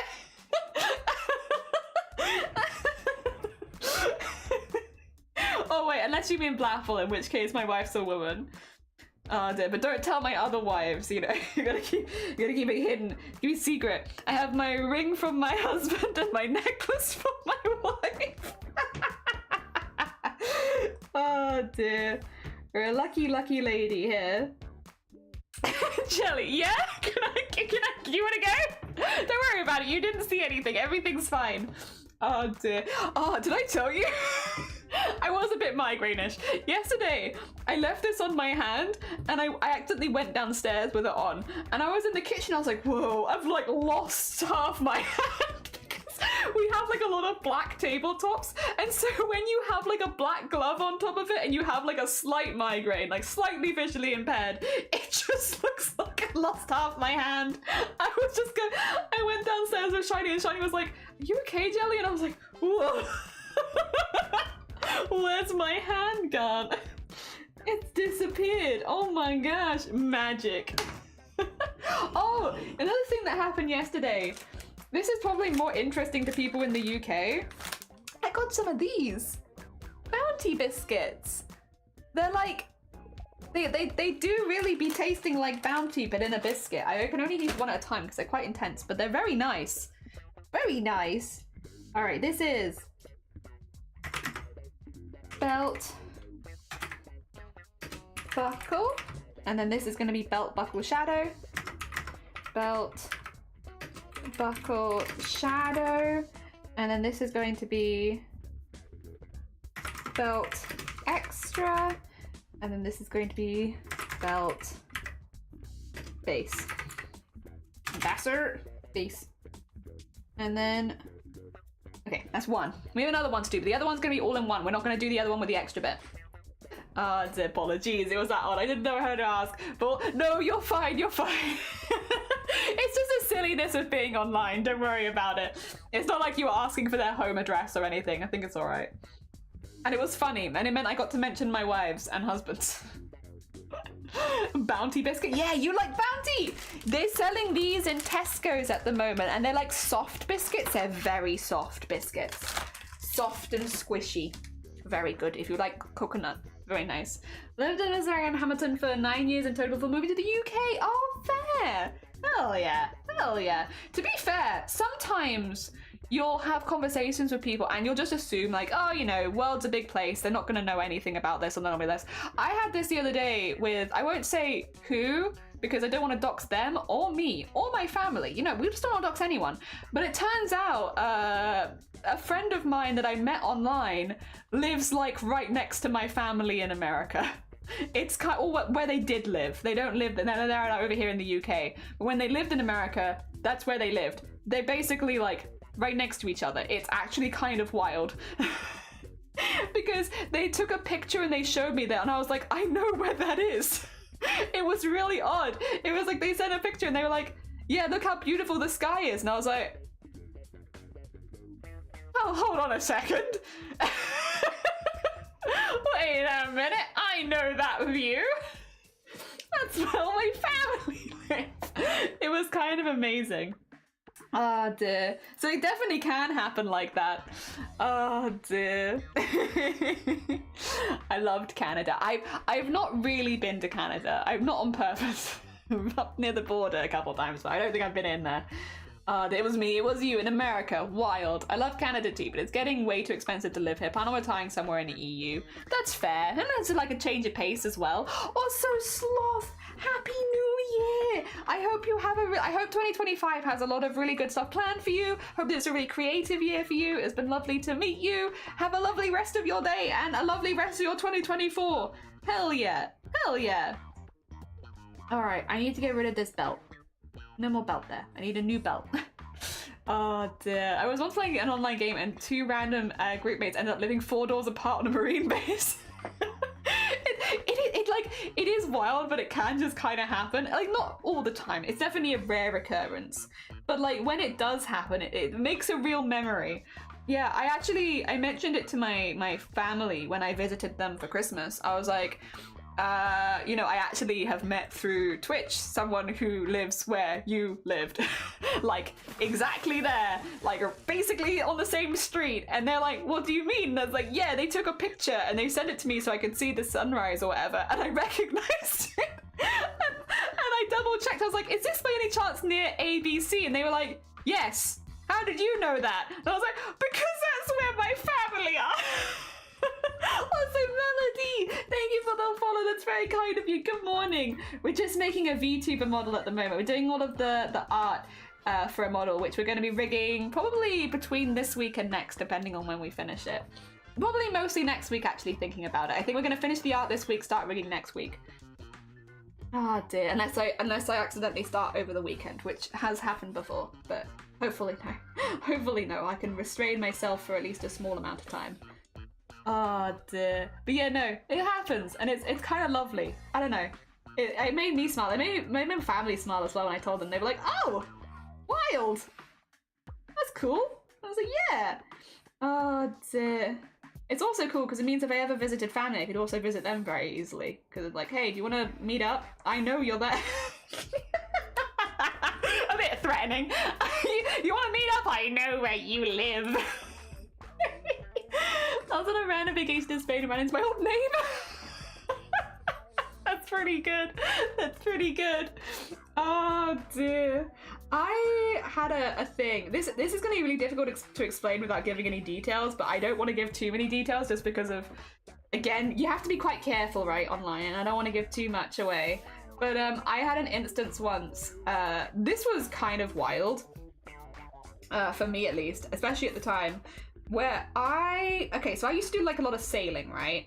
Because I lived by the sea, and a lot of people that live by the sea kind of just end up doing some level of sailing. You know, just because it's there, it's so you do it. Anyway, I lived by the sea. Sailing was kind of just a thing that a lot of people would do on their, like, if they had kids, is like put them on a boat and be like, off you go then, have funs. So we would. Like little paddle boats and like little oppies and stuff like that, just like 1-person boats or 2-person boats. But occasionally there'd be bigger events which you could like sign up to do where you'd go on a really big boat, and that's how I ended up sailing to Belgium once, just for funsies, with a group of other people that were also doing it for funsies. And these were people from like all over the UK, because you'd sign up from like everywhere. And so we all signed up, you know, we were all gonna sail across to Belgium. I think there were 80 of us. On big ship, big old pirate ship, yeah, big old pirate ship, legitimately. And you know, they were all like briefed on what we needed to do, sail across, fantastic, good stuff. And there are a lot of people I met there that we ended up becoming friends online and like, you know, having a really good time. But then I didn't really speak to them again. Like, I had a really, really good time there and I really enjoyed myself and the people that I met were all really nice. But it wasn't people that I necessarily made long-lasting connections with. You know, they were just cool people that I enjoyed sailing with, had a lovely week, and then went on with life, you know, stuff like that, which is fine. Sometimes that's how it goes. And I was, you know, we were all fine with that, I think. Until, God, how about 6 years later, we all grown up quite a bit because I would have been like 16 at the time. So I was now like an adult. I'd grown up, gone to uni, go to a convention, like a Comic-Con, and who do I run into? But one of the people I sailed the boat in. And we were like, we just happened to be there. I don't know, it was really odd because I hadn't seen them for 6 years, but we both instantly like recognized each other where I was like, huh, wait a minute. Did I sail to Belgium with you for like 1 week 6 years ago? Nice to see you again. I don't know, stuff like that. It sticks with you, but it's fun. It's fun stuff. Oh dear, it's kind of cool. You wanted to head off? No, Happy New Year, beauty. Thank you for popping by. It was lovely to see you. Come back to summer. Guaranteed winters the past couple of years until I have not been all that wintry. Very sludgy and wet. Oh dear, it's kind of cool. Oh yeah, it is. A lot of the sailing stuff we did was pretty cool. Oh dear, miss the summers. I don't miss driving on the 403 in winter. Oh god. But yeah, no, there was a lot of yeah, just kind of cool stuff. But yeah, like a lot of us who lived by the sea would end up, because they had these like clubs where you could basically just spend like 20 quid a year and be like, you want to go on the boats? Go on the boats. I like the rowing boats, so I will say. Sailing was fine. I you know, that is kind of what people would do, and it was okay. But I was much more into the rowing boats. I really liked rowing. I really enjoyed it. I actually kind of... This thing is, when I went and like, you know, to start living on my own for the first time, I genuinely considered joining like some sort of rowing club, because I actually really enjoyed rowing. I really enjoyed feeling strong, and rowing made me feel really strong, and I really liked it. But the problem was, and unfortunately this kind of was a deal breaker for me at the time, and I think it's still a deal breaker for me now, you had to meet up at 5 a.m. in the morning during the week. And it's like, so the way that it would go is, you'd wake up at 5 a.m. to go rowing first thing in the morning, and then you'd go to like uni, and it's like, that's a bit of a deal breaker for me. Like, I love the idea of like continuing the rowing because I really liked it actually. But I think the thing is, this was less of like you're doing it for fun or fitness, and more you're doing it to compete in rowing. And I didn't want to compete in rowing. I had no interest in that. I just enjoyed rowing itself. Like, I liked feeling strong, and I liked being able to power through the water and all that kind of stuff. And that's what I wanted. I didn't want to like compete with people. And I think that maybe the club was a little bit more for like competitive, unfortunately. But yeah, also I really didn't want to get up at I really didn't want to get up at 5 a.m. on a weekday to yeah, no. And to be fair, it probably would have been earlier than 5 a.m. I think it started at 5 a.m. So like I would have had to have got there a little earlier, and I just... No, unfortunately a deal breaker for me. Oh dear, as much as I do like rowing, and I think no. Oh dear. But no, I did really like that. Yeah, there's the sailing clubs and stuff. We used to have like little rowboats that you could just go rowing in. These weren't like professional rowboats or anything like that. They weren't like the really long skinny ones. These were like if you were going fishing, you'd go on like one of these kind of rowboats. So they were chunky little boats. And you could normally row them with 1 or 2 people, depending. And yeah, it was good. I love those. Good fun. Would do those again, that's for sure. Also, I felt nice and safe in them because, like, what the heck is going on here?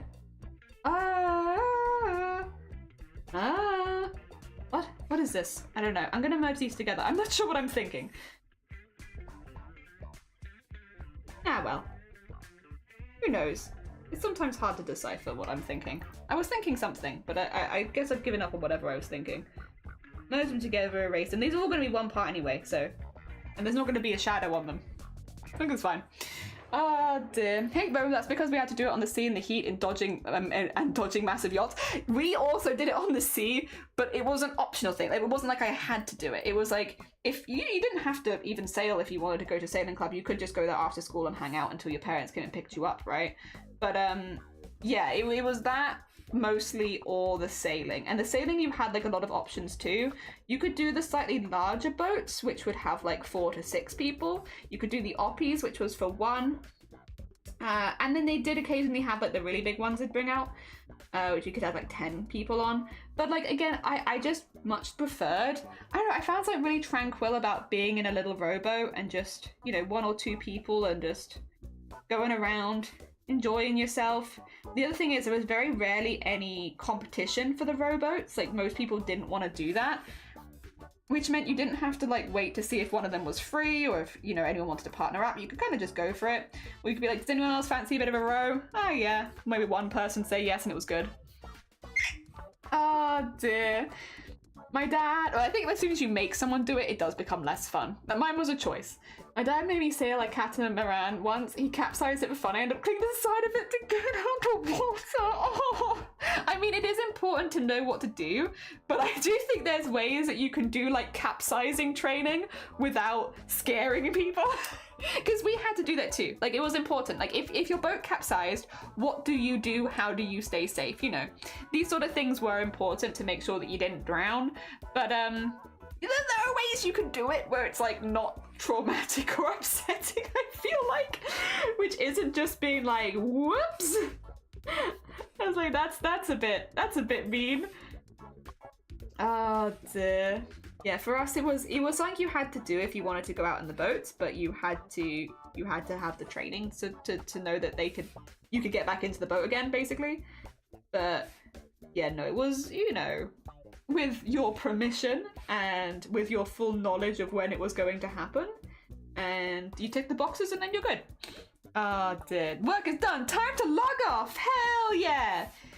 Enjoy. Now you can enjoy your New Year's, right? Because it is log off time. Hell yeah.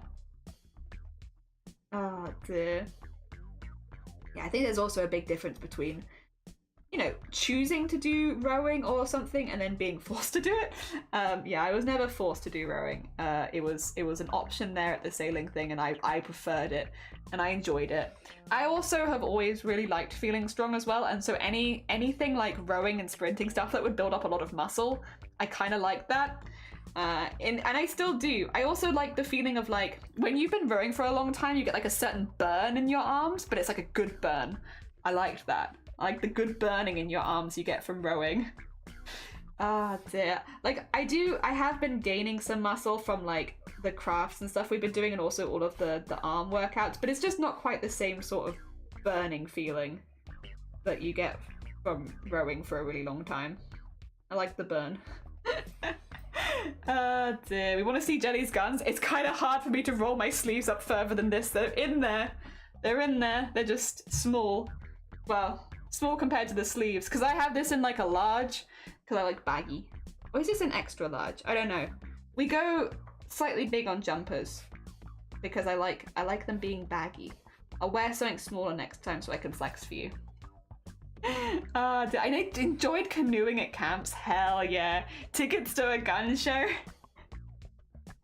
They're not that impressive. I want them to be bigger. I would like them to be bigger. I would like to have like proper muscles. I need to get, oh, this is a thing actually. I'm gonna be going through a little training arc, right? Just a little training arc. I don't need to do anything, to be fair, but I have a reason to have a goal, and I like a reason to have a goal. I would like to have maybe abs one day. Why? For fun, mainly. For fun for me. I like the idea of being a strong woman, like physically strong, not like mentally strong. I can be a flop when it comes to mental strength, but like, I want to be a physically strong woman. Ideally, I would also like to be a mentally strong woman, but like, that's not really my goal for next year. God, you know what would be nice to be able to speak in like actual, the words that I would like to speak in a row. Yes, that would be good. I want to be a physically strong woman. And mental strength would also be nice, but physical strength is the goal. Because I always was someone who was stronger, and then kind of stopped doing stuff that would make me strong, and I lost a lot of my muscles. I would like to be physically strong, and it is kind of a goal that we've been working on, not only so that I can craft for a long time, but these days also I just kind of want to look strong. I want to look strong. Heckin' strong bean, right? God, brain is applesauce, but check them abs. My brain is gonna be literally, me. But at the moment, my brain is applesauce and my muscles are also applesauce. So I need to graduate from applesauce. I was going on Rome, going to do it in 20-degree heat with no water. Gosh. Oh yeah, that's no fun. Yeah, no, I would not have liked that. That does not sound enjoyable. Oh dear. 2025 vision board, I put getting big muscly shoulders. Me too, big muscly shoulders. But also I have a goal now, because at near the end of the year next year, I am going to someone's wedding where I will have certain outfits I need to wear, and one of them is gonna be showing a little bit more of me than I'd normally show, which is fine. It's absolutely fine. I am not in any way bothered by this. If I was bothered, I would feel safe to speak up and be like, I don't want to wear this, but I'm not bothered. Everything's okay. However, I am gonna be showing a lot more skin than I normally show, and so I'm like, that's a good goal then. That's a good goal. That's when I'm going to be avoiding applesauce. I have till then. So that's actually going to be in October. So I have 10 months to get a little bit. I'm not expecting anything that big. And I also don't want to do anything that big. I just want to get like some general fitness stuff up. So having I've been doing stretches every day. You've been saying them on stream as well. It's when we get our bands out and we start doing stretches for our arms. Just doing like a slightly more intense version of that off stream. To help bring out like the muscles in my arms, but also my abdominals, because at the moment that's where I'm losing a lot. I don't have the core strength for anything. I barely have the core strength for eating burgers these days, let alone anything more intense than that. So yeah, get up my core strength a little bit. That'd be nice. Oh dear, muscle mummy journey. Yeah, I want to be on a muscle mummy journey. Yeah. Showing them ankles. You know what? I'm actually not showing my ankles. That's one of the few parts of my body that are actually going to, well, I'll say few parts of my body, I don't know how you call them. It's mainly from the waist up that I'm showing more than I'd normally see. My legs are completely covered. Yeah, it's going to be waist up. That's where the goodies are going to be shown, which, yeah, again, it's fine. Doesn't bother me. I could do it right now with my body as it is and I'd still be fine. But, yeah, it would be nice to be a little bit stronger for that. So when I look back on the pictures, I can be like, hell yeah, strong. Rustlers. Yeah, the rustlers would probably knock me out, right? I don't know if I could beat a rustler's burger. Gonna be able to crack watermelons on my abs. Yeah, damn these topless weddings.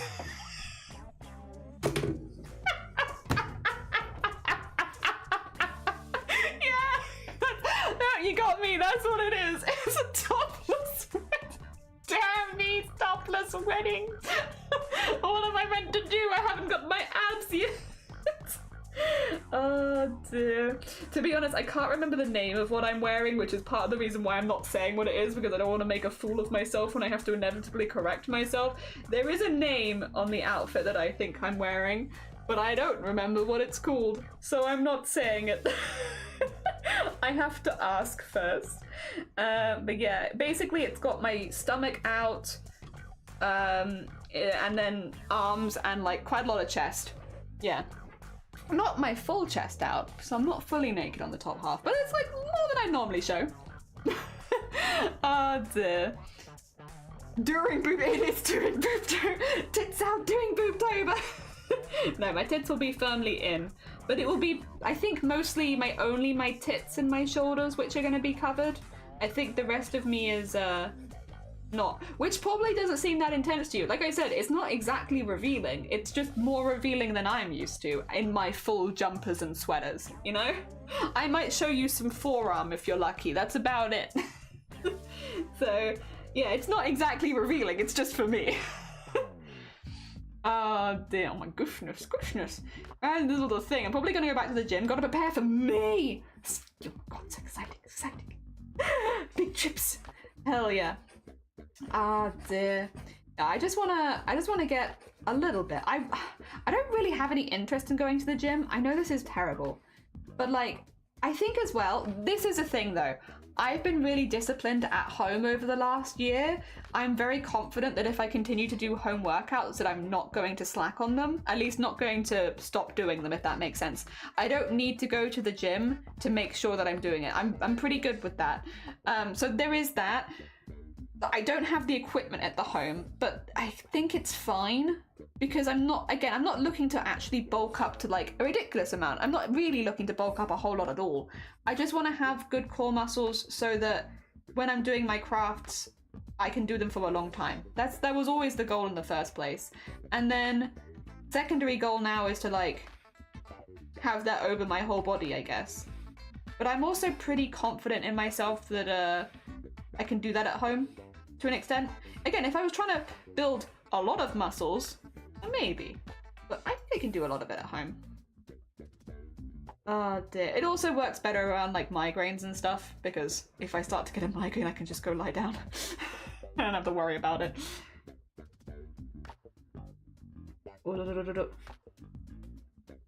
There we go. Keep that forearm to yourself, clutches my pals. Yeah, sorry, could be a buff man in Japan. Hell yeah. Oh dear. Yeah. I got a reason to try and get a bit fitter now. Well, I already had a reason for my upper body. Now I have a reason for the rest of my body, but it's not my upper body. The upper body fitness was always specifically more to do with crafting. Making sure that I could craft for a long time. Like, especially with the embroidery, because that was taking its toll, which I know sounds so silly if you're not done embroidery, but it's a lot of this action over and over again. It really does your arm in if you do it for too long. Also! Yeah, that looks pretty good. Okay, we just need to put some highlight on you, and that's good. That's good. I was buff among the Japanese. Oh, exciting. Hell yeah. Buff. Very cool. Yeah, I do like the idea of being stronger. Things have been good this year. I feel like I could ramp it up a little next year. This year's been a good starting year for building some base muscle, and my arms have gotten visibly stronger, which has been nice. But I think I could take it further. I think I could go further with it. So maybe that would be next year. Oh dear. I can't do pull-ups. That I can't do. I tried to do one the other day and I can't. How strong do you have to be to do a pull-up? I tried. I can hang somewhere for a really long time. We found like in a park, like a you do pull-ups on it kind of bar, and a few people could do like one or two, but I couldn't do a pull-up. But I could hang there for like a really long time. I could just sit there hanging, but like not pulling myself up at all. All right, let's have a look at that. Yeah, there we go. Got a couple belts now overlapping each other. It's good. You have to be able to do push-ups first. I can do push-ups. Only a few though. I would like do 5 and get tired, but I can do them. No pull-ups. No pull-ups. But if I keep doing push-ups, maybe I could do more. I could try a pull-up. Ah, dear. So into seminar in Japan, you have to... Ooh! At the time I was training martial arts. Exciting. I used to do competitive short tracks, speed skating. I had 30 inch bars, an amazing butt. And that all went away after college and a desk job for 24 years. Maybe I should start doing sit-ups. That was how I felt, by the way, about sprinting. I used to do sprinting everywhere. And my legs are still pretty strong, I will say. I did also do a lot of walking. But not like they were. Not like they were. I've lost a lot. The things that we have lost. Oh, this one's going to be tricky. Because it's both behind and in front. Okay, first of all, I'm just going to call this one belt 2. Because that's fine. Oh, no, don't put it in the upper body. It's not in the upper body. There it is. Save that there quickly. You need to work out a bit going around there, but that's going to be a bit tricky.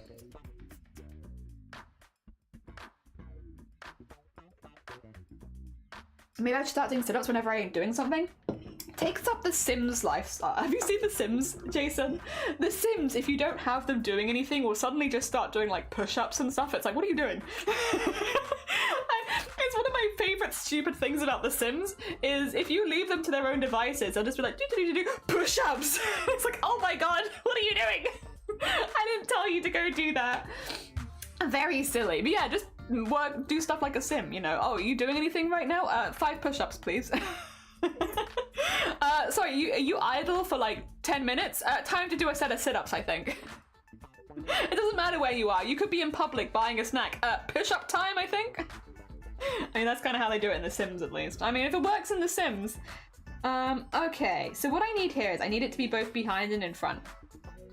Which kind of sucks. Kind of sucks, to be honest. This makes this really difficult. The way that I'm probably going to end up doing it, I'm probably going to draw it on top, but then clip it to this, which means if it overlaps with this, that this will take priority. I think that's probably how I would end up doing it. I think that would work. Oh dear. Can't do push-ups, pull-ups is a no-go. I can't do pull-ups either. If it's any consolation, that's too much for me too. I will also say, we've been going for nearly 7.5 hours and we are doing art again tomorrow. I'm wondering if maybe this is where we leave this here for today. Also, it looks a bit weird right now. There we go, get that back in. I think maybe, I know it seems like we haven't done very much, but this is kind of how it goes with VTubers. It is a slow process. I'm thinking we maybe leave this here simply because we're going to be doing it again tomorrow, and I am trying to avoid intense migraines right now. Just while we have a full week of things planned ahead of us. I can have a little look at the Discord though. I can have a little look at the Discord and we can do another Discord art share and then we can probably end it there. Wait a minute, 2 seconds. Aww, happy Goo Years! Happy Goo Years! Who is...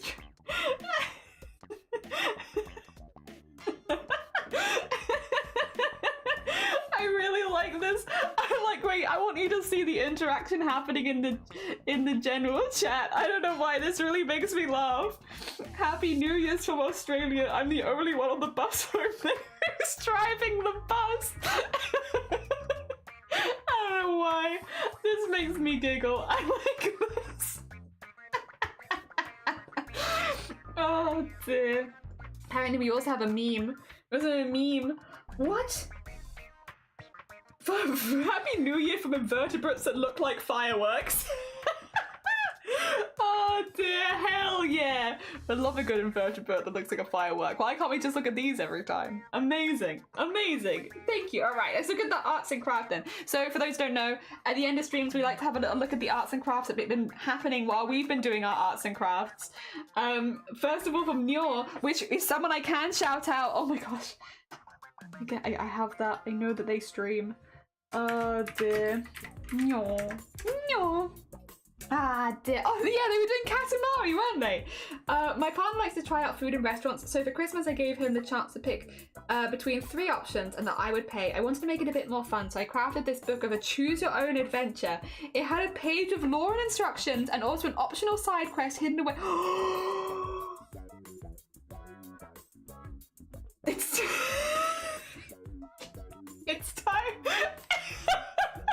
It's time to kick ass and eat good food, and I'm all out of ass. What does it mean? And the nibble pursuit. This is such a lovely idea, though. Option 1, option 2, and option 3.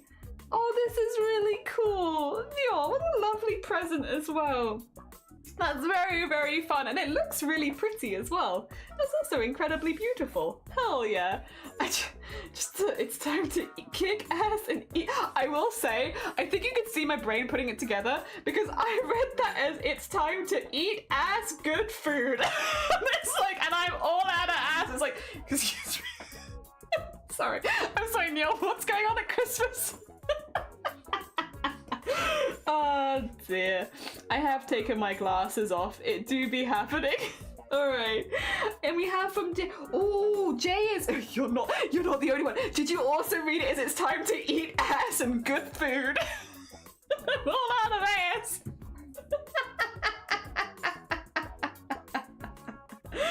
Oh my god. It is time. It is in fact time. The title, The Nibble Pursuit, is also far funny. You assume that it's ass. Oh my gosh. Alright, so Jay, just a little context here. Jay is trying to repair a book binding right now. I think they were specifically looking at the front page. So here they are with one side done. Is this under like a UV light? Ooh, interesting. Yeah, they are repairing some bookbinding stuff, and they were earlier. They had literally just started earlier. There they are, literally just starting, and now they are a little further along. Hell yeah, well heckin' done. What an interesting craft to end the year with as well, but very cool, GG's. If we nip down to the art category, yeah, so Sloth was doing this on stream. The other day. I was lurking their stream, so I watched them. I was watching, always watching. But I really like the shape of this character. This Doom December prompt is Gorgon. It's taking forever to get here, and I think I'm nearly done, and I'm enjoying the process. So I also like that Sloth often posts like several whips before it. So this is like their original sketch, and then the line art, and then at the moment like where it's at with coloring, and I really like it. I think it's a really fun take. I love the exaggerated like arched back. I think that looks really good. I think it's like leaning into things like this when it comes to drawing creatures, which I really like personally. I just think it's a really smart idea. Like things that you'll see in humans anyway, but just exaggerate them a little bit further than you'd ever really see with a human. And that's kind of creates like the uncanny vibe, which I think works really well for monsters. Just making something like the arm length here, for instance. It's like a little thing, but like that is longer than a human arm would be. It's still proportioned. It's just slightly too big. And I think it's like that makes it look really like creepy and uneasy, and I really like that. Happy New Year, George! I know it's probably New Year's for you. I hope you're doing well. We're just having a little look at the art people have been making while we've been arting. And yeah, Sloth makes all this on stream, so you can watch them while they're making it. Oh, and Shifty! Last time I posted this, finished the shading and finished the reference sheet for the new Voilas design. Hell yeah. Oh, I love the text as well. That's really cool. That looks really good. After receiving his pardon and paying off his debts, Vulas Draconis left the circus and took up a job as a royal sorcerer to the king. However, his smug and arrogant personality made many enemies in the royal court. One day, Vulas was tricked into wearing cursed clown shoes to remind him of his past. However, nothing to stop Vulas' vanity and ego, even when the king asked him to play the royal clown. Meanwhile, Vulas' new shoes seem to have a mind of their own, making him dance, dragging him places he doesn't want to go, and tying their laces together to trip him. Vulas doesn't know that his shoes really are magical living creatures. They're very cute. I still love them. They're very heckin' cute. It looks really good. It is! Happy New Year's! Hell yeah. I love Honkin' Squeak. I would die for them. They are so cute and they deserve the happiest life. They deserve the happiest life ever. They deserve only the best of things and to be able to hold hands whenever they want. I love them. They deserve everything nice. Oh dear, it looks really good. Well heckin' done, Shifty. What a fun thing to end the year with as well. More character design. I feel like that sums up the year really well. And Freaky, oh gosh, some sketches. I love this. I love this. I love this. Oh my god. That's so fun. Like the trees, like, oh my gosh. Thing is, trees can be kind of weird and creepy in the way that they like connect to each other. That's so fun. I really like that. Great trees. Yeah, great trees. Just really cool. It's very striking where they connect. That looks really good. Squirrel! Damn it, I like how trees merge. It's really cool. This just looks really good. It's a really, like, very strong page. Very strong page. I really like that one. Yeah, that one's very cool as well. Yeah, I will say from like this as well, it's incredibly striking, like the outline of that. Like when you see it a little bit smaller, you can really see it coming. It looks very heckin' cool. I really like this one. I really love them bending around each other like that. That's really fun. Really fun. Oh my gosh. Another really cool piece to end the year. Last Discord art share of 2024. Dear, nip down to photography. Oh, the table setting for a Christmas celebration. Gorgeous. Oh my god. That is stunning. Look at the little pine cones and pine.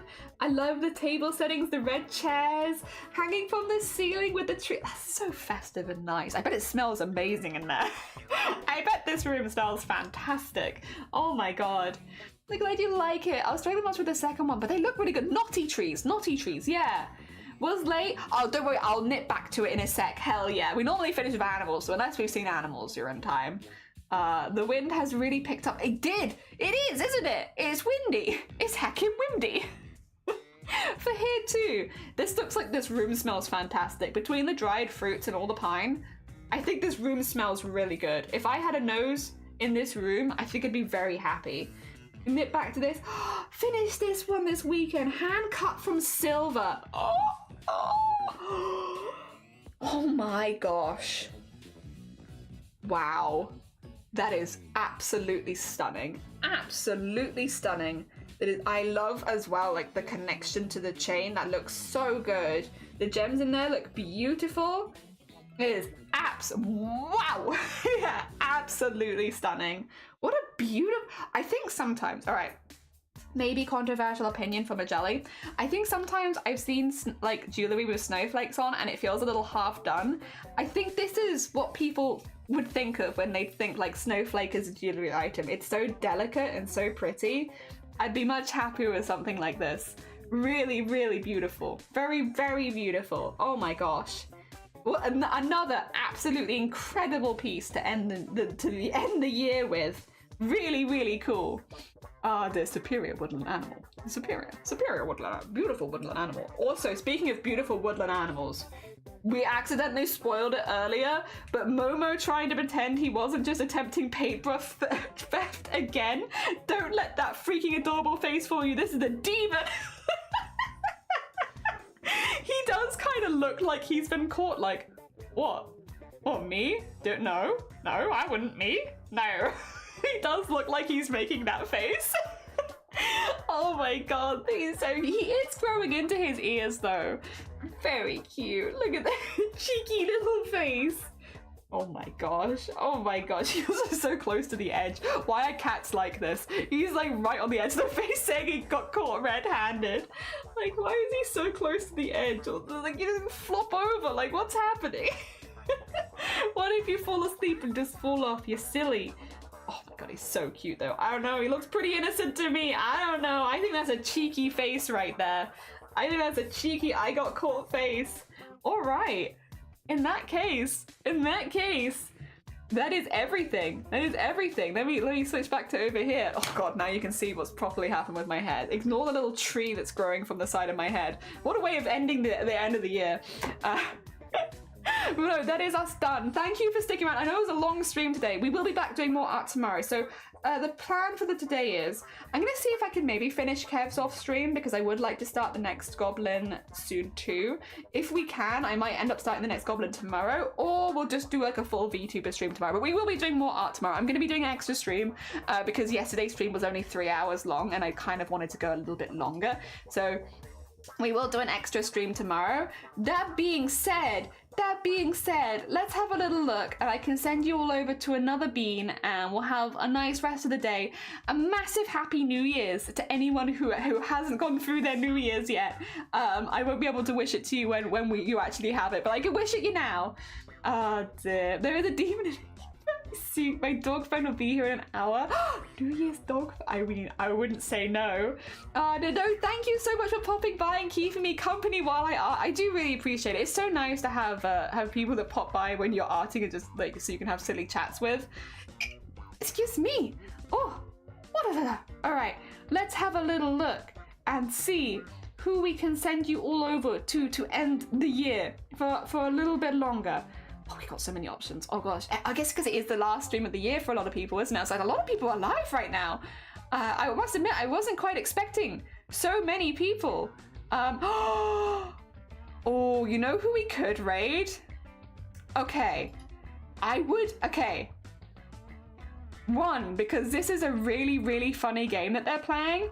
But two, I might raid someone that I only actually met like last week. Because of Shifty.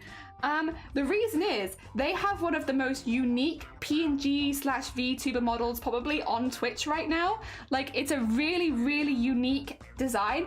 It is kind of based on like more 90s or 80s anime, so like Ranma, Sailor Moon, that kind of, they have like that kind of art style to their animations and art, but also they have like a PNG to it, but it's incredibly expressive. So like it's difficult to explain. I think it's interesting. If you've been watching me do VTuber stuff, I think you'd probably be really interested in seeing them because it is very, very different. So why not? We'll end the year raiding someone I've never raided before, but I think that you'll really find it interesting. I think you'll have a good time over there. Also, for any of you that get left behind, because unfortunately sometimes people still get left behind. And also they're playing Home Safety Hotline, which is probably one of my favorite games that I've seen people play this year. It is such a funny game. I will not spoil it for you if you've not seen this game before. And if you have seen this game before, don't spoil it for them. We'll keep spoilers to ourselves. But it is a really, really funny game. So not only do you get to see a really unusual but really cool like concept for a stream and PNG tuber, and like you get to see like the real lengths of things you can do with a PNG tuber, which I think is really, really cool. I'm very biased. I think it's really cool. I just think they're a very, very cool artist, but also you get to see a really cool game. That being said, yeah, Happy New Year's, and to you, Seth, and to Squirrel, and to Joe, and Phoenix, and Freaky. Happy hecking New Year, and George, who I know has already gone through it, but happy hecking New Year. I hope everyone, I hope 2025 has a lot of really good things in store. I will see you probably first thing tomorrow, so I will see you right as the new year starts, but still, I hope you have like a really, really happy new year. I hope 2025 is really, really good for you and comes with a lot of positive things, and yeah, I'll see you when it's turned 2025 here. By the time I see you next, I will be a year in the future. Take care, everyone. Have a lovely, lovely time over with Oceans. I'm gonna move